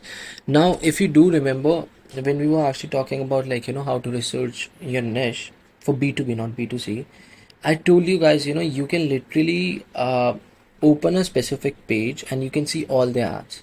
And if you will be using this tool, I'll definitely suggest you guys to open a specific roofing page and see what kind of ads they're running, right? So let's say this ad looks very captivating to me, and I feel like I can run this exact ad for my clients. So what would be the next step? I'll click here and I can see all the details, right? So I can even see the landing page, I guess this guy is using Facebook lead form, so that's why we cannot see the landing page. So but the best part is we can see the entire ad copy right here, and we can also download the video ad. So let's say, hey, are you looking to have the most trusted roofing company in Sacramento area? Here we are, AS Roofing. okay, this company is based down in Sacramento, that's in California. So you can see the ad copy right here, and you can also click to see the brand as well. So as of very now, these guys are running only one ad, right? And let's see for how long they have been running the ads for. So I guess this save time means like these guys have been running this ad from June 11th, and today is only 14th of June. So I would say this is pretty new ad, so don't even look at this, and don't even consider replicating this ad. But yeah, you can look at the copies, because like this ad copies are super important, and you can use ad copies but not the ad, because these guys just started running this ad from June 11th, and today's 14th of June, the day I'm recording this video. Alright guys, so and this is obviously a carousel ad. They are also running like other ads, so I guess they haven't hired an agency, they are just running the ads by themselves. That's why like they're just running in a very old traditional way, I would say. So let's go. Okay, let's check this out, what these guys are running. Attention homeowners, don't miss the chance to win 1,000. I guess this is for roof inspection and replacement. So this is Tartan Builders Incorporation. These guys are running this ad. Okay guys, you can consider this, these guys has been running this ad for March 21st, and you can check out the ad on Facebook. Let's see if we can do that. Okay, this ad is no longer available, but I guess it's still live. We can see here, that's why we are looking at this ad. You can check out the video again, and it's a carousel ad, and you can also download the entire video or the ad data just by using this button, right? So that's why I love this tool. My media buyers, the team that we have, we generally just use this tool to specifically research when it comes to setting ads for our clients, right? So let's check out like few more ads so that you guys get an idea what exactly I'm talking about. Homeowner help, let's check out this one. This ad has been running from June 7th. It's been just 7 days since the ad has been running, but here's the ad copy, right? And let's check out they are running just a image ad, not a video one, and you can download the image from here, the ad data right from here. So you can also save the ads. I would definitely suggest you guys to create a folder first, let's say roofing video ads and roofing image ads, and then you can actually add those ads in a particular folder. So let's say this is an image ad, so add this in the image ad. Once you have like maybe 10 good ads in those folders, then you can research at the best level possible, and then you can start running those ads for your clients, right? Let me see, let me look out for an ad which has been running for some time. This has been running from June 12th. Okay, this is 7th June. I guess we need to scroll down a little to find some old video ads. Just a very second. Okay, now we start to get like a little irrelevant ads, right? So I'll definitely suggest scroll up, all right, and just again you have to just select a page and see what kind of ads they are running, and I'm 100% sure like you might find ads which has been running for quite some time now, right? So this is the only way of specifically using this tool. Let me show you one more example. This ad has been running from 26th April. Okay, this is insurance claims, not specifically for roofing. Okay, yeah, this is commercial roofing, not our forte. Home improvement, okay, this is for solar. American roofing company, these guys have been running from 25th of May. Let's check it out. Here's the landing page, as you guys can see here. Okay, the landing page isn't working for these guys. You can also view the brand and see like how many ads these guys are currently running, right? So let me go to the brand and let's see. Okay, they are running just 2 ads very now. So you can research the offer of specifically B2C, what kind of video they are running, and then you can just replicate that for your own clients, right? So this is how you can actually research specifically on this tool, which is adslibrary.ai. Now let's go to the free version, that is Facebook Ad Library. It's very simple, guys. Don't do anything here, just select United States, go to all ads, and then you have to search for, see guys, roofing appointments is when we were researching about B2B ads, not B2C. Now it's time to research for B2C ads. We will be searching for roof replacement. Oh, my bad.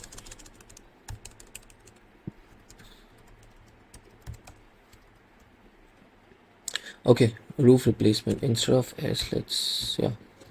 Now we will be looking at a lot of ads here. Tony Roofs. Just a second. Let me find a good one for you guys.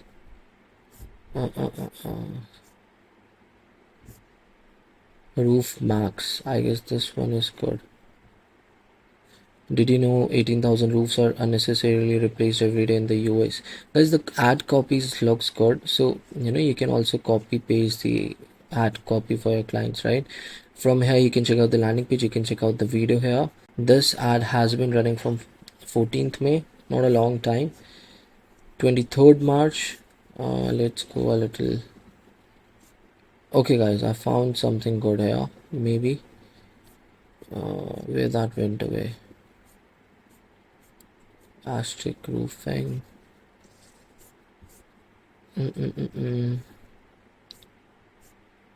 I just saw an ad. These guys were running that ad for like November 2023. So that would have been like amazing. I don't know, but where that ad went away. Let me scroll down a little more. Yeah. Asterisk roof. I don't know what's happening. That's why I don't generally use Facebook Ad Library. You can see like I'm not doing anything, and it just have this some kind of glitch. That's why like it's just my waste of time when I use Facebook Ad Library. But anyways, I'm going to give you a good example so that you guys see, guys, the ad I've been searching for, that's just going down and down. Yeah, here it is. Asterisk roofing. Oh, guys, this is so annoying. You can see this ad has been running from 30th November 2022. If you looked at it, guys, 2022, for the last 2 years that has been still running. So that is working. I just replicate it, and that's how you find winning ads. So the only goal here for you guys is to find ads that has been running for like very long, very long. The more aged the ad is, the better it would be for your clients, so that you can bring in the best possible results for them, right? So we were just talking about like the ad should be running for like more than 2-3 months, but that particular ad has been running for the last 2 years now, right? So if I were in your position and I was working with like roofing companies, I would have like literally replicated the entire ad for my clients. That's how you research ads on Facebook Ad Library as well as this ad library tool, right? Now let's actually go to how to set up Facebook ads for your clients and what kind of strategies we as an agency use to get results for our clients, right? Before we go to the ad manager, I'll be giving you one strategy that you guys can use, which is very generic strategy. So you should know the basics of ad manager. This video is not about where I'm explaining different keywords of ad manager. This video is all about how to set up ads for your clients for success, right? So this is how your campaign structure would be like. So ad campaign structure. So there are 2 things, guys. First is the 3 things, my bad. So first is the campaign level, all right, where you get an option to select whether you want this campaign to be a CBO campaign, or I think on the campaign level you just get an option for the CBO option. On the ad set level you get an option for ABO, which is ad set budget optimization. And lastly we have the ad creative part, which is the ad level, as you can say, ad level, right? All right. Now you might be thinking, Bhavesh, what is CBO, what is ABO? Very easy, guys. So CBO is campaign budget optimization. What does that mean? Let me pull out Ad Manager for you guys real quick. Alright guys, so we are inside one of our clients' ad account. Now we will be actually talking about everything in detail, how to set up the ad campaigns and whatnot. So we were actually talking about what is CBO, right? So guys, this is the campaign level, this is the ad set level, and this is called as the ad level. You should know this thing, very basic thing, right? So when we click here on create, we have to select leads because we have to initially get leads for our clients. So click on continue. And instead of tailored lead campaign, click here manual lead campaign, continue. Now we would be able to manually set up everything for this campaign. So let's say this is the main campaign, right? So like I mentioned, this is the campaign level, this is the ad set level, this is the ad level. Let's name this campaign as a demo campaign, right? Now you don't have to touch anything. Whatever I teach you guys, just copy that. It's going to work out well for you. So in the campaign objective, we have already selected leads. Buying type should be auction. A/B test, just let it be turned off. Advantage campaign budget, that means CBO. So recently Facebook has changed, renamed campaign budget optimization to advantage campaign budget. You can turn this on, right? Now it's going to ask you what would be your daily budget. So for an example, I'm assuming like your client budget is $50 a day, right? He wants to spend $50 a day, right? So we will be using $50 for a day, right? Now let's go on the next part, that would be ad set level. I'm going to tell you when to use a CBO campaign and when to use ABO, which is ad set budget optimization, right? Now you have two options here. When you're first starting out, I definitely suggest you guys to use instant form, which is lead generation forms on Facebook itself. And once you have like good idea of how to run ads and whatnot, then you can start using website, which is landing pages. It's a little bit complex, but I'll definitely suggest you to go with setting up lead forms on Facebook itself, right? You have to select a Facebook page of your client. So what is dynamic creative? You have to turn it on. I'm going to tell you what exactly that is. Click on continue, right? Ignore this part. In the audience, you have to select, this is very basic, guys. In the age, just select closer on 28. That's what we used to do. Let's select 27 to 65 plus. Let it be like that. And the location would be, let's say your client sells in Dallas, Texas. So we will select that. Dallas, just a second. Dallas, Texas, US. Just select that, right? We have close to around 2.7 to 3.2 million audience size, and this is the age that you should be targeting.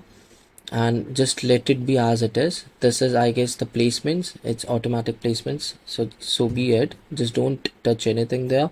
Now we will go on the next part, that would be ad level. Now here what's going to happen is you have to just fill the ad copies out here. Main ad copy would be here. Then you can also add like multiple ad copies here. So let's talk about everything one by one. So first is, what is campaign budget optimization and what is ABO? Let me go back to the Google Doc that I created for you guys. So CBO, when to use CBO?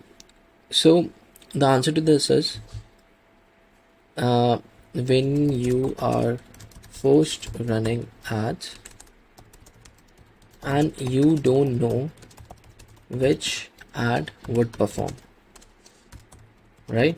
You are giving Facebook an opportunity to decide and see which ad performs the best. Now okay, let's, for an example, in the campaign level you selected CBO, and let's say you gave it a budget of $50 per day. Now in the ad set level you selected the location, right? You selected the age between 27 to 65 plus, and in the targeting keep it broad, don't touch anything, right? Don't type in roof replacement, homeowners, don't do anything, just keep it broad, right? We'll talk about that in a bit. But now, so when to use CBO, you are giving Facebook a chance to just spend $50 on multiple different ads that you will be running and see which ad is performing the best, right? So when I say multiple different ads, if you do remember, I showed you dynamic creative, which is also called as DC. That's what we say. What does dynamic creative mean? You can use 5 to 7 ads in a campaign, and this 5 to 7 ads should be different from each other, as well as in the ad level you can select again 5 to 7 ads and I guess 3 copies and 2 headlines. This should be a structure, guys. Always this should be a structure. Now let me go back to ad account and let me show it to you. Right, I told you this is a demo campaign. We have already selected. It's going to be a advantage campaign budget, which is CBO. We have a budget of $50 a day. We'll go to the ad set level and we will select instant form, which is basic lead generation campaign. Dynamic creative is on. Audience, we have already selected that. Yeah, just let it be as it is. Don't touch placements, let it be automatic. Then now the main part is when you turn this option on, which is dynamic creative, what happens is when you go to the ad level, you get this option of selecting a lot of different images. So for an example, if I turn this off, then let's see what happens. Right, if I go on the ad level, now you can see I can only select just one image or one video, right? But if I go back here on the ad set level and I turn this on and then I go back to the ad level, you can see like now I can select images. So that's the best thing you guys can do. So when you're first starting out, I'll definitely suggest you guys to test out 5 to 7 ads or keep a minimum of 5 ads in a particular campaign, right? And let it be a CBO campaign. Why? You are giving Facebook a chance to see which ad is going to perform. So when I click on select images, you can see like I have like so many different images. So for an example, I'm running this one, 2, 3, 4, 5, 6. Okay, 1, 2, 3, 4, 5 and 6. Okay, so I've selected 6 ads right here. Now I can also, so this is my, let's say, copy 1, right? Then I can also add different copy 2. I can also add another copy, different add copy 3. I'll always recommend have 3 copies when you are having that option turned on, which is dynamic creative, right? If I talk about headline, you can use 2 headlines when you're A/B testing it. So headline 1 and headline 2. Don't use more than 2 headlines. Description should be just 1. Don't A/B test in the description. So description would be just 1. Display link, you can just display any link right here. Call to actions, I'll always recommend use learn more. That's the best one that we have experienced in the last 4 years. And now you have to create a new form. So it's very basic. Click on create form. You have to go to the intro. You can upload an image. It's very basic. Go on YouTube, guys, and watch this tutorial, because I'm here to tell you how to get results, not to set up a basic ad campaign, right? So go there. So now I've given you an example of a CBO campaign, right? So CBO is campaign budget optimization. You're giving Facebook a chance to test out these 5 or 6 images that you selected, and so now Facebook will use $50 a day, not for just one ad. Facebook is going to distribute that entire $50 to these 6 ads, as well as Facebook will be also A/B testing, experimenting these 3 different copies as well as these 2 different headlines, right? Let the campaign run for a week. After 1 week, you will be looking inside your ad manager, like which ad has been performing the best, which copy has been performing the best, and which headline has been performing the best. So after a week, you will be having the results, and once you know which ad, which headline, which copy has been performing the best, now you can pick the best performing ads as well as the headlines as well as the copies. Now you will create a new campaign and you will just use that winning creatives, winning headlines, and winning copies. That's it. Now you can scale that campaign to even $100 a day. Why? Because now like the new campaign that you created, the ads are already winning. Why? Because just using CBO, we can find winning ads, winning copies, and winning headlines, right? So that's why we use CBO, right? So let's suppose you're a beginner and you want to set up ads for your clients, so definitely suggest you guys to go for a CBO campaign. But let's say you're someone who has experience in media buying and you know how to set up ads, then you can go for a ABO campaign, right? Inside the ABO campaign, let's say if I turn this off, CBO, I'll go here, I'll get an option of ABO, right? Yeah, this is ABO, ad set budget optimization. So you can select the budget again, $50 a day, right? And now Facebook is going to now Facebook will be like, this particular user know what's converting for this business, so let him handle everything. I'm not going to interfere, I'm just going to help him run the ads, that's all. So ad set budget optimization is a good option when you know which ad is proven and is winning, and it's going to perform. Then only use ad set budget optimization, right? So I guess guys, that's all. I know I've covered all the basic things in here, like how to use dynamic creative, what is CBO, what is ABO. But talking about the campaign structure, I'll always suggest you guys, so this is a very basic campaign structure that you have to go for, specifically if you're someone who is just first starting out, you got your client and now you want to get them results. First things first, CBO. Second, DC should be on.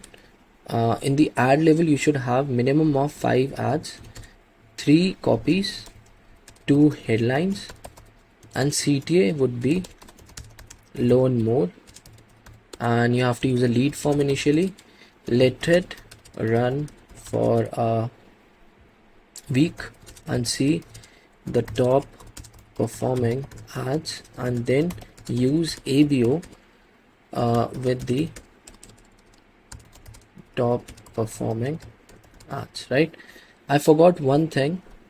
There will be an option to select audiences, so you can create 2 ad set per campaign. So ad set 1 would be broad in terms of targeting, you won't touch anything, nothing, right? Ad set 2 would be targeted, and when I'm saying targeted, you will be using all the possible keywords related to roofing, right? If I go back here in the Safari, okay, I'll go here in the ad set level, right? So here I guess there's an option where I can select the audiences right here.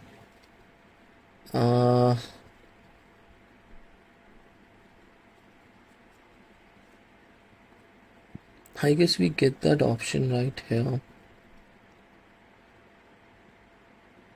I guess it's been a while since I've last set up an ads. I guess a lot of things has been changed here. Show more settings. Yeah, I guess this is the option. Perfect. So this is your ad set 1 for an example. Okay, let's name it ad set 1, and this ad set would be broad, right? When I'm saying broad, you won't touch anything here. You will let the age between 27 to 65. You have selected the audience. Now we will be duplicating it, so quickly click on quickly duplicate. Now this will be our ad set 2, right? Ad set 2, and this would be targeted. When I'm saying targeted, this is what you have to do. You will go here, show more settings, and now you have to select a lot of different interests. These interests should be around homeowners, so that Facebook can show these ads specifically to the homeowners out there. So it could be, let's say, Home Depot. You should know a lot of different things, guys, because Home Depot is all about homeowners. So you can select Home Depot, then you can select Zillow, because a lot of homeowners go on Zillow to buy new homes, right? So Zillow property, right? Then you can just click on suggestions. You will get a lot of related suggestions. So let's say first time buyer property, that means like someone who recently bought property and they're looking to replace their roof. So you have to be a little bit creative when you're actually selecting these interests. And then you can also select homeowner, something related to homeowner, so that homeowner association, this is very good one. Click on suggestions. Now I'll get like more related. Home improvement is another good one, right? So you have to select as many as possible here, right? So now you have campaign, then you have a CBO campaign, then you have 2 ad set, one is broad, one is targeted, and inside each ad set you have dynamic creative turned on, so that inside each ad level you have 5 ads here and 5 ads here. Then you're going to publish this ad with a $50 a day and let it run for like just a week, and Facebook will literally spend that entire money on every single thing. Facebook is going to be testing every single thing, the ads, the dynamic creative, copies, headlines, targeting, and you can literally see all those results after a week. And then you can make a decision, and then you can go for the ABO, because now after a week you would be completely aware which possible ad is working and which is a winning ad, creative, headline and copy, right? So that should be the goal. So guys, I guess that's all in terms of setting up Facebook ad campaign. So if you still have some doubts, do reach out to me, and we can also do a live masterclass for setting up Facebook ad campaign for your clients. Right now, let's talk about automation, because that's super important, right? So how to set up automations? You can see like we have already a lot of automation set up. So you need to go on Zapier, you need to create an account, maybe a paid one, click on create, click on Zaps, I would say. Then there I think you have to select okay, yeah, I guess from here you need to select maybe Facebook lead ads, right? Then you have to choose an event, new lead, continue. You have to select the ad account here, then you have to select the, let's say this one, then you have to, okay, this has been expired, Ashish, let's use this one, continue. Then you have to select the page that you're using to run that ad. Then you have to select the form, lead form, which you specifically created for that particular ad. Then you have to click on test, and then you have to continue. The next action step would be you have to send that lead to the prospect, right? So you have to select Gmail, and when you select Gmail, choose an event, I would say send email, continue, select your email account, let's say this one, continue. You have to add the data of your prospect here, right? Send them like, hey John, you have received a new lead, and something like that, right? So a new lead comes in, your prospects get notified like, hey John, you got a new roofing lead. The next step would be Google Sheet. You have to add the new lead in a Google Sheet, create a new column, right? So create worksheet, create spreadsheet column, I guess, yeah, spreadsheet column, continue, choose account. It's very basic, guys, very basic, right? Click on continue once again, then just fill out all the details. You should already have a Google Sheet created to make this happen, right? So the workflow is very basic. So once the lead comes in, you will send your prospect, your client, an email like, hey John, you received the new new lead, name, number, email, address of the lead. Then that exact lead will be actually populated inside a Google Sheet, so that your clients can see all the leads that has been generated using that Facebook ad that you're running for them, right? So this is a very basic automation that you need to be taking care of when you are setting up Facebook ads for your clients, right? So guys, I guess that's all in terms of automating your Facebook ad campaigns on the back end, so that your clients are aware like new leads are coming in. Now I guess this is the last video of this course, because we have covered a lot of new things, guys, a lot of new things. I want you to consume all the knowledge that I've provided you guys in the last few days. And if you have any questions, you can obviously reach out to me anytime. Alright guys, before we start this video, I would like to let you guys know there was a point when I was completely against cold emails. The reason behind that is when I first started my agency out, I used to reach out to e-commerce brands out there, and guess what? I was just using cold emails. I was recording looms, I was sending those looms via emails, and I was like using variety of different strategies regarding cold emails, and nothing seemed to work back then. And in my mind, the belief for a successful cold email campaign was destructed, and I was like it's never going to be working out for me and for GMS. And after that particular day, when everything started going good, GMS started scaling, we started getting more clients, we never even thought lot about starting a cold email campaign. Why? Because whenever someone used to talk about starting a cold email campaign in my team, I used to be like, it's not going to work. I've tried it. That's it. Now this particular year we tried it. It generated close to around $30,000 to $40,000 in revenue just using cold email. And in fact, if you guys are not aware, we also closed our $22,000 client just using cold email. Now I am 100% in favor of cold emails, and it works amazingly well. Now I know the best strategies, best tactics out there, how to write the email copies, how to actually launch the campaign and whatnot. Real quick, what is cold email marketing? It's like you are reaching out to cold prospects via email in volume, maybe 3,000 to 4,000 emails a day, 5,000 to 6,000 emails a day. Generally what we're currently doing is we are doing 3,000 to 5,000 emails a day. That's roughly around 80,000 to 100,000 emails, 80,000 to 100,000 emails in a single month. You have to set up the right infrastructure. And when I'm talking about infrastructure, it could be domains, it could be how quickly you're setting those domains up, how quickly you are getting the leads, and whether your leads are even qualified or not. Because the lead vendors out there from whom you will be actually buying these leads, let it be Apollo, let it be Instantly, let it be Clay, let it be any software or any particular lead vendor, these guys generally sell non-exclusive leads. And when it's non-exclusive, it's clearly used by someone else in the past. Right? So that's why it makes it extremely exhausting, right? That's why generally what happens, like when you keep reaching out to like particular prospect multiple times from multiple different accounts, his response is, I'm not interested, remove me from your list, right? So that matters a lot. So you have to also make sure where are you actually scraping those leads from.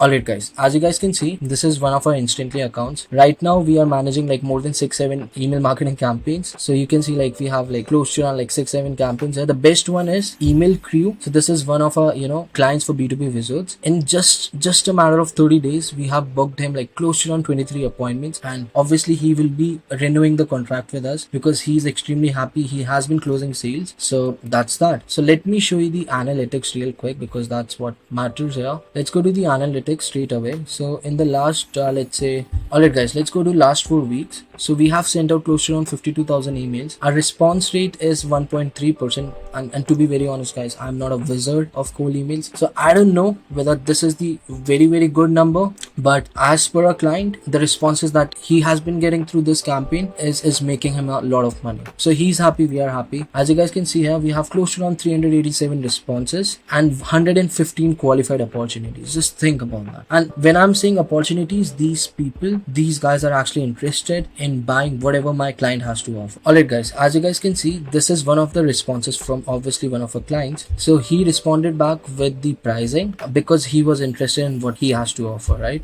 So here's another positive response. As you guys can see, this guy responded with would you please send a demo video to me? I'll take a look and contact you after. Thank you. So we did send him the video. So it's all automated though, but we are getting a lot of positive responses. Now before we actually go into Instantly and start setting up the campaign, I want to discuss few things. The first one is leads. Where can you actually find these leads from? First, I would say Apollo, D7 Lead Finder, Fiverr. Clay is also a new software that we have been using recently. It has been providing us like quality data. The last one is finding quality vendors from US, and obviously you have to do your due diligence. Reach out to them, see like what kind of leads they have been providing. Reach out to their customers, previous customers, check with their references, and then only pay someone online from US, right?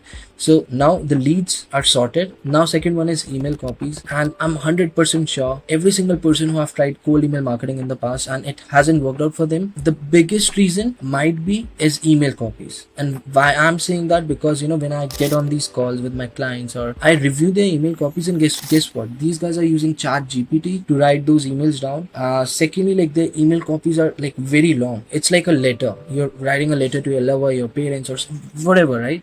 So it's very long. And thirdly, there's no personalization. So these three things are very important. First thing is you need that human touch. I want you guys to think about it. I want you guys to write those email copies by yourself. Don't use any kind of automations, no ChatGPT or whatnot. Try to write that email copy by yourself. Second, the email copies should be concise and precise to the point. And what do I mean by that is just don't make it a letter, just keep it to the point. Like, this is who we are, this is what we have to offer, this is our guarantee. Add few call to actions, that's it. When you're talking to someone, if you want to make them feel good, better, you have to talk good things about them. That's human psychology, right? Like that same rule applies here as well in email copies. Let's say if they're running a big marketing agency, you're reaching out to them and you have to offer them something, right? So you have to appreciate them. You have to tell them like, you have been doing good business. I checked out your website looks amazing and responsive. I saw like you guys are doing $50,000-$60,000 in MRR, right? So try to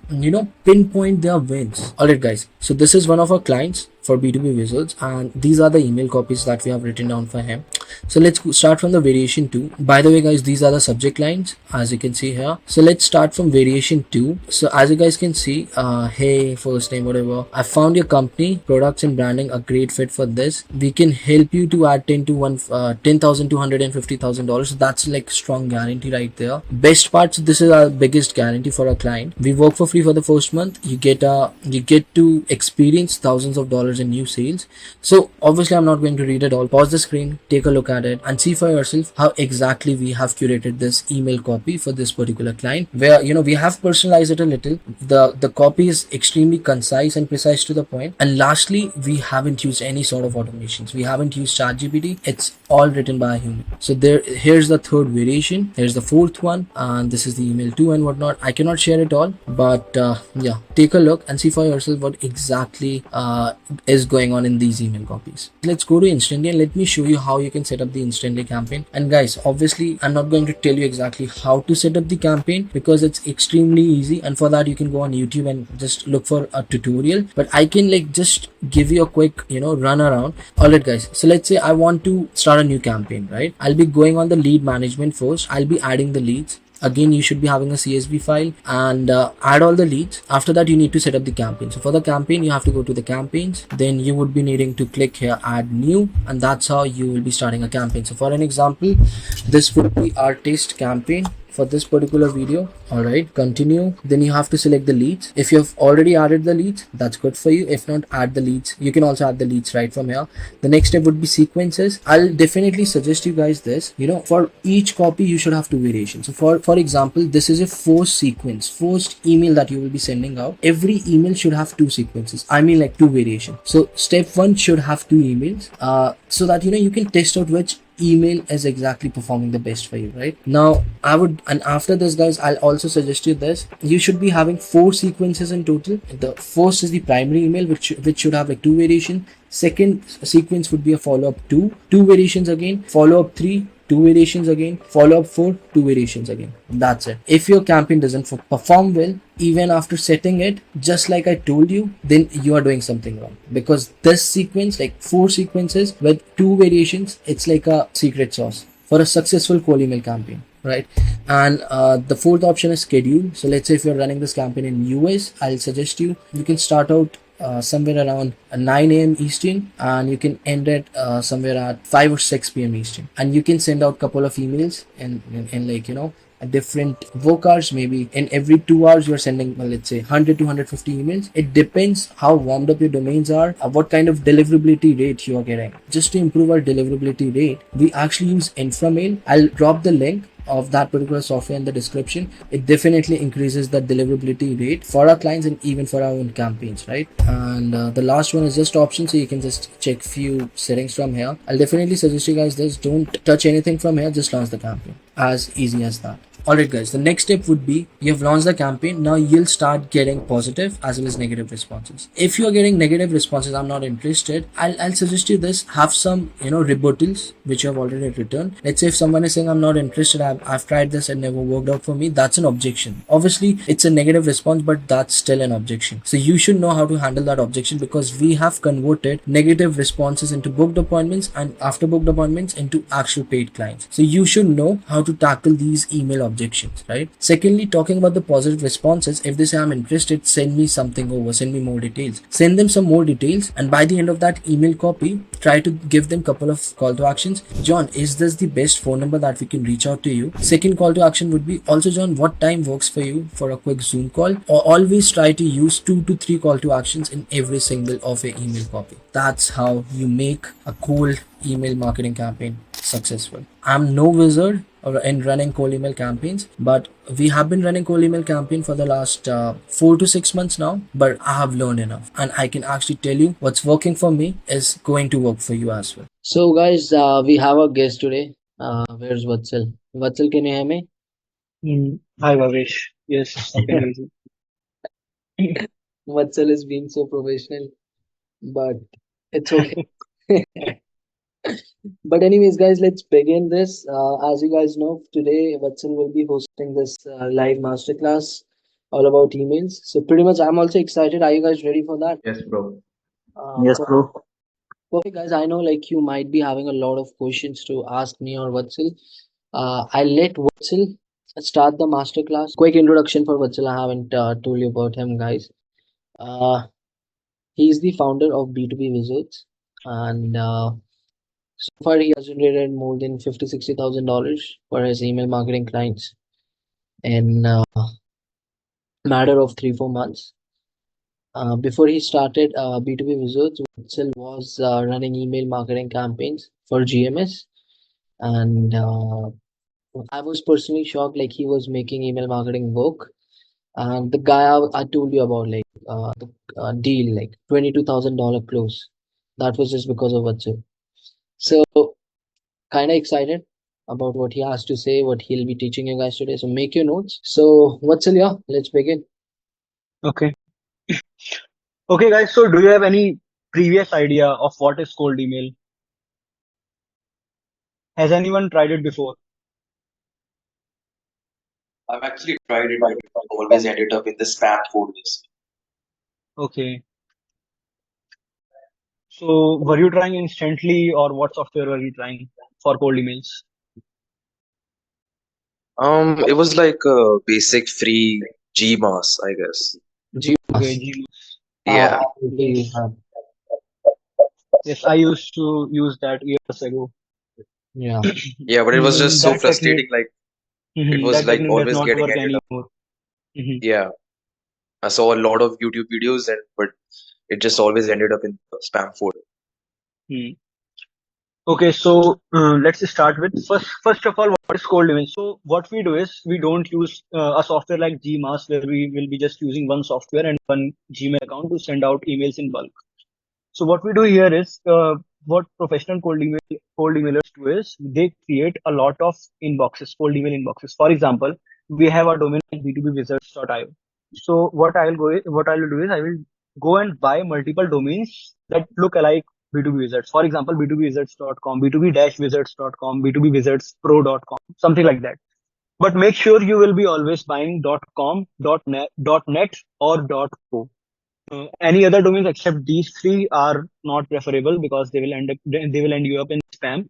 Then you will be creating three email IDs from each domain. For example, vatsal@b2bwizards.com, vatsal.nigam@b2bwizards.com, nigam.vatsal@b2bwizards.com. For example, just three email IDs from one domain, and uh, you will be using these three email IDs to send out the emails in bulk using a software called Instantly.io. What we use here in B2B Wizards and what we use in GMS also. So let me share my screen. Okay, so can you guys see my screen? Yes, bro. Okay.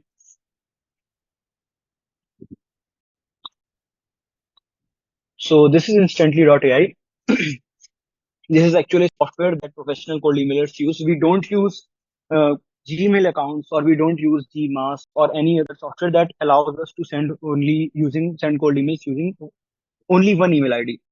So as you can see here, this is one of our clients at B2B Wizards, and he is also one of our testimonials as well.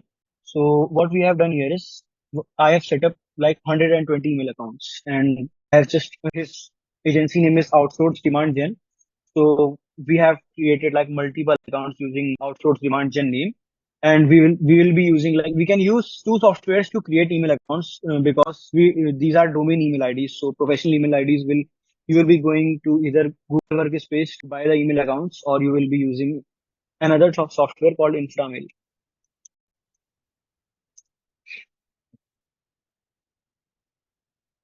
Okay, so this is actually a software that we use to create inboxes. So Instantly is another thing. Instantly is a tool that we use to send cold emails.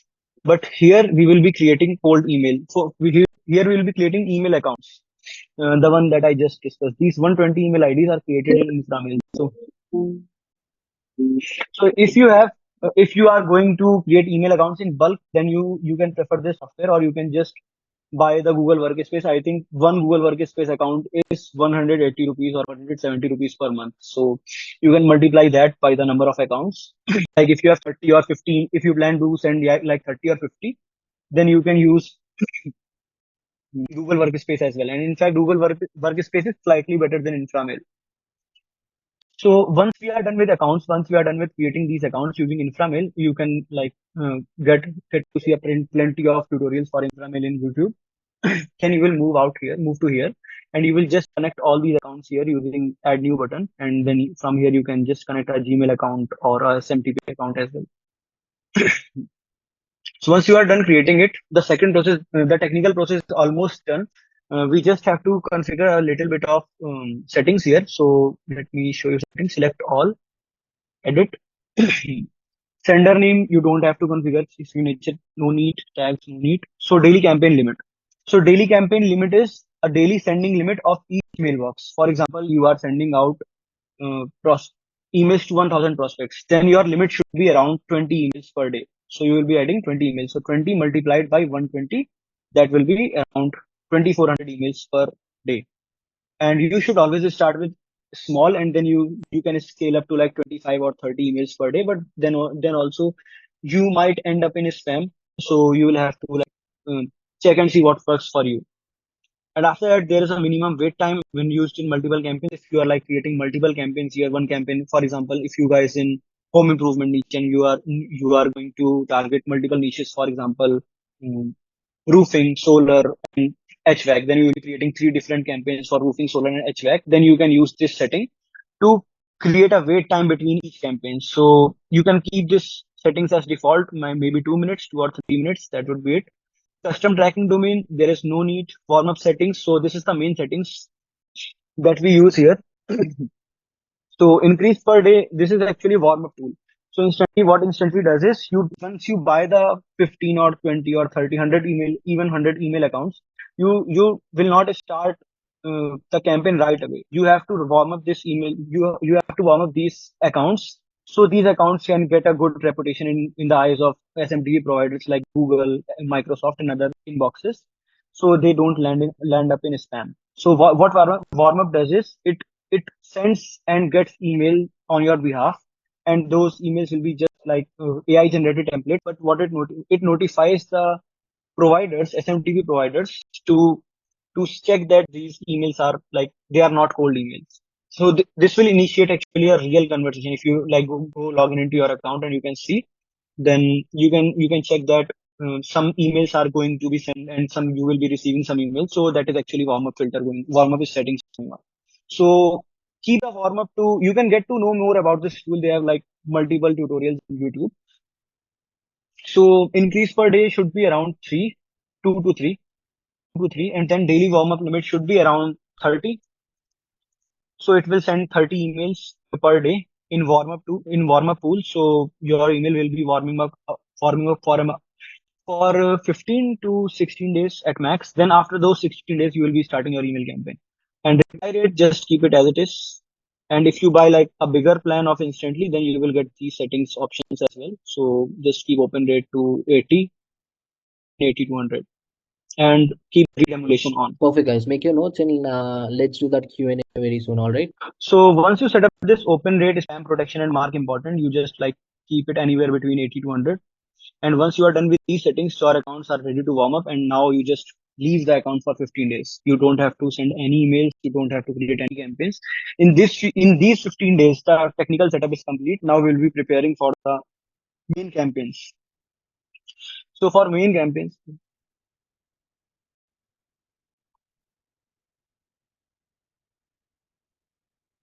okay. So for main campaigns, so once you are done with this email account setup, you will be moving on to campaign setup. And you can see this is one of our campaigns that are performing really well.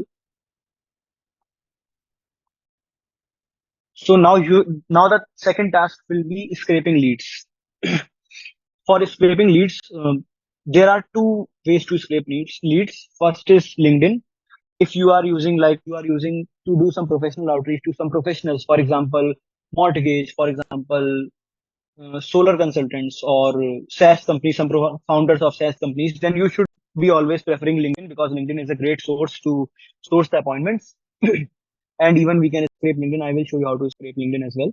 And if you are targeting local businesses, for example, HVAC or for example, roofers or some local businesses like a med spa or a clinic, then you can use Google scraping. You can use some tools like Lead Swift. So this is a great tool that we use here. This is actually used for scraping local businesses. If you want to scrape local businesses, this is a very great tool. It can help you scrape multiple sources: Google, Yelp, Facebook, Yellow Pages, and even Bing. So basically, the best three sources are Google, Yelp, and Facebook. So you might have to buy this tool. All the tools are paid. Inframail is paid instantly. Each and every tool is paid. But basically, we generate a good ROI out of these tools. So we buy this agency plan, $80 per month. So it allows me 20 searches per day. So I can search for 20 searches. That means I can do 20 searches in this tool, like roofers in California, roofers in Texas. So I can do like 20 searches here. And once those searches are done, I can export that thing and I can send that thing to verifier. So first of all, let's leave the verifier for now.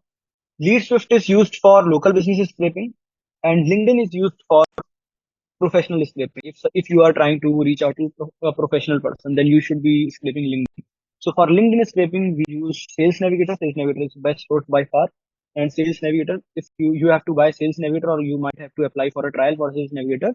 Along with Sales Navigator, you can use Apollo. Apollo is also a great tool, and some people at Fiverr, if you search, some people can give you Apollo leads for really cheap, like even 5,000 or 10,000 leads for $50 to $60, I guess.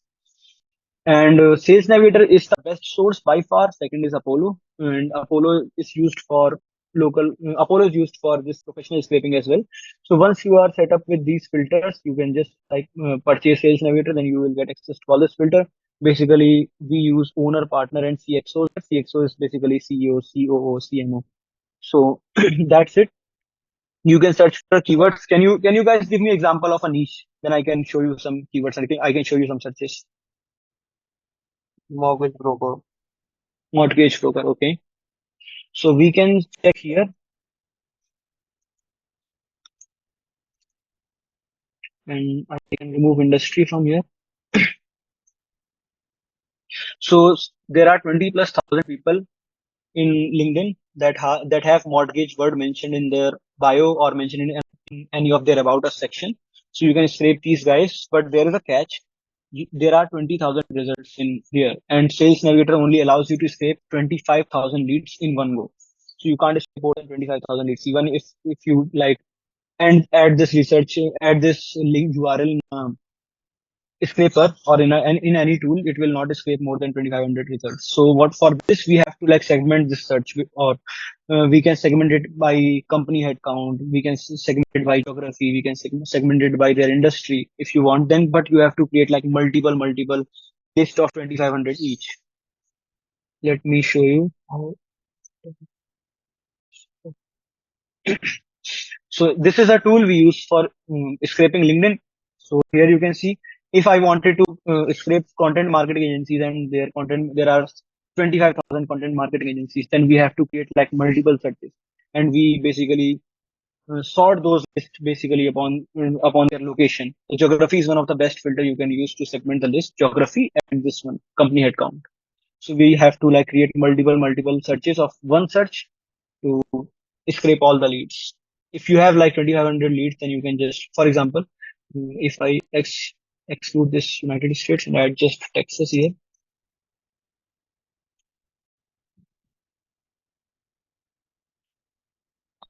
So there are 1,500 results. If there are less than 2,500, you can like scrape it right away. You can just install Scrub, buy a plan for Scrub, buy a subscription plan for Scrub to scrape the leads, and then you will be able to Sales Navigator scrape the profiles and as well as companies. There is a company filter as well, but that filter is not much use for you guys. The lead filter is only enough. And once you are done with this, selecting your tools, selecting your filters, then you can like click this scrap export button and it will start the scraping. So you can name the list here, and once I click next step, it will start scraping the list. Then you just have to wait like 10 minutes to finish the result. Then you can out, then you can export that results like this. So you have a button to download file here, and I will get a download file with.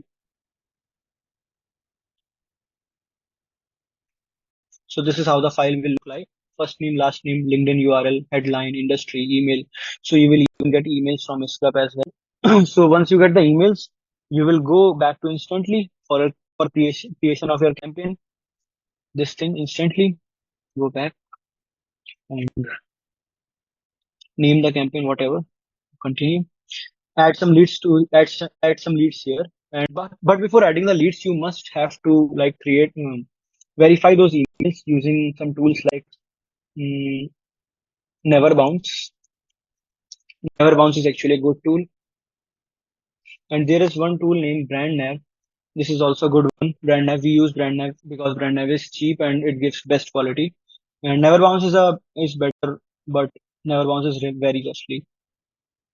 So you have to like sign up to this platform. Then you have to upload that lead list you exported from Scrub, and then it will give you back some emails. Let me show you.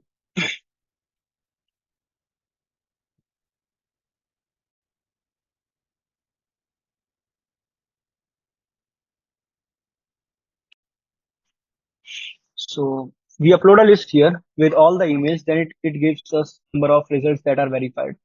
We have to verify how many emails are verified. So like this, 12,000 emails are verified in this, and these are catch-all.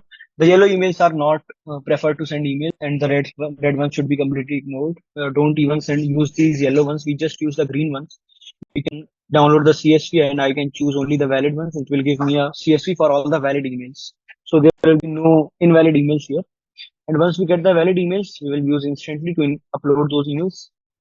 And once we are done with uploading those emails, we can create a sequence from here. So the sequence should be in a personalized way. Let me show you an example. ODG.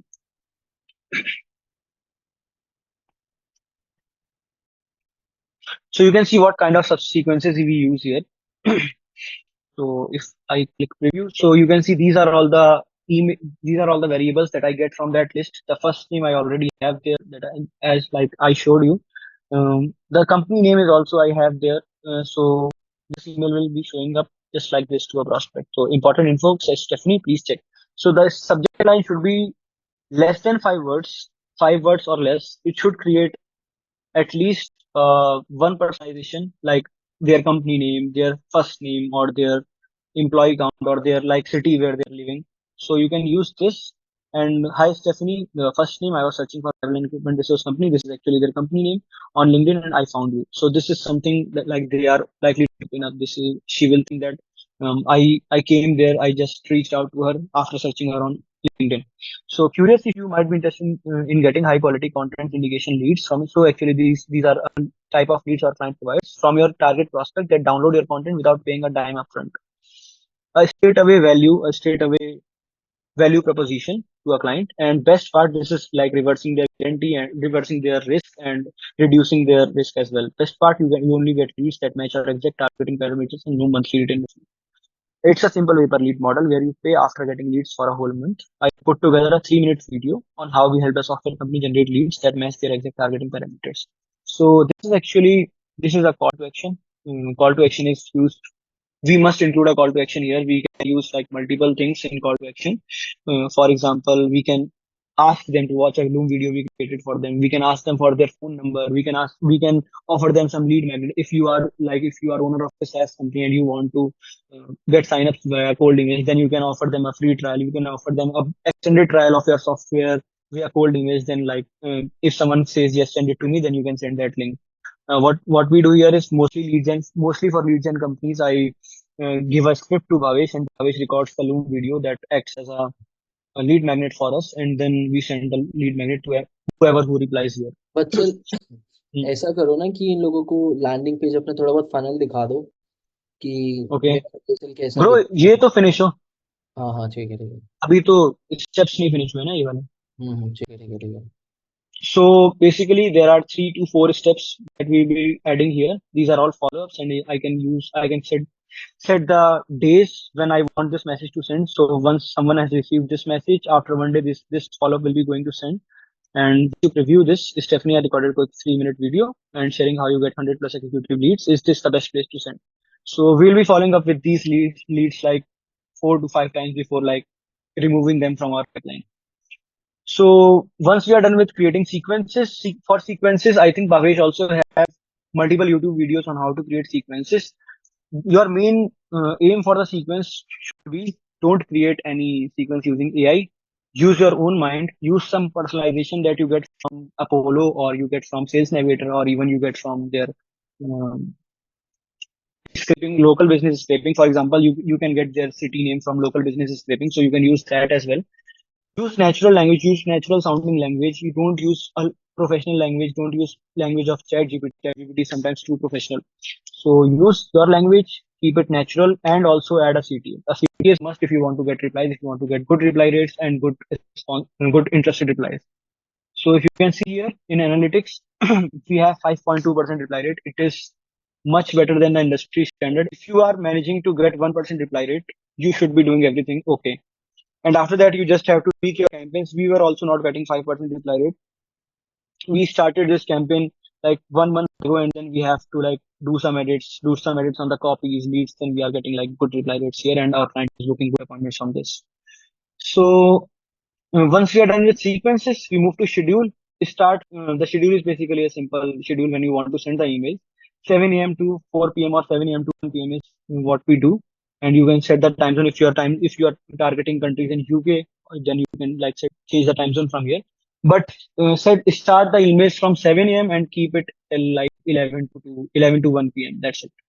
So once you're done with schedule, go to options, accounts to use. So here, whatever accounts you have connected in the email section, it will all show up here. You can just select all the accounts here, and this campaign will be using those accounts to send the emails.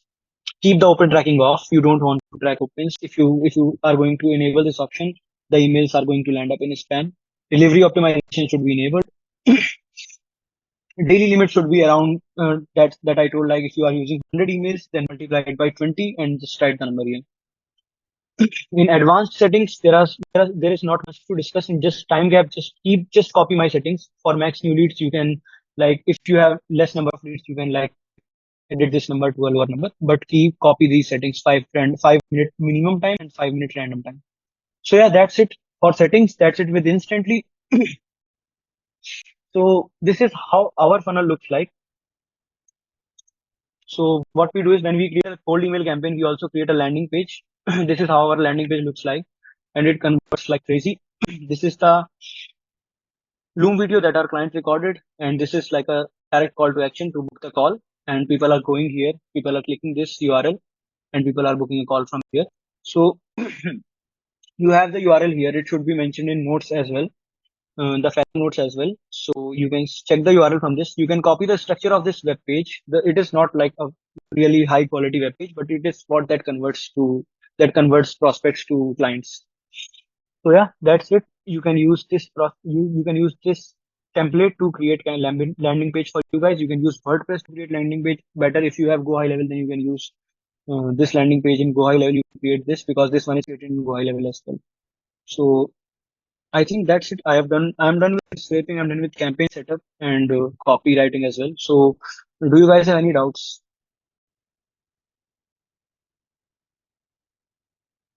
Or Bhavesh, do you have something else to discuss?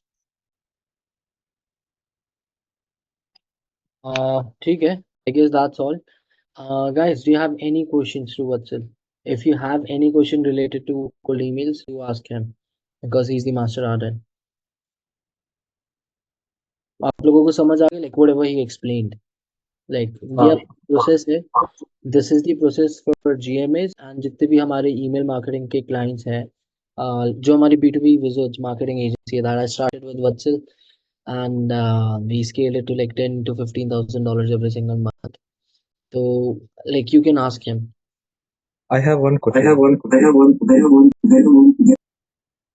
Hello. So now I feel like you have multiple questions with the echo of your voice. Yeah, I just turned off the other video actually. Yeah. So actually, I'm doing the performance marketing in e-commerce niche. So how do I get the email IDs for For such? ecom, for Yeah, ecom yeah. niche, you can use a tool called Store Leads. That is best place to scrape the ecom leads. What is it? Store Leads, storeleads.com, STORELEADS.com. Totally. So all the leads from US and other You countries. can you can sort country wise there. You can All sort right. country wise. You can sort even store wise. For example, if you want Shopify leads, it will only show you Shopify stores. If you want Okay. WooCommerce leads, it will even show you WooCommerce leads only. Okay. Huh. Storeleads.com, right? Hmm. Okay. Thank you. You can get a store leads, the data of a store leads cheaper in Fiverr if you can try. You can search up some store lead seller on Fiverr, and they can get you data for even cheaper.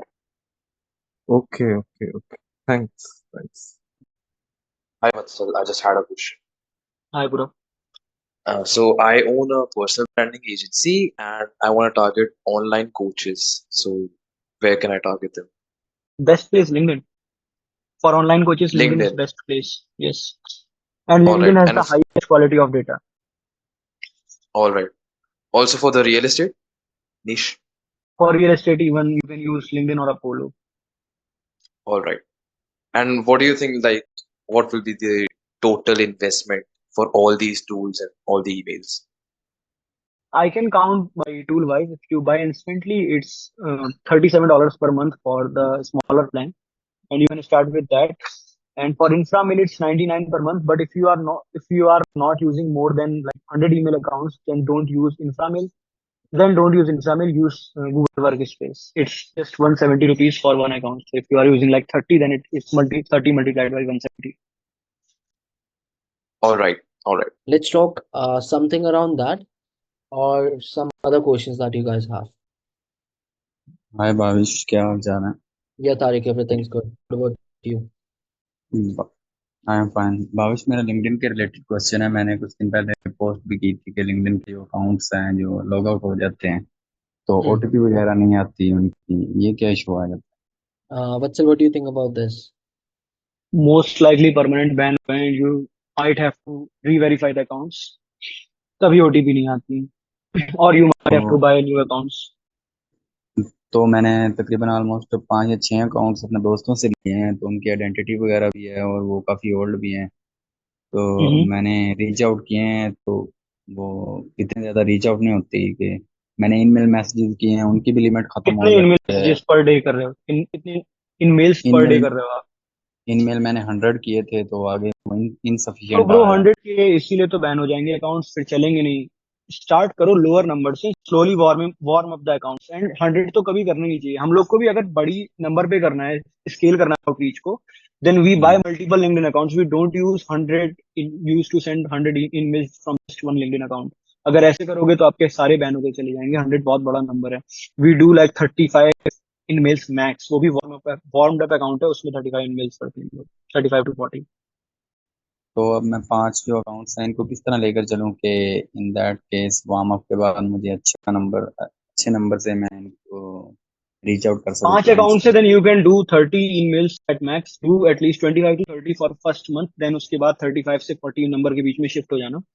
But 30 तक ही रखो max. Instant अगर आप उससे ज्यादा करोगे तो ban हो जाएंगे। लाइक 30 भी बड़ा ही नंबर है, 25 से 30 के बीच में रखो। ठीक हो गया। और अगर मैंने कंटेंट क्रिएट करना हो तो पांचों के लिए डिफरेंट करूंगा कंटेंट, या फिर नहीं, अगर कोल्ड आउटरीच कर रहे हो तो एक अपना मेन सेंट्रल अकाउंट बनाओ। फॉर एग्जांपल, भावेश का लिंक्डइन चेक करना या मेरा लिंक्डइन चेक करना, तो मेरे में सिर्फ कोल्ड ईमेल का कंटेंट पड़ा है, लेकिन जो बाकी के मेरे कोल्ड आउटरीच वाले अकाउंट हैं, they just repost that content. Multiple accounts के लिए मल्टीपल कंटेंट बनाओगे तो ब्रो बहुत टाइम लग जाएगा, आउटरीच स्केल नहीं कर पाओगे। ठीक हो गया। तो जो बाय वगैरह अकाउंट करते हैं तो उनके साथ में वो आईडी वगैरह भी देते हैं कि अगर इन दैट केस कोई नहीं, इशू बन जाए तो मैं वेरीफाई कर सकता अगर आप नहीं, ऐसे नहीं होता है। आपको उसके लिए लिंक्डइन अकाउंट खरीदना है तो आपको दो तीन वेबसाइट्स होती हैं। एक Z2U करके वेबसाइट है, Z2U.com। अगर वहां से लिंक्डइन अकाउंट्स परचेज करो बेसिकली 20 to 25 या $30 के बीच में आपको लिंक्डइन अकाउंट अच्छा मिल जाएगा, यूएस से वेरीफाइड, यूएस का वेरीफाइड अकाउंट मिल जाएगा $25 से $30 के बीच में। कौन सी वेबसाइट आपने बताई है? बट सर ऐसा गेट करो टू कि इन लोगों को लाइव मेंशन कर दूंगा वहाँ पे ब्रो, मुझे होस्ट बनाना, मैं उसमें लिख दूंगा चैट में। एक मिनट इनको वो दिखा दो शेयर करके कि वहाँ पे अकाउंट ढूंढना कैसे, कौन सा अकाउंट खरीदना है, क्योंकि अगर इन्होंने एकदम फ्रेश अकाउंट ले लिया so it's going to be waste of money and time I would say. हाँ, गेट टू। सो यहाँ पे आपको ये बेसिकली गेमिंग अकाउंट्स परचेज करने की वेबसाइट है, बट यहाँ पे हमारे काम के अकाउंट्स भी काफी सारे मिलते हैं, जैसे लिंक्डइन, इंस्टाग्राम, फेक अकाउंट्स। तो लिंक्डइन अगर देखें यहाँ पे गो टू अकाउंट सेक्शन, यहाँ पे आप प्रीमियम भी खरीद सकते हो सस्ते में, वैसे लिंक्डइन बिजनेस प्रीमियम चाहिए तो गो टू अकाउंट सेक्शन, यहाँ से एजेड सिलेक्ट कर लो, एजेड ताकि आए अकाउंट्स, एंड एजेड अकाउंट्स में slow to high and go to around $20। So ये वाला अकाउंट है जो हम लोग बाय करते हैं, ये वाला LinkedIn aged account 7+ year old, ये $20 का है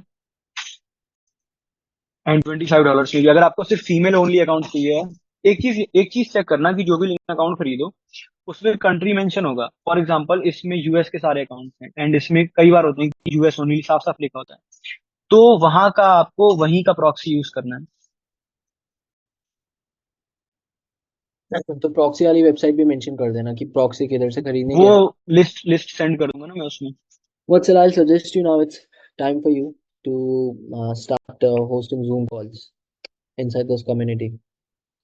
तो अभी कौन कौन होस्ट कर रहा है? विष्णु है कॉल पे, मैं होस्ट कर रहा हूँ, हेतव होस्ट कर रहा है, now including you might be the fourth one, then Ashish will be also joining. He'll be talking about delivery, communication.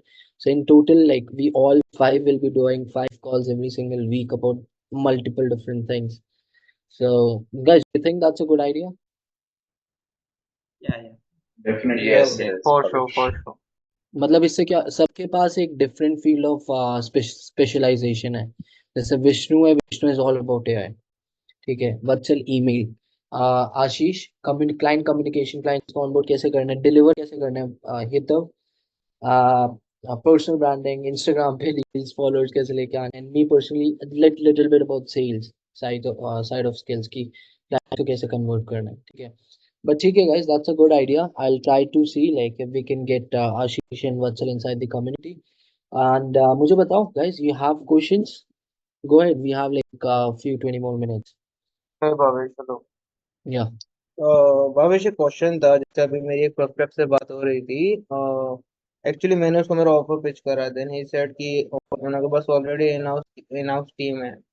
Okay, तो मैंने उनसे पूछा कि भाई मतलब क्या रिजल्ट रहा तुम लोगों का, जो तुम्हारे इन हाउस टीम है वो क्या रिजल्ट जनरेट कर रहे हैं। तो उसने मेरा ही ऑफर अगेन मुझे लिख के दे दिया कि भाई 20 to 25 लीड जनरेट कर रहे हैं एंड 5+ अपॉइंटमेंट जनरेट कर रहे हैं। तो So उसको मैं क्या काउंटर अटैक इसके बाद। I feel like that prospect is not interested and he might not be a good fit. आपको मतलब उसने उसने आपको आपका ही ऑफर भेज दिया। Is that what you're saying? Offer mean जो मैंने ऑफर में मेंशन करा था ना, जैसे 20 to 25+ लीड्स एंड 5+ अपॉइंटमेंट्स, तो उसने मेरे को सेम लिख दिया कि मेरी इन हाउस टीम ये चीजें मेरे को मेरा टारगेट अचीव करके दे रही है, ठीक एंड है, what will be the counter attack. तो ठीक है, अगर वो ऑलरेडी 5 अपॉइंटमेंट जनरेट कर रहा है, is it like per day और पर वीक और per month? Per month. Per month, अगर 5 करे then you have to counter him with something around the lines of 10 appointments. Okay man, like that sounds good. How about like I'll get you 10 appointments or 100% money back. You might be interested. इसने आपको खुद बता दिया कि वो महीने की 5 appointment निकाल रहे हैं, and if you can give him 10 appointments he'll be more than happy to pay you.